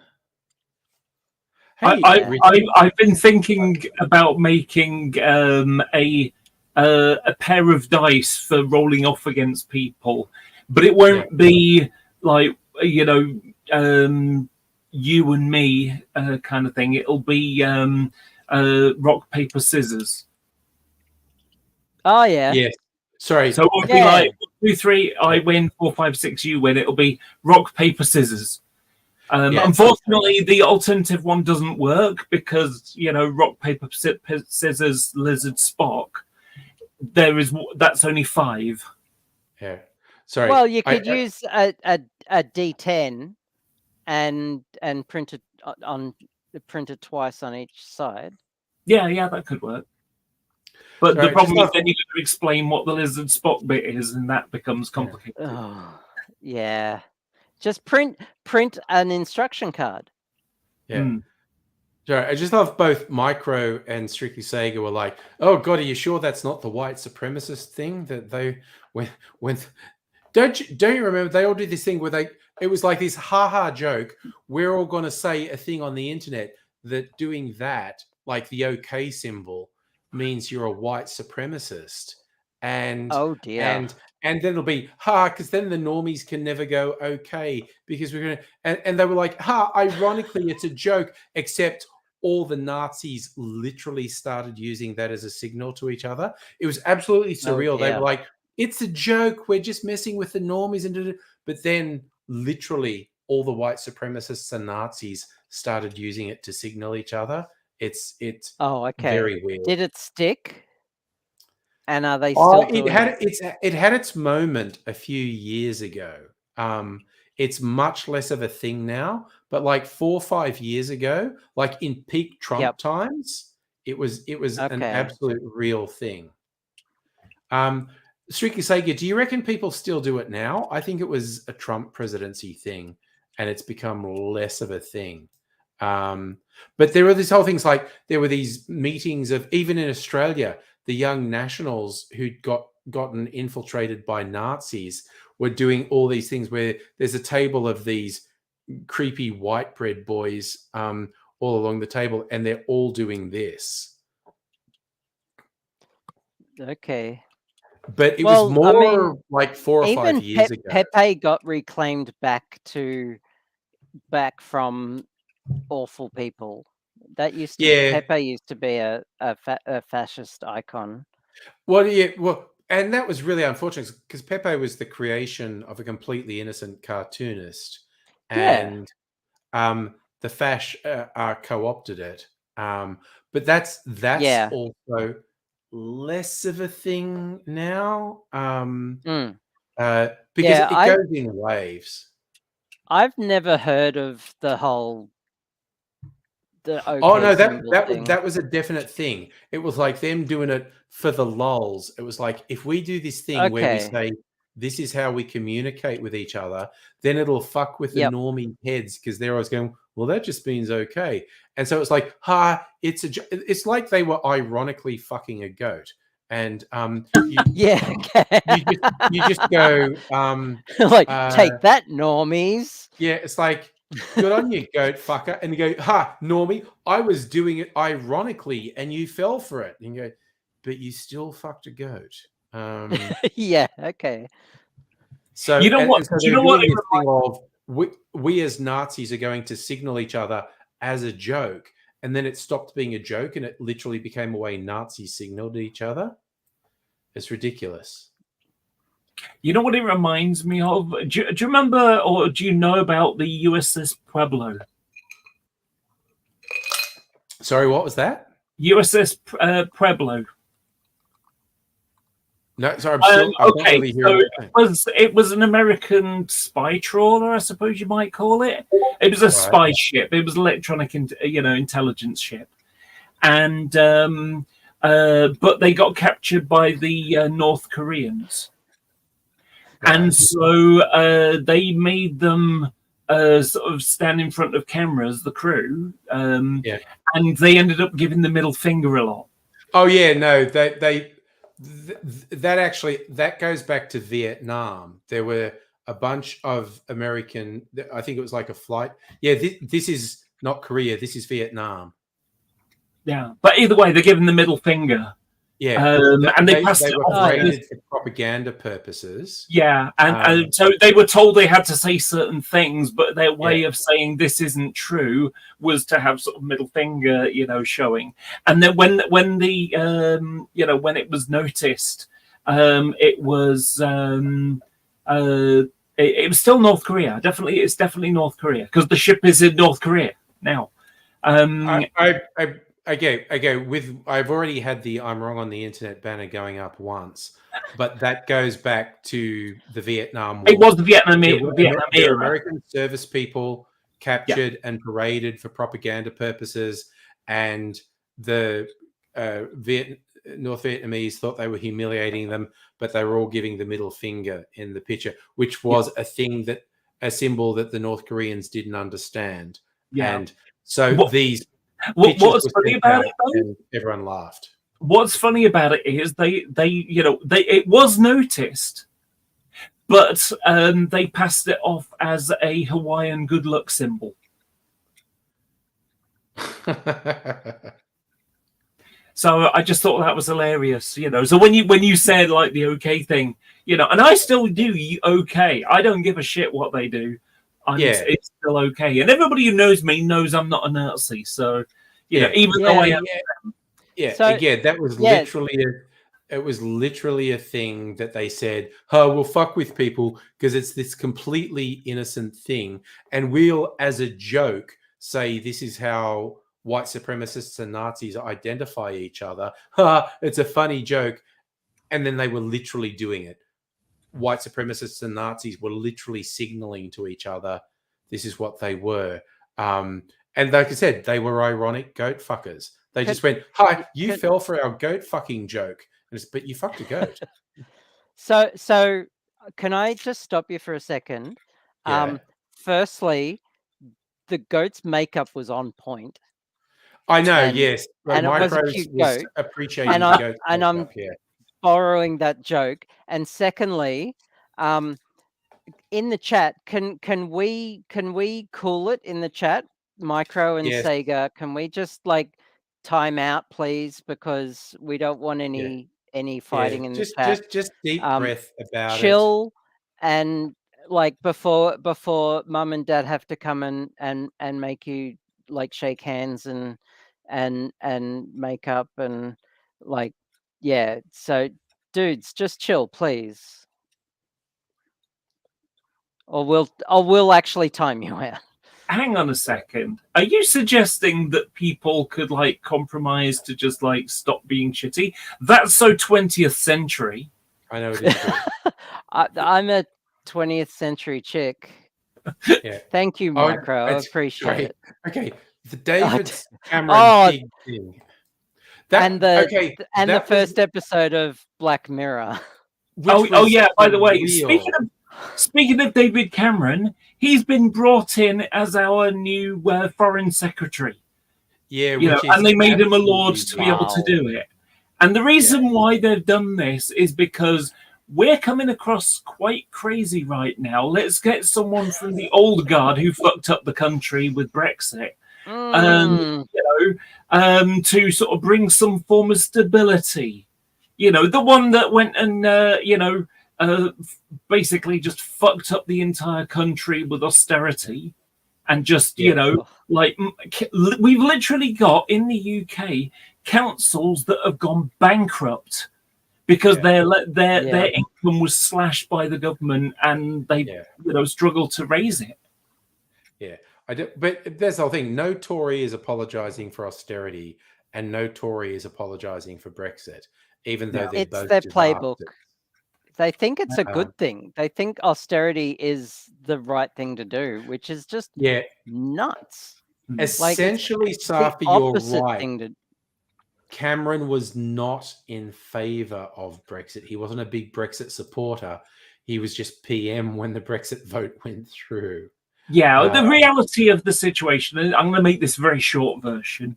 Back in the early 90s, there were a bunch of conservatives decided we don't like Europe, and so they created this European research group which, was just "We Hate Europe" group.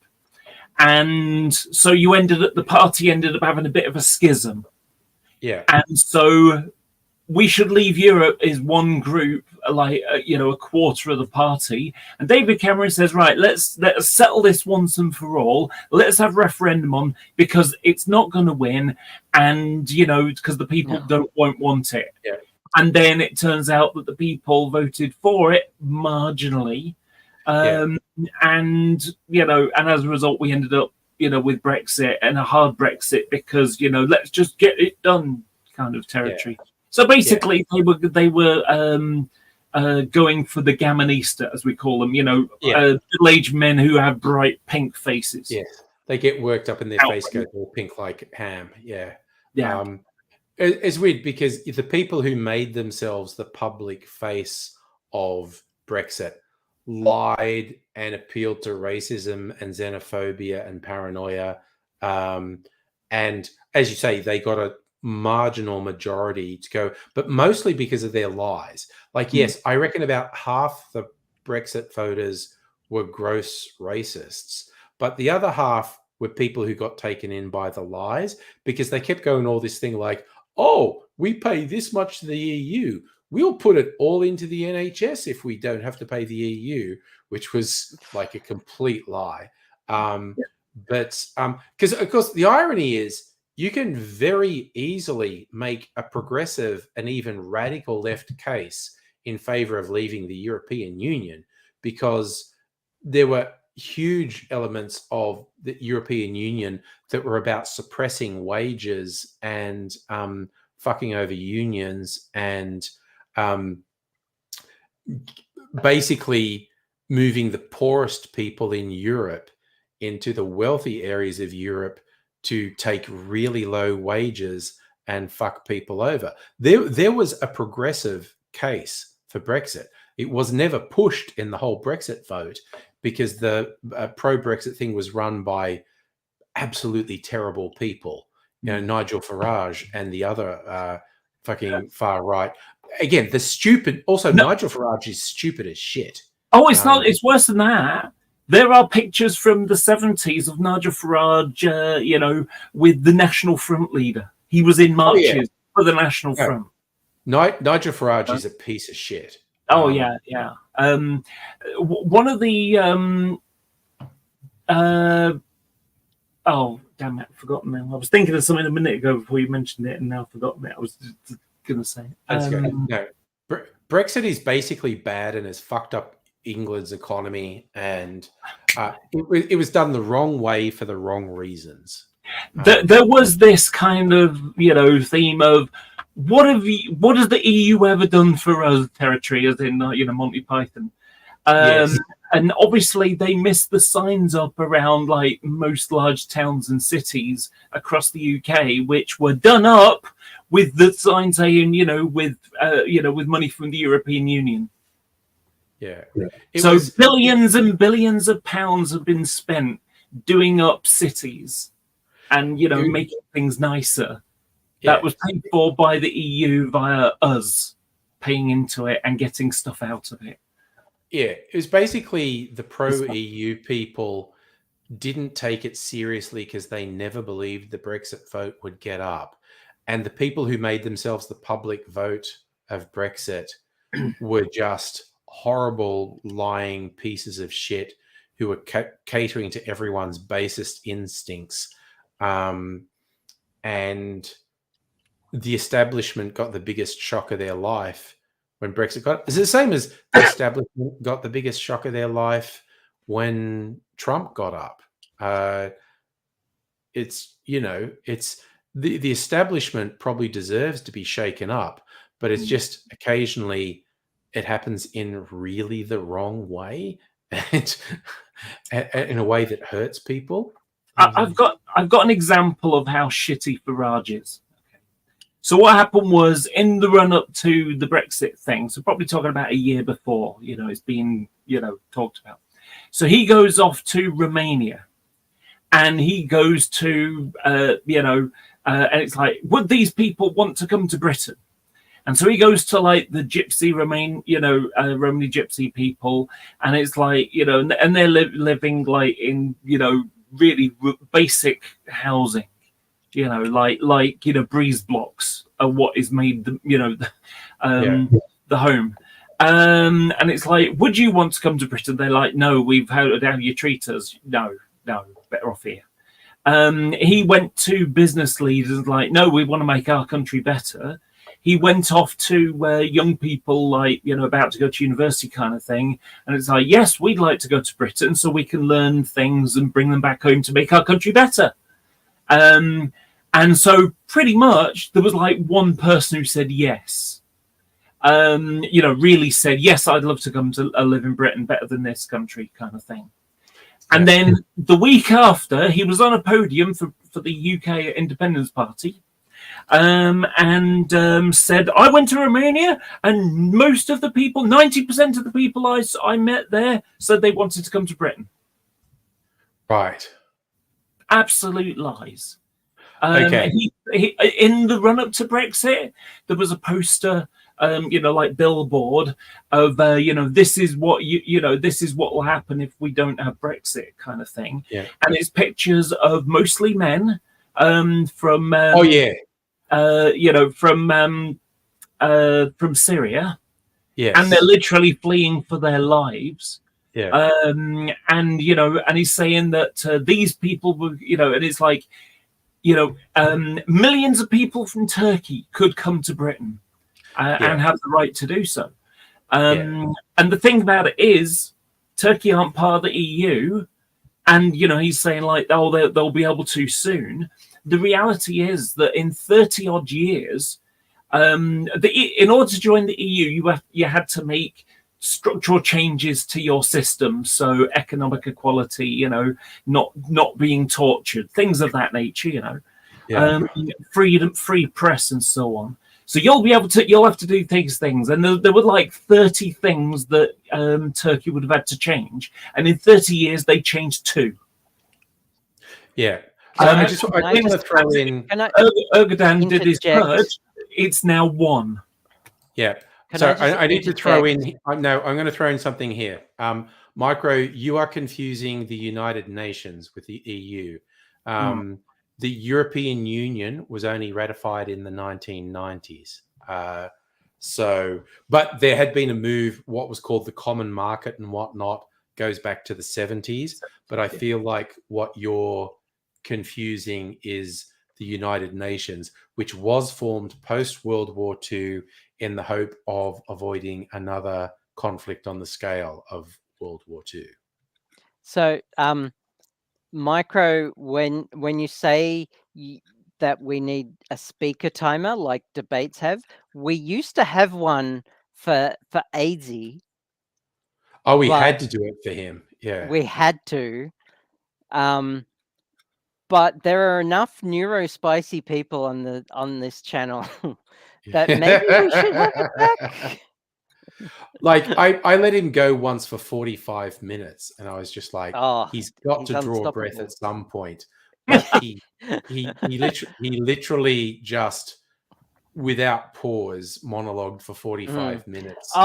My psychologist asked me a question about Lord of the Rings this week. Okay, rookie error. Yeah, rookie mistake, because I literally had to physically restrain myself. I had to cover my mouth. I just like, it was hard.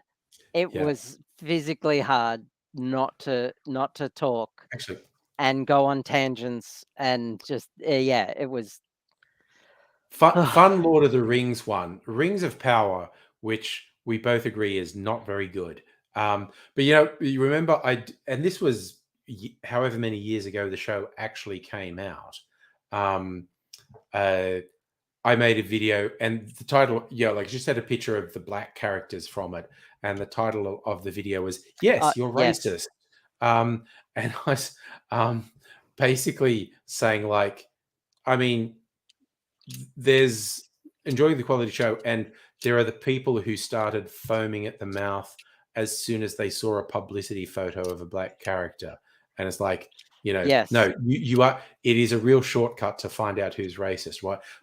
However many years Yeah. ago past that, I still there was one this week. I still Only 1 occasionally year get ago. comments from weird freaks who are going, no, it's not racist. It's just not good. And it's going, listen, you sick little fuck. Anyone who just didn't like the show is over the fact they didn't like the show. Anyone who is searching out years old YouTube videos saying, like, yes, all these people are motivated by racism. You're motivated by racism, okay? You're a weird Yep. little obsessive racist freak, and Yep. shut the fuck up. And- Okay. I have a bone to pick. Mm, So there is a Magic the Gathering set based yes. on Lord of the Rings. Yeah. And it's really, really, really effing good. It's Oh, it's one nice. of their more one of their more popular sets. And it's recent as well. It was like last Yeah. year. Now in this set, there were a couple of controversial choices on the colors of the skin of certain characters in the Oh, set. okay. So there was Aragorn, and they made him black. And Oh, people derided that choice yeah. because they were assholes and called him Yes. Blackagorn, and I want to punch them in the face Yeah. because he's from the royal line of Numenor, and the island of Numenor sat on the equator or the equatorial region, even Yeah. though the world was flat in the Second Age, but it Yeah. was of the equatorial region of the world where the sun passed overhead, Yeah. and the people would be dark skinned. Yes. So it is a logical choice. Mm. It is a Yeah. highly logical choice to have dark skinned Numenorians and men of Westernese. But, and here's where I draw the line, they had the King of Rohan, what's his name? What's his fucking names? Oh, it gets me every time. Theoden? What's his? Sorry, Theoden? what? Theoden? Theoden was black in the set.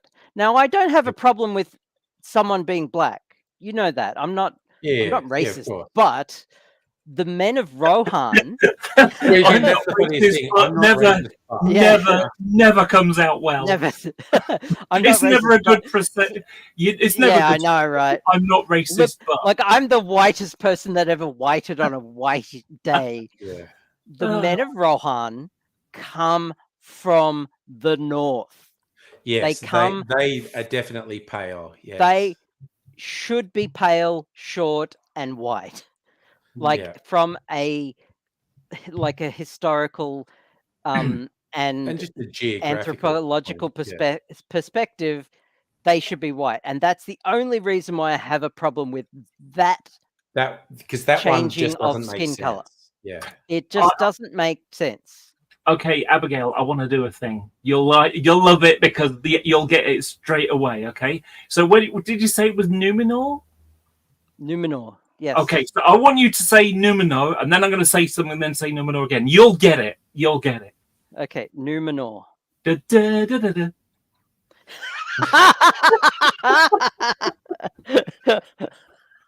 Oh god.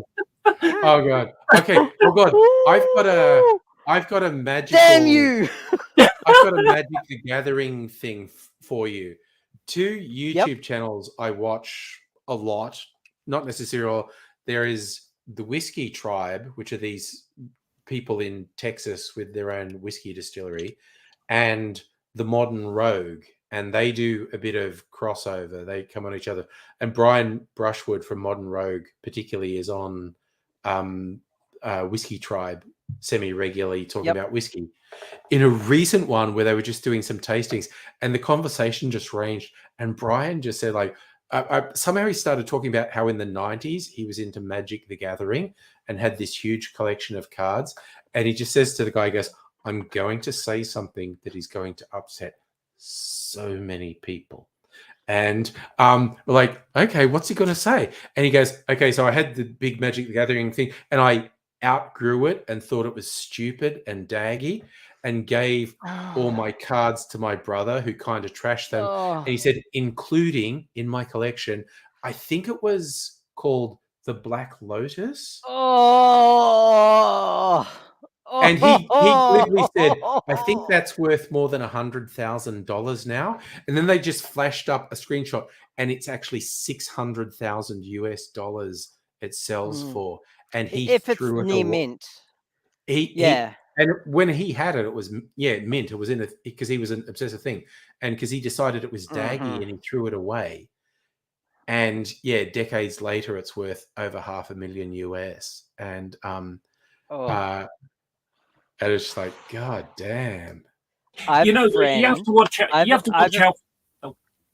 You have to watch out for these things because what something is worth is only based on how much someone's prepared to pay for it. Yeah, and this was, and at the time, it wasn't powerful card. Yeah, it's free at the mana. time, it wasn't worth that much money, but it's so rare and whatnot that you'll see it listed on eBay and similar things for over $500,000 US, and it sells. Yeah, it's so because rare that people don't use it in their decks anymore. There are weird tech billionaires who buy things like that. And it's on the reserved list, which Wizards of the Coast, despite being a money-hungry, greedy corporation, still refuses to reprint anything on the reserve list. Yeah. Oh, I heard one so that all these cards keep their value. I heard one that was the complete opposite, which I'm more on board with because it's Power to the People. I forget what it was, but it was another game where there were these rare elements that are theoretically worth, all these things. And so there are these real gatekeepery people who'd been playing the game forever who were hoarding this, and it was this massive thing of power. And I think this is a digital thing rather than a physical thing. And the game makers at some point, they just went, that's dumb. These people are jerks. And so they just released really cheap versions of it that undermined these people who'd been building up this thing for a decade. And they just went, it's really dumb that that's worth that much money. We're just going to mass release more versions of it. And all these people who'd been gatekeeping were like, no. But 99% of the players of the game go, oh, that's cool. I want to get my Lord of the Rings deck so I can show you these cards. I'll be back in a sec. Cool. I thought Micro, we never had Chuck E. Cheese. Are you saying you read somewhere we're getting Chuck E. Cheese? Because we certainly never have had it. Are we getting it to cash in with Five Nights from Freddy's? There's a Five Night at Freddy's movie coming out. It's like, damn. I used to think about going to visit New Zealand, but I decided that the hordes of orcs were a problem. Okay. My one time visiting New Zealand was after Lord of the Rings, but before they commercialized it. Like, you couldn't go to the sets or anything, and now you can. It's all commercialized. You can go to the sets. But when I was on a camping holiday with Mrs. Angry, we're in a little camper van, and really regularly you'd go to a bit of the country and you'd just go, oh, fuck, this is totally Lord of the Rings right here. And some of the forest bits, we'd just go like, yep, I legit feel like if I wandered through those trees, Black Riders would start chasing me. I'm like on the outskirts of the Shire, and Black Riders would chase me through the trees if I went through there. But it was this very weird limbo bit after Lord of the Rings came out, but before they commercialized the physical locations. Now you can go and stay in hobbit holes and whatnot. But off-topic thing for a moment. I got to give. I'm going to put this in a mono red deck and draw lots of hate from people. It shuts down other decks. It Okay. turns non-basic lands into mountains. Okay. Because no one plays. No So one else plays red. I want to give you and the people here who watch things because so I started karate recently, a few months Okay. ago. Nice. And Cool. I'm getting a lot fitter and losing weight as a result of it, which is cool. Wish I could do that. But one of the things that it's so I can't wear makeup. I never used to go anywhere without makeup and a frock or whatever, you know, and you know, so it's thanks to being able to do it here that I haven't felt just like so dysphoric. Yeah. You know, that like, are they going to see me as a man type mentality? Yep, You know, and it's not. It's been great. Cool. Oh, Thank Is you. it a queer karate group, or is it just a? No, it's just a normal karate group, bunch of kids, few adults. You know, I'm getting on very, very well, progressing very quickly. Sorry. You said kids. There was a meme I saw that was a karate class with an adult and a little kid, and it was something like, you know, take on your opponent no matter what. And then the next shot is the adult just slamming the kid into the ground. But anyway, sorry, what's that one, Abigail? That's Eowyn, and the art is depicting her beheading the fell beast that the Witch King is riding. Cool. And this is a commander deck, so she's the commander of the deck. Okay. So let's see if I can find. All right. Well, you're looking for that. I'm going to quickly answer Micro's question. What does Australia export? US makes trucks and drugs and guns, mainly primary produce and the output of mining. So we export food, we export a lot of food, and we export a lot of products of mining. Which is that one? Focus, please focus. That's Aomer. There it is. Oh, there you go. Oh, there you go. Aomer, King of Rowan. Yeah. Obviously, after the Battle of the Pelennor Field. Yeah. So yeah, Micro, literally billions of dollars of stuff extracted from mining gets exported from Australia, and it's all being stolen from the people because it should belong to the people, but some wealthy motherfuckers. Yeah. GM didn't kill Holden. The Conservative Party in Australia killed auto manufacturing because it did actually need some government support and subsidies, and they went, well, we're not going to do it anymore. What are you going to do? Shut down? And they all said yes.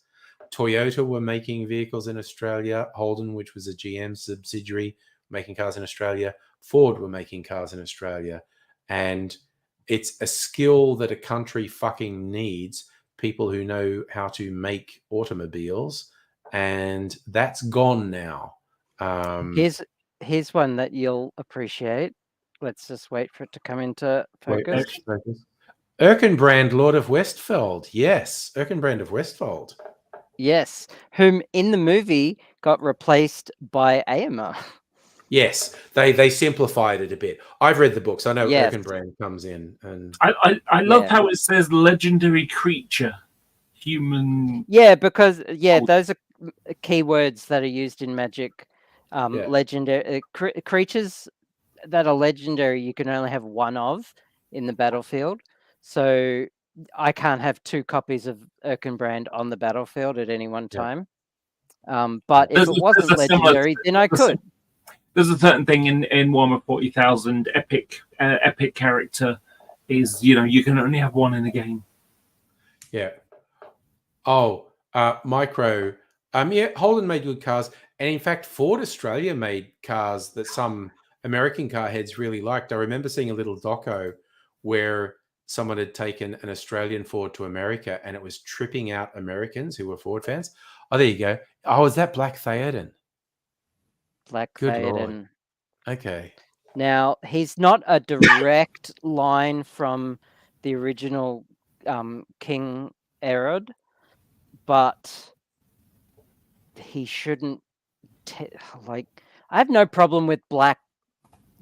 No, it's but black, if you're right, talking it's the geography, your race yeah, has to be spread over a certain geography to get different yes, ethnic characteristics. exactly. I'm speaking purely anthropologically. Yeah, and that's why I was Yeah, okay with a black elf in Rings of Power, yeah, because it's like, absolutely. good lord, they spread everywhere. You would get Yeah, ethnic divergence in them. yep. And that particular elf, I forget his name, came from Beleriand, which was fucking huge. Mm, Beleriand was the size of what Middle Earth is now. Like, yeah, well, in the Third Age. yeah, And parts of Beleriand stretched to the coast, the southern coast of Gondor.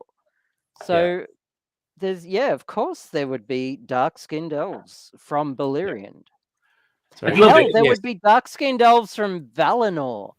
yeah, From like the continent of Aman was even bigger, and it stretched from southern pole to northern pole.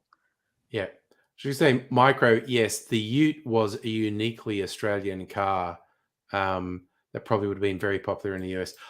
My car's a Holden, and again, because Holden ceased to exist, my car must be nearly. I haven't kept track. My car must be nearly 10 years old now. It's just a nice little hatchback, but it's actually turbocharged, which is hilarious because I'm in this little hatchback, and it's occasionally it lights some cockhead in a big car where their engine's basically the size of my whole car.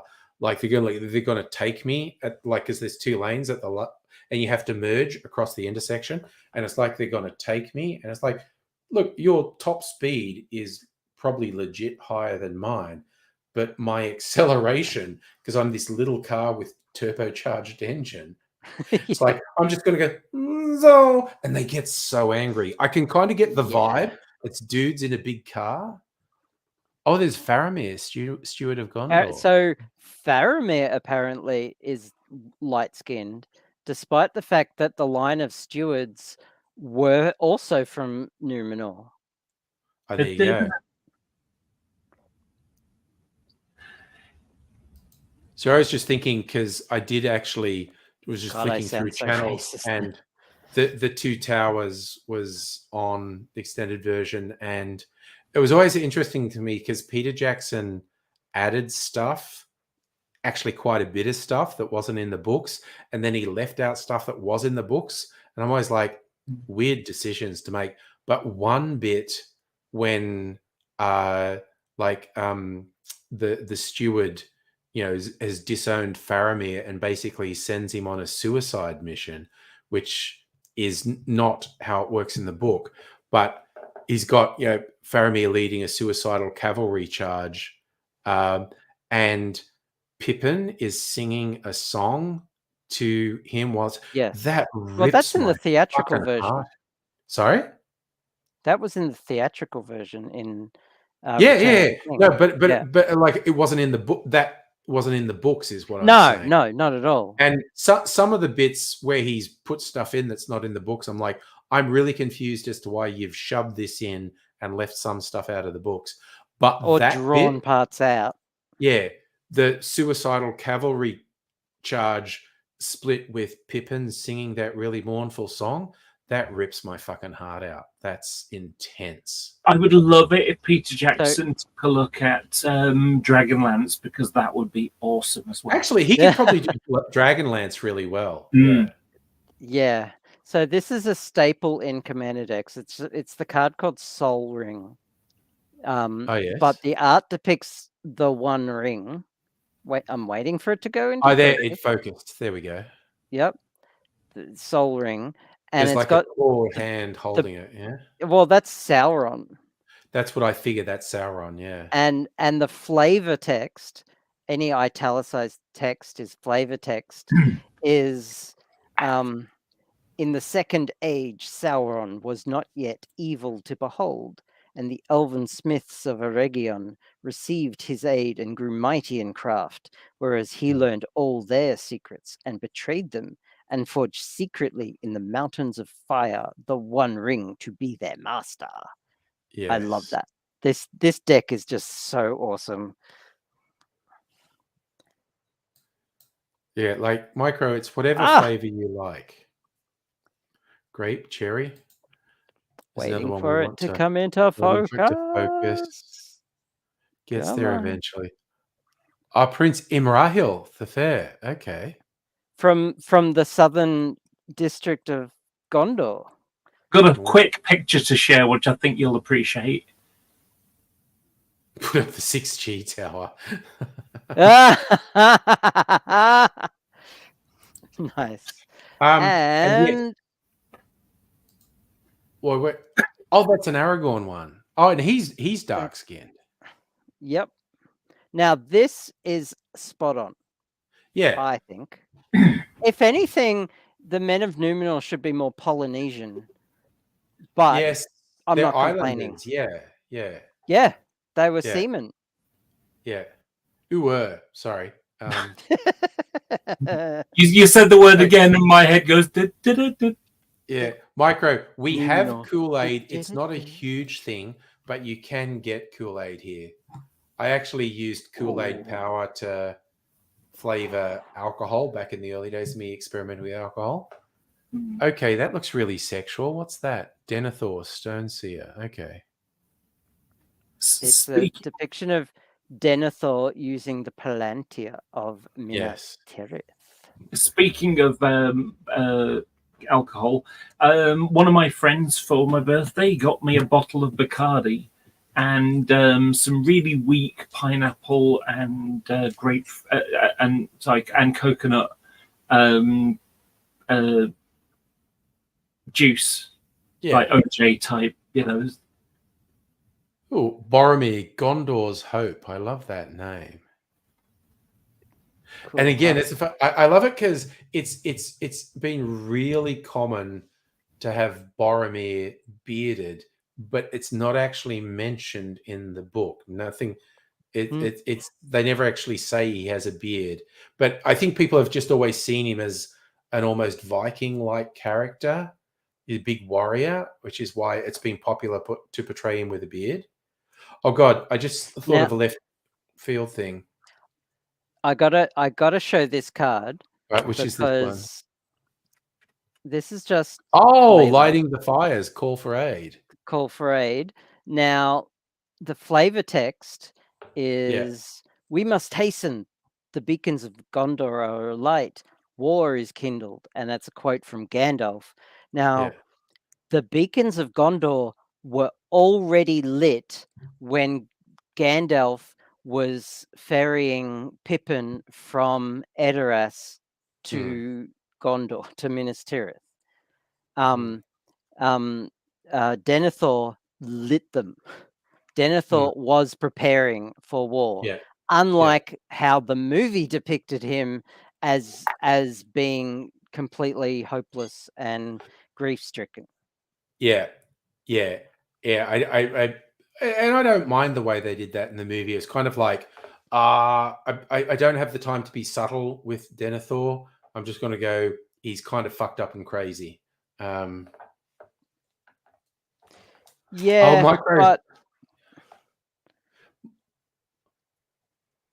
so as you go, Micro's obsessed with some Australian chocolate bars. Flake is incredible. You may also be thinking of a Twix. Flake is so good.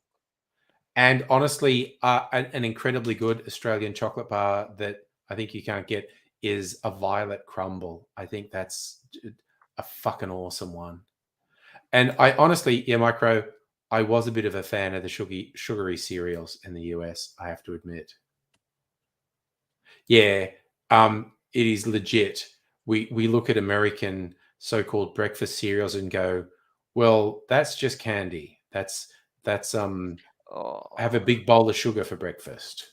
I don't like cereals. One of the card types in Magic the Gathering are called sagas. And they depict epic storylines. Yeah. And this one is called, wait for it to focus. The Oath of the All. Errol. I would give anything that's how just to be that's like you. Errol. the Errol from the Men of Rohan, Oh, and it's okay. only called Rohan because that's the land they Yes. inhabited. But they're the men of the north who came to Gondor's aid Yes. after the great plague of the early Third Age that Sauron inflicted on them from Dol Guldur, and when the Easterlings invaded, and so Gondor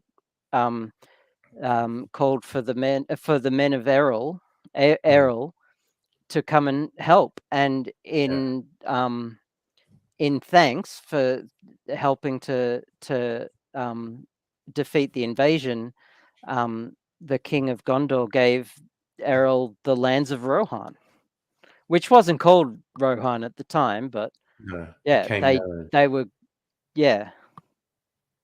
That So was just about Errol, all I think about is Errol Flynn and that old Australian crawl song. Oh, Errol, I would give anything just to be like. Now I'm just picturing that guy founding the lands, and they're having big parties, and the people just singing that with. I would give anything just to be like you. just to be like you. I got something to show. So Yes. ages ago, I bought myself a Blaha. Oh, yes. The shark. Amusingly, trans icon. I don't know Yes. why it is. It's great. Apparently, Just go with it. there's a non-binary one now, and that's the whale. The IKEA whale Oh, is the okay. binary Cool. icon. But anyway, I have not one Blaha or two Blaha, but three Blahas. Oh, wow. That's a big one. Nice. Yeah. What happened was one of my friends bought me a Blaha for my birthday and thought I had the big one, but I already had a smaller one. So I went, and I wanted the big one anyway, so I went and bought the big one. Nice. So I now have three Blaha-ha-ha-has. That was supposed to be Oh, that's glamdring, even though it Focus. hasn't focused yet. Yeah, it's glamdring. Come on, focus. nearly. Focus. That's the first one I've picked before it's focused, actually. This one is Yeah, not. I mean, it's pretty obvious. It's a sword, and there's Gandalf, and Stick it close to them, pull back. Oh, there we go. Suddenly, there we go. It's suddenly Glamdring. focused. Glamdring. Yes. Nice. Oh, a Did really Oh, I think Dr. Abigail's actually great frozen. card. with- And some of the lands, some of the basic lands are actually maps as well. Like this Oh, nice. mountain is the Misty Mountains, Yeah. which is so cool. This forest is like the old forest near the Shire or in the Shire. Oh, yes. Focus. Doesn't focus That's yet. Buckland. There we go. There There we you go. That was actually trivia. That was a big family in Dubbo, the Bucklands. Oh, cool. It's like, because I'm one of 10 kids. The Bucklands had 8 kids, and all the boys, they only had one girl, and the rest were boys. Is this gonna be? And all the boys equated to a boy in my family. So that's a weird. And Legolas. It took me ages to. Legolas. It hasn't Yeah. focused yet, but it took me ages to. So I've There we been go. to Legolas, Master Archer. Legolas. I've So been Legolas's name. Legolas is called Legolas Greenleaf, Yes. and in Sindarin, Legolas translates literally to Greenleaf. So he's Greenleaf. Greenleaf. So his name is Greenleaf. That's I've been because to he's Legolas. weed, I'm sure. I've been to Legolas. Sorry, wait a minute. That's Oh. Legoland. Forget it. Eleanor Gardner. Eleanor, do you know who this is? She's a hobbit, I guess. Well, yes. It's like that's not Sam's wife name. No, she a that's descendant of that's Samwise? Rose. Yes, that's Sam's daughter. Yes. Sam's eldest daughter. Yeah. Her because father he was- Samwise gave her the red book for safekeeping before he sailed into the west. That's the flavor text. Yeah. That's my babe because she's thick. And it's Yeah. Okay. Do I have? I've got Micro's on more. board. What's oh, it's a mere one. I'm gonna make myself another drink. Okay. I'm barely Tim Smith. Oh. Oh, I dropped some cards. Oh no. I've got another card I want to show off. Do it. I'm not really that much into Lord of the Rings. I mean, it's not like I don't like it. It's just I'm not nuts about it, if you know what I mean. You know, I'm in that I like it, but I'm not a geek nerd for it, whatever you want to call it. You know, I'm not the equivalent of a Trekkie. Well, I'm not really that into trains. Yeah, I know. That's fine. So, I'm just not saying, criticizing. I mean- I'm just not. I don't hate trains. I'm not really that into trains. Yeah. Just I'm going to saying. Japan in May/June, and I'm trying not to turn it into let's look at these interesting foreign trains trip. Yeah, no, that's fair. We should introduce you to some Australian trains. Well, I already like one train that's in Australia. Which one is that? It's the XPT, Is which were built in Britain. Was it? It's basically an Intercity 125, but Fair an enough. Australian version. Have you heard of Puffing Billy? Well, I mean, other than the old Hornby steam train thing, is it a steam train? It's a steam train, yeah, but it runs between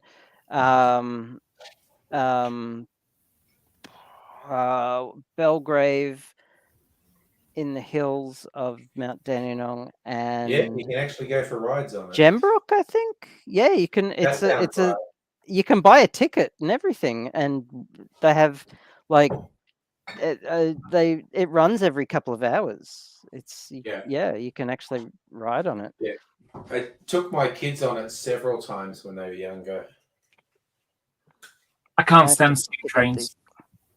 Oh, they're disgusting. They're like you get smog everywhere. You get bits of unburnt coal in your hair, and powerful. You know, look like tubes on wheels. You know. and the gauge on such a narrow gauge. This particular one. Oh, is it keg gauge? Is it? I don't know what that means, but I assume it's the same. Yeah, a standard gauge is 4 foot, 8.5.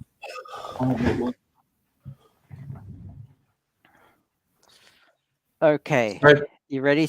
Ready for we some got more? something else? Yeah. That's gonna be an ant by the looks of it. No, it's Trevis from Star Trek Voyager. Yeah. I don't Come believe it. on. Focus. Here we go. There we go. Oh, it's Quick Beam. The one who makes he makes hasty decisions. Yes, Quick Beam.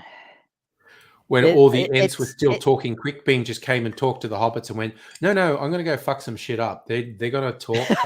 Yeah, it's complete. You know, in the Two Towers when the Ents are attacking Orthanc. Yes. And there's one Ent that gets set on fire. Yes. And at the end, he puts his head out in the river. It's my head canon that's Quick Beam. Oh, okay. That's totally my head canon from the very first time I watched it. I think the inspiration for that in the movie is there's an Ent who's particularly beautiful and smooth barked and actually gets burnt horribly in the attack on Orthanc. And they don't do that in the movie, but I feel like that was the inspiration. But again, not everyone. What I love about that is not everyone even sees that. The orcs set an ent on fire, which looks awful, and then when the dam bursts, it actually just leans in and puts the fire out. Yes. It's not, Peter Jackson was not scared of subtlety in that.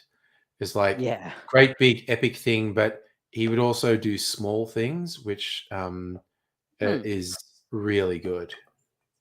Also, Tolkien was never specific about which towers were the two towers, because it could have been Yes. any two towers. It could have been the Tower of Minas Tirith and Minas Morgul. It could have been um, uh, Yeah. uh, Cirith Ungol. It could have been Barad-dûr and Orthanc. It could have been Yeah. any number of towers, but then Yeah. in the movie they made it pretty specific. Yeah, it was Orthanc and Minas Tirith. Yeah, Oh, that focused quickly. Meriadoc Brandybuck. because there's a face in it. Oh, okay. Yes. Meriadoc. Oh God, we're traumatizing Micro. Two towers. He hears twin towers. Oh dear. Gimli counter of kills. And I love the orc in the foreground, just like having his teeth smashed out, and Yeah. the big smile on Gimli's face. Like, yeah, that was cool. I heard his skull shatter when I hit him. Yeah. The flavor was fucking the awesome. flavor text.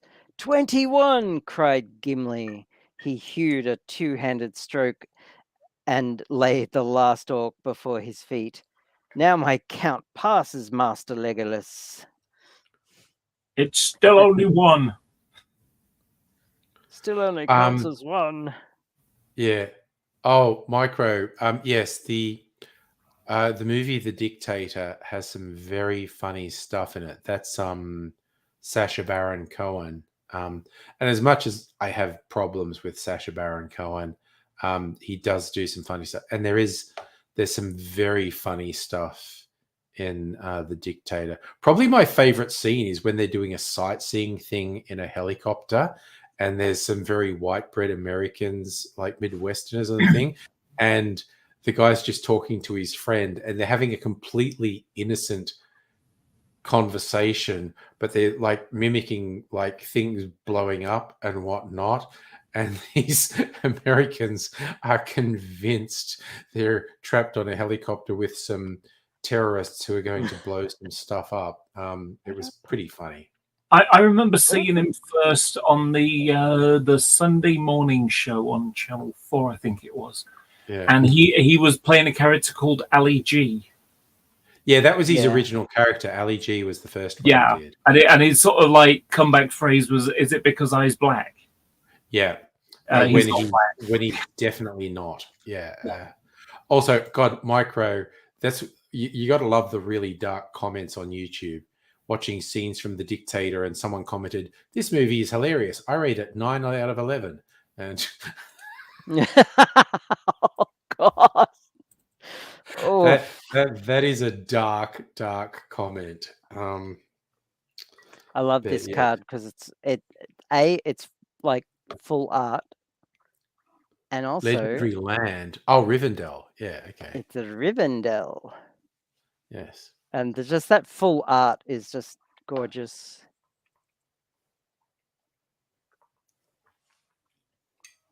Wow. I just impromptu made a drink, and it's really fucking good. So this is pretty cool, but the next one is hands down my favorite card. So that's the Shire. Another land card. Yeah. Legendary So the Land of Shire the is Shire. awesome, but this one's another saga. This is my favorite tale in the entire Legendarian. Can you guess what it is without it being in focus? I can't quite. It looked like people dancing around. Well, that should be your first hint. Oh, Tenuvial. Right. The Tale of Tenuvial. Yes. Beren and Luthien. Yeah, It's the greatest love story ever, yeah, in my opinion. that's pretty intense. Up there with Robotech and Yeah, which is a love story. You can't yeah, prove me wrong. yeah. No, Micro. I also assume an artist did a quite large scale version. Oh of yeah, it. that's how they do it. Yeah, Yeah. they get artists from around the world. This I've got some art signed as well. Like there's an artist who just lives down the road. His Okay. name's Adam Paquette, and I've actually gotten some lands that he's done signed as a Ooh, prize. nice. And I've had some playmats signed by the artist at a couple of GPs that I've been to, Grand Prix events Nice. that I Nice. competed in when they were a thing. So all this thing with this art. Oh, okay. What's this one? Wait, it's like a magic eye thing. Oh, Gollum. Yeah. Patient planner. Plotter. Plotter, is it? Sorry, patient plotter. Patient plotter. So this thing, Lord of Oh, the Rings this art. While we're looking for something else, there's one I remember. Anyone who remembers like 70s fantasy art, it was the portrayal of oh, female characters was very gratuitous. Who's this? Oh, Samwise the Stout-Hearted with Sting oh, and is the Vial. and So the okay, Isle of Galadriel. yeah. Oh, is this the, is this the Rohirrim? Yeah, Aeon. So Anecdote? Yes. there's this thing. Someone's going this really trashy 70s thing. The joke was chainmail bikinis. You'd always get these female characters wearing really scanty chainmail things, and they had Aowen, and she was just portrayed like with the tits out and her ass out, and just this barely covering chainmail bikini. And someone posted it, going like, "Jesus Christ, what was wrong with people in the 70s?" And someone said, "No, no, but do you not understand? If we say this is canon, what she looked like, she was able to blend in seamlessly with the men. So they were all dressed like this with their asses hanging out as well. So it was like the thunderous sound of the Rohirrim going into battle was not the stamping of the horse's hooves, it was the clapping of their ass cheeks as they went in." It's just like, just taking something really gross and gratuitous and sexist and going, no, no, she blended in with the men, so they were all dressed like this too. Oh. So we've got. Okay, what? Oh, what's that? Mithril coat. Okay, I thought that was when it was out of focus. I thought it was a beard. I thought, is that someone with a really No, big beard?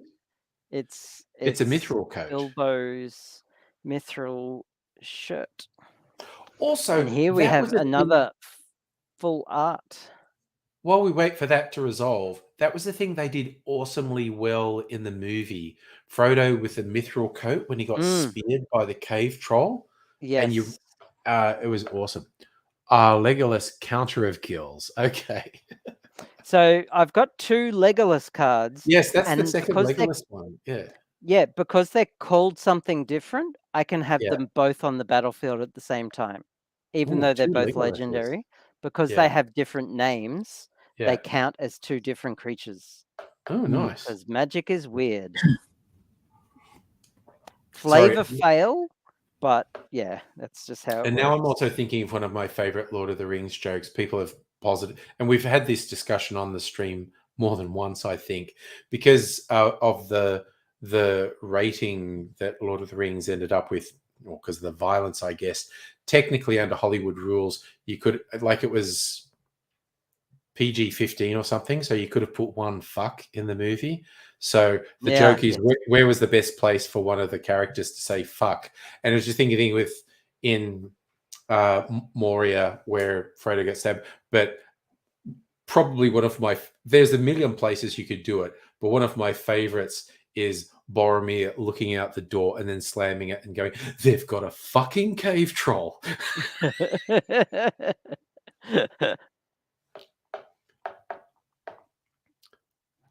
Oh, so Micro, it was PG-13, and that lets you put one fuck in.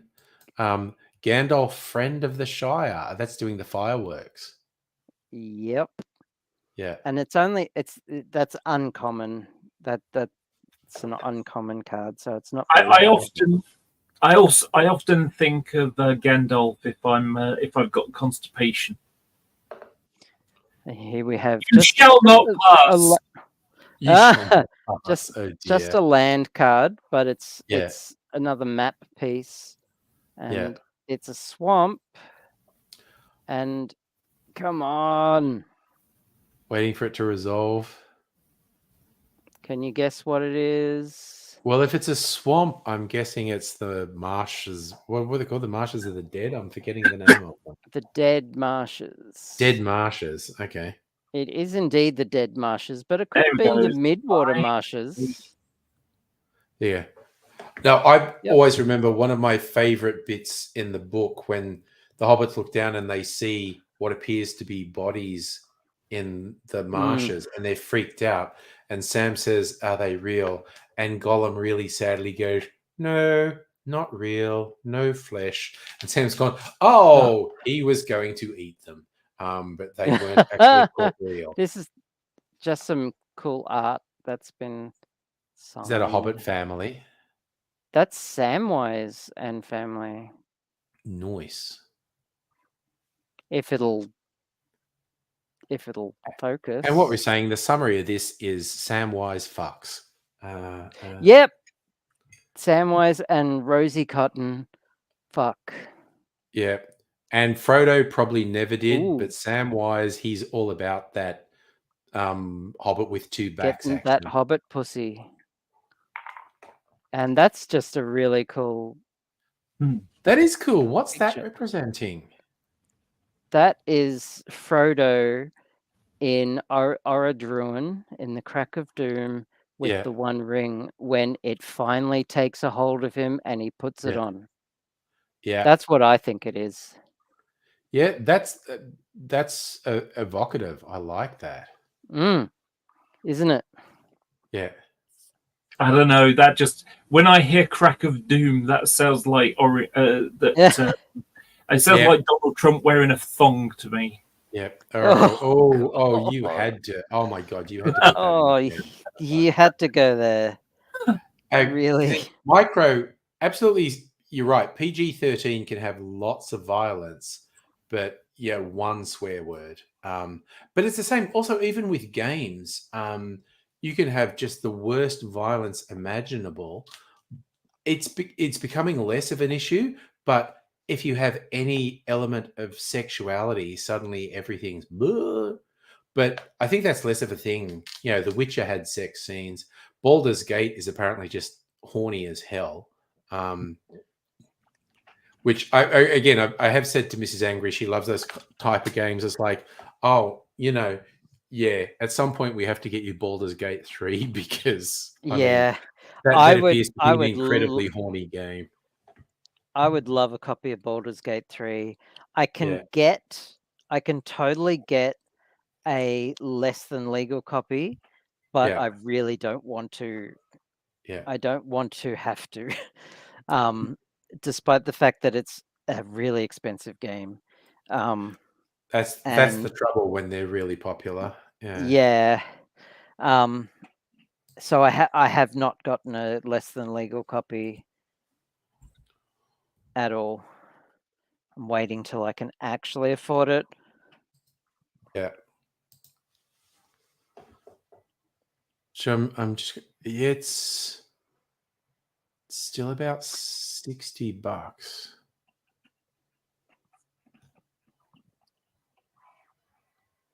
My printer is making some really weird noises. I think the print head is knocking into the part.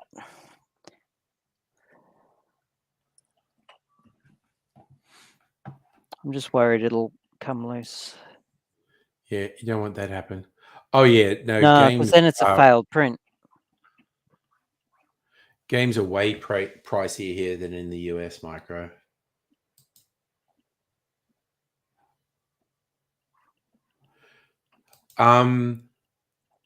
top tier new games in Australia are over $100 when they first come out. They eventually Yeah, it's come pretty down, nuts. but sometimes it takes years. Like, how many years ago did Red Dead Redemption 2 come out? But now you can get it for like $20. It's why I play mostly indie games. Yeah, that's the way to go because A, Mm. they tend to be much more imaginative, and B, Cheaper, way imaginative, more economical. and yeah, replayable, and Yeah, just it's very good. I haven't started new even my games. cat is worried about this printer. He's like chirped up about it, and Yes, Micro, we need you to come here and inflict some freedom on us because, yeah, well, dude, we we are not necessarily on the mainland of have Australia, gas. but we We have lots of certainly we fucked over some of our near neighbors when we found it was more natural. Yeah, it's more natural gas than natural oil. gas. Yeah. Um, is that your cat, Abigail? Yep, that is Bella. So we're having animal trauma in our house. Well, okay, so I had a slight trauma when I was rubbing fucking Shadow's tummy the other day. She went weird Oh, and lashed around and bit me. Actually okay. drew blood, which is a literal first time ever. Oh, Um, but I got to tell you about the poop yeah, after you I think found. you went on the stream last night. Anyone who was on the stream towards the end last night, Jet Black Pigeon made a thing because it was literally like around 10 o'clock. I got a text message and I'm thinking, is that Mrs. Angry saying she's going to bed? And it was like, no, we're going out on a pigeon rescue. Okay. And so Mrs. Angry and, sorry. Does the stream want to see the baby pigeon? Oh, okay. Sorry, just speak of the devil. This is the baby pigeon, which is currently undergoing rescue. Oh, hello, Baby pigeon pigeon. has like a calcium deficiency or something. Yes, it's So baby pigeon's legs are really weak. So baby Okay. pigeon's being useless little leggies. baby pigeon is being nursed back to health at the moment. So there's actually 3 pigeons in the house now.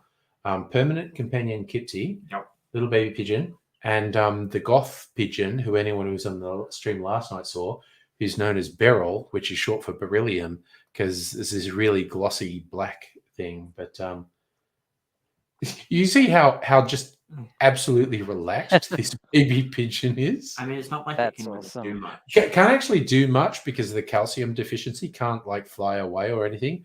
But it's like, oh, you know what? Chill. I'm being fed and I'm being looked after. And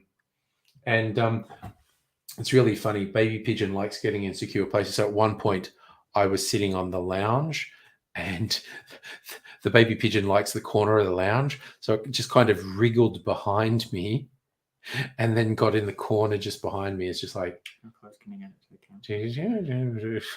That's Look at that. cool. Look at that. it's cool. You're cool. All Do you right. mind if So, yeah. Do you mind if I? Oh, you wanted to finish your cat No, story. I'm done. Yeah. So you know how Kitten is a giant long-haired cat. Yes. It's It's a a very cat. big cat.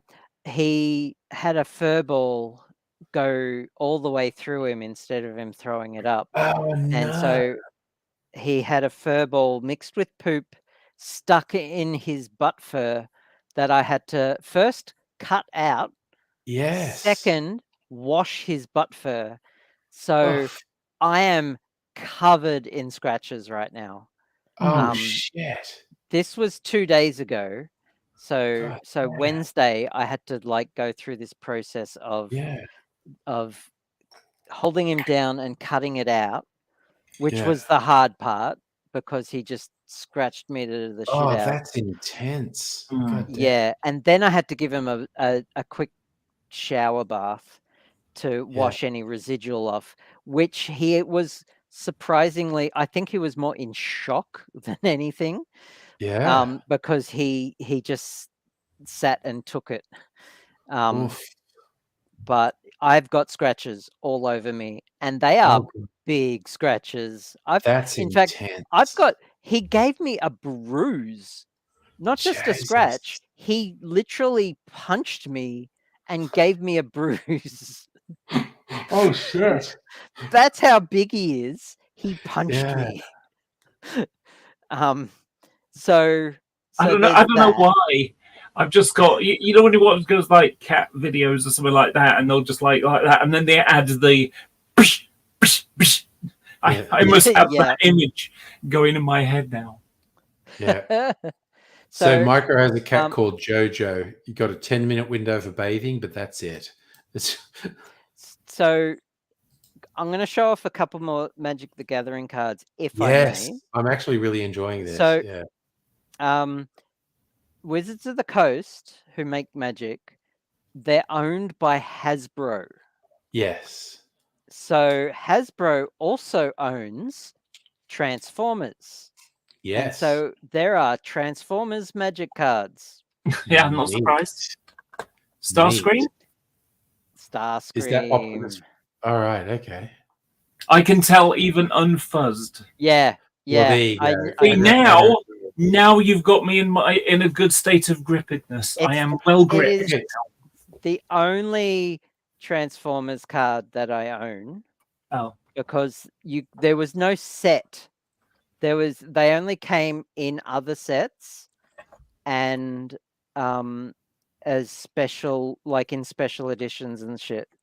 So, and they're all, of course, transformable. And here we have this is the cracked glass version, which is a the special original edition. Cybertron version. And it's a Cybertron version. So not only is it a special edition, but it's the cracked glass version, which is even more special. Oh, nice. So there's that one. And Micro saying his cat Jojo is a card, got the ability to shoot enemies, lose their attack. There is a website where you can make your own Magic cards. I bet there is. Yes. Yeah. One of the other properties that Hasbro owns is Dungeons and Dragons. Yes. And so there was a whole Dungeons and Dragons set. Of course there was. It was set in the Forgotten Realms, and some of the cards are in the old style first edition. Oh God! Oh my God! Artwork. The old illustrations, Jesus. So we have creatures that are in this old style, which is just awesome. Like, check this out. Yeah. Like, if it'll focus. Focus. There we go. Oh, there you go. Focus. Yes. Iron Golem. Yeah. Okay, you've sold. Micro's going to get his cat on the Magic card. Oh, the Beholder. It hasn't resolved, but I know a Beholder when I see one. Yep. It's a Baleful Beholder. Yep. And check out this for a land. Oh, fuck it. Fucking fuck. The print failed. Damn. It just jumped right off. Just cancelling it. Sorry, I'm just going a Beholder joke. Because I was now. into D&D and I used to get Dragon magazine and... Oh, I've got a bunch of those. Oh, Temple of the Dragon. That is the cover of a D&D campaign. It's a module and it's a land. How cool is that? That's nice. I know, right? Micro. And then I think Dr. Abigail would really appreciate if you got a JoJo card made and shipped. Yeah, send me the art and I'll make a card. Yeah. But and like the theme of what you want the card to do. Oh dear. I'll absolutely make and you get like cards like that. Blue Dragon. A blue dragon. Yeah. And it has lightning breath. Lightning attack. Yeah. Yeah. Okay, I think I still remember. Blue dragons do. Like red dragons fire attack, blue dragons lightning, green dragons acid. A green dragons is chlorine gas. Oh, sorry, chlorine gas. There you go. Yeah. Or poison gas. We all used Yeah. to say it's chlorine gas, but it's Yeah. just poison gas. So yeah, you're doing well so far. There's two Yeah. more. Ugh, I'm trying to remember. There was the gold dragon, which could kind of do anything. Well, those are the chromatic. Those are the metallic dragons, which were good. But Yeah. you were doing the chromatic dragons, which were evil. Yes. Yeah. Now I can't remember them all. Now that I've got black Do you want me? dragons. Did black dragons The do acid? black dragons. Black dragons do acid. Yes. Yeah. Yeah. And there's Was one there a more yellow evil one. dragon? I'm trying to think of. They're not in the standard ones, but there was in second edition D&D. They added a yellow dragon, Yeah. but the original 5 evil ones, there wasn't a yellow. What was it? What's the one I'm missing? White dragon. Ah, okay. Was And it ice? And it breathed a cone of cold. Cone It of had cold. a freeze breath. Yeah. So And it lived in the Micro's Arctic. card for Jojo was so cute. Enemies are infatuated and have less will to attack, halving their power. Oh. That is so well thought out. That's awesome. and at night her Yep. defenses go up. 'Cause Send me she's a dark picture cat. and I'll totally make that card. There you That's go. awesome. Oh my god, that's cool. Yes. Oof. I got it. It's like really late. I think I've behaved Oh admirably in God, that it is so late. it's late. And I'm certainly inebriated, but I'm not fucked up.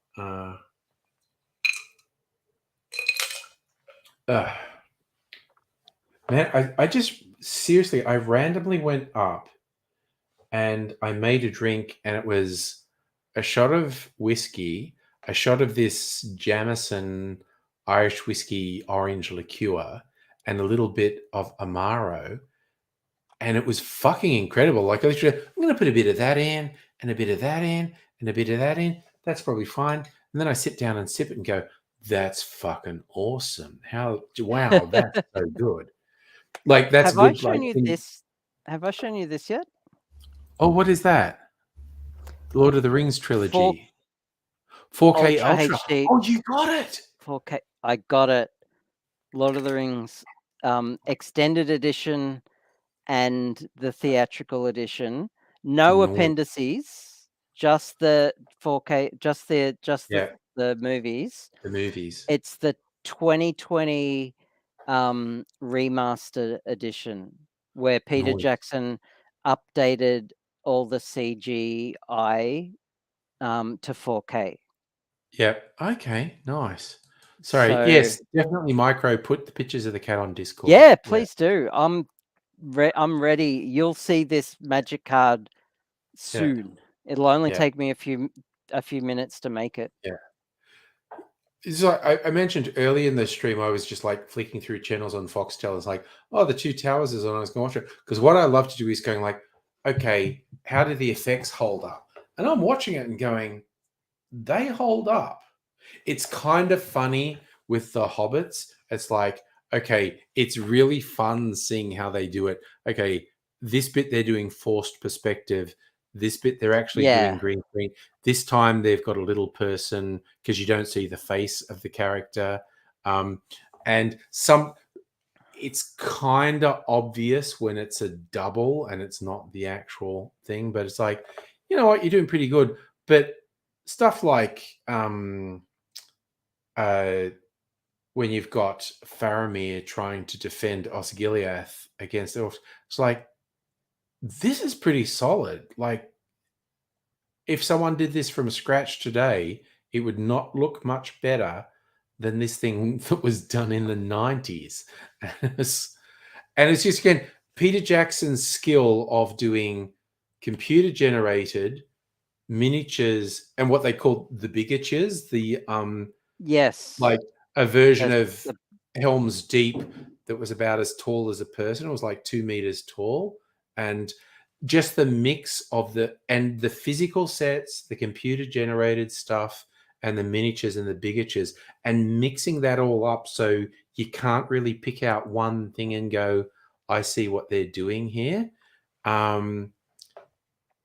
Pretty fucking incredible work, quite honestly. I have to take a wee break. All right, I you take a wee shall break. be back in a sec.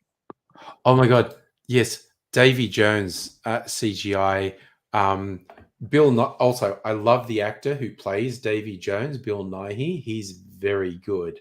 And yeah, they give him that whole calamari face, which is incredible. Like beard, but not beard. Yes, he's got tentacles rather than a beard. But yeah, I maybe have a soft spot for that one just because I actually really quite like Bill Nighy. Oh my god!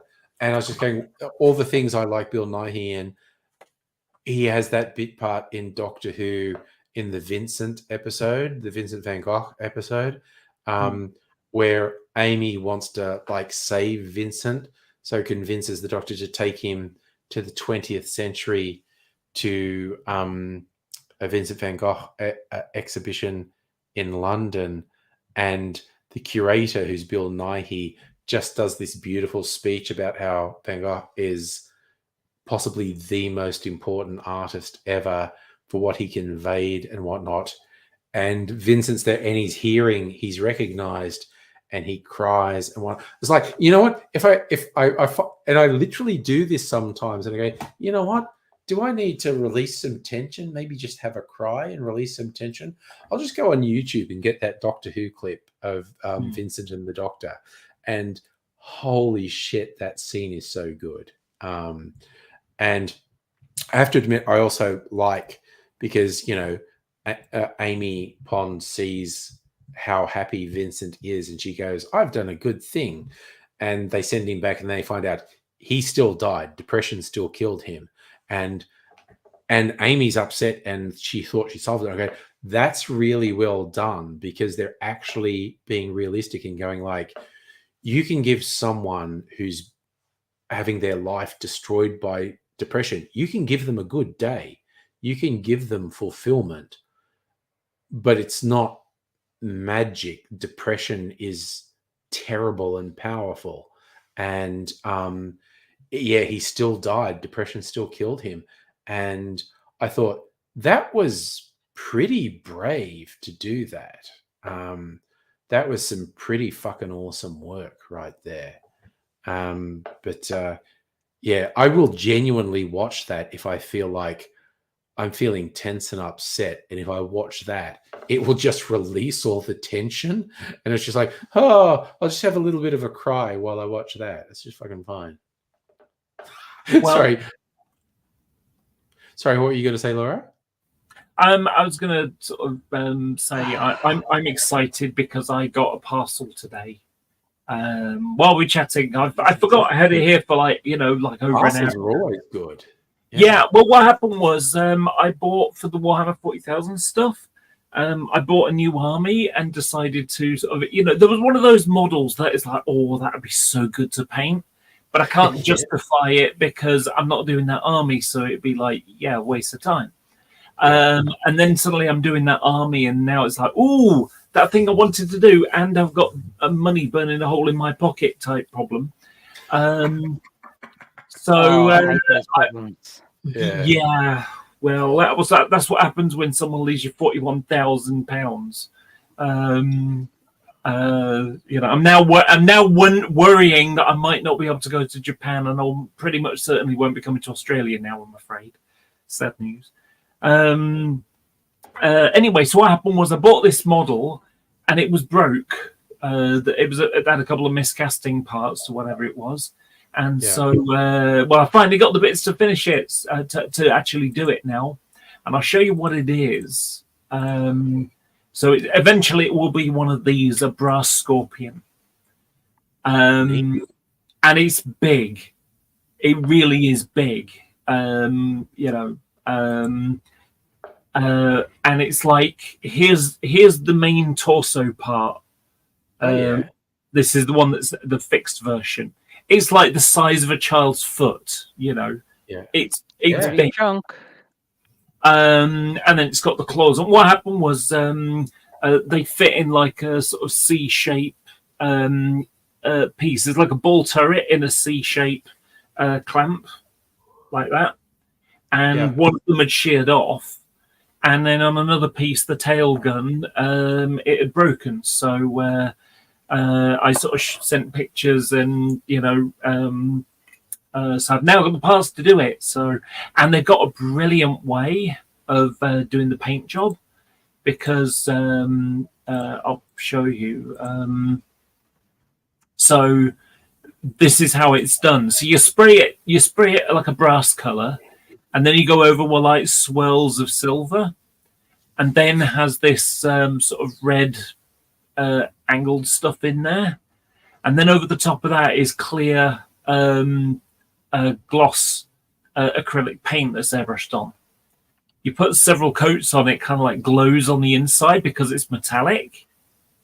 It's gonna look so good. Cool. That is nuts. So I'm really, really looking forward to painting that. It's one of those things, like I say. Do you have an airbrush? Oh yeah. I've got two actually. Do you have an airbrush booth? Yes, I've got one of those little fold-up things. About that big, folds up into a box. Nice. I actually built my own air compressor. Oh, really? Yeah. Let me show you. Got a picture of it. Oh God! So what you look at? When I were young, my brother-in-law did airbrush stuff, and he made one for me. It was this manual foot pump, which was meant to be used for pumping up tires, and he had two spray cans, like paint spray cans, where he'd cut the bottoms off them and weld them together, and then put the connectors at each end. So you'd use the foot pump and pump up and build up pressure inside these spray cans, and then the actual airbrush was attached to the other end, and you'd spray. So it was kind of like the really old sewing machines that were foot pedal powered. You'd be going pump, pump, pump, pump, pump with your foot to keep the pressure up in the thing, and then spraying it. Nice. So this is. I feel like you could make a compressor with like a 2-liter soda bottle, and Oh, definitely. Yeah. So this is this is mine. Now I've tweaked it since then because the fridge motor at the bottom failed, and so I just bought a normal, very cheap compressor piece that does the same job. So basically, in this case, it's a fridge motor. And it goes up to a water trap, which gets rid of any oil and water in the mixture. This is important where I live because it's wet.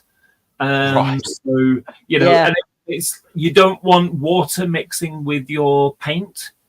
So you need it to remove anything. And if you can imagine blowing through a straw, you'll get the droplets from the wetness of your breath. And it'll just sit at a certain edge. So you need to get rid of that. So there's the water trap. Then it goes to another. Then it goes to a T junction that goes off to a fire extinguisher. There's my air reservoir tank. Then it goes to a T junction with a pressure release valve because you don't want to end up with a lot of pressure, and next thing you know, you got bits of fire extinguisher blowing around the room at high velocity. Yep.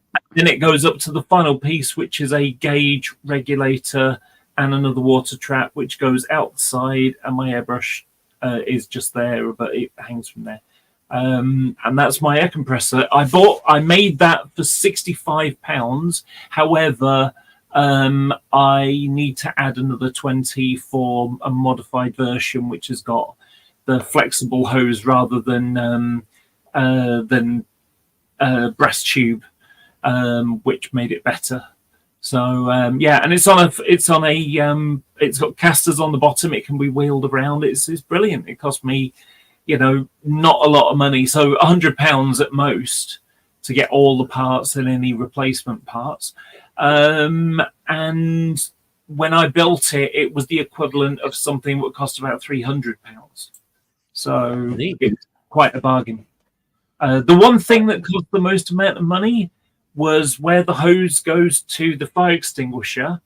When I most screw threads are BSP, British Standard Pipe, so it's in imperial, obviously. It's got an ever so slight taper to it. Well, the fire extinguisher has like a cone-shaped thread in it, and so it's like, well, how am I going to do this then? So I went off to a local firm, milling and stuff like that, and I said, is it possible for you to make me one of these? How much would it cost? And he went, oh, it's probably going to cost about 50 or 60 quid to make, but you know what, I'll make you one for a tenner on my lunch hour. Okay. And all I needed was something that went from this tall cone-shaped thread with a hex on it, and then just normal BSP. That's all I needed, and I've got exactly that. That hasn't changed. That's been exactly the same thing for 20 odd years. Nice.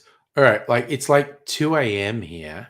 I'm going to eat my cherry and go to bed, basically. Ooh, the ceremonial eating of the ceremony cherry. eating of the. I actually, on one of the streams this week, I fucking forgot to have a cherry. I finished the stream, went to bed, and went, I didn't even have a cherry. What the fuck was I thinking? But yeah, I have a cherry. Cherry. I'm going to be like Blofeld, and I'm going to stroke my shark. Stroke your shark. So I am going out on a date night. But you're way past my shark. Saturday night. Probably Sorry? be here for stream on Sunday. What I'm going to Sunday. Quick thing. Sunday Can you stick around? Can you stick around before you turn the stream off? But after you've turned the stream off. Sure. Who, me? Both of you. So okay. Yeah. And what did you want to say, Abigail? Sunday is Midsummer Carnival Day.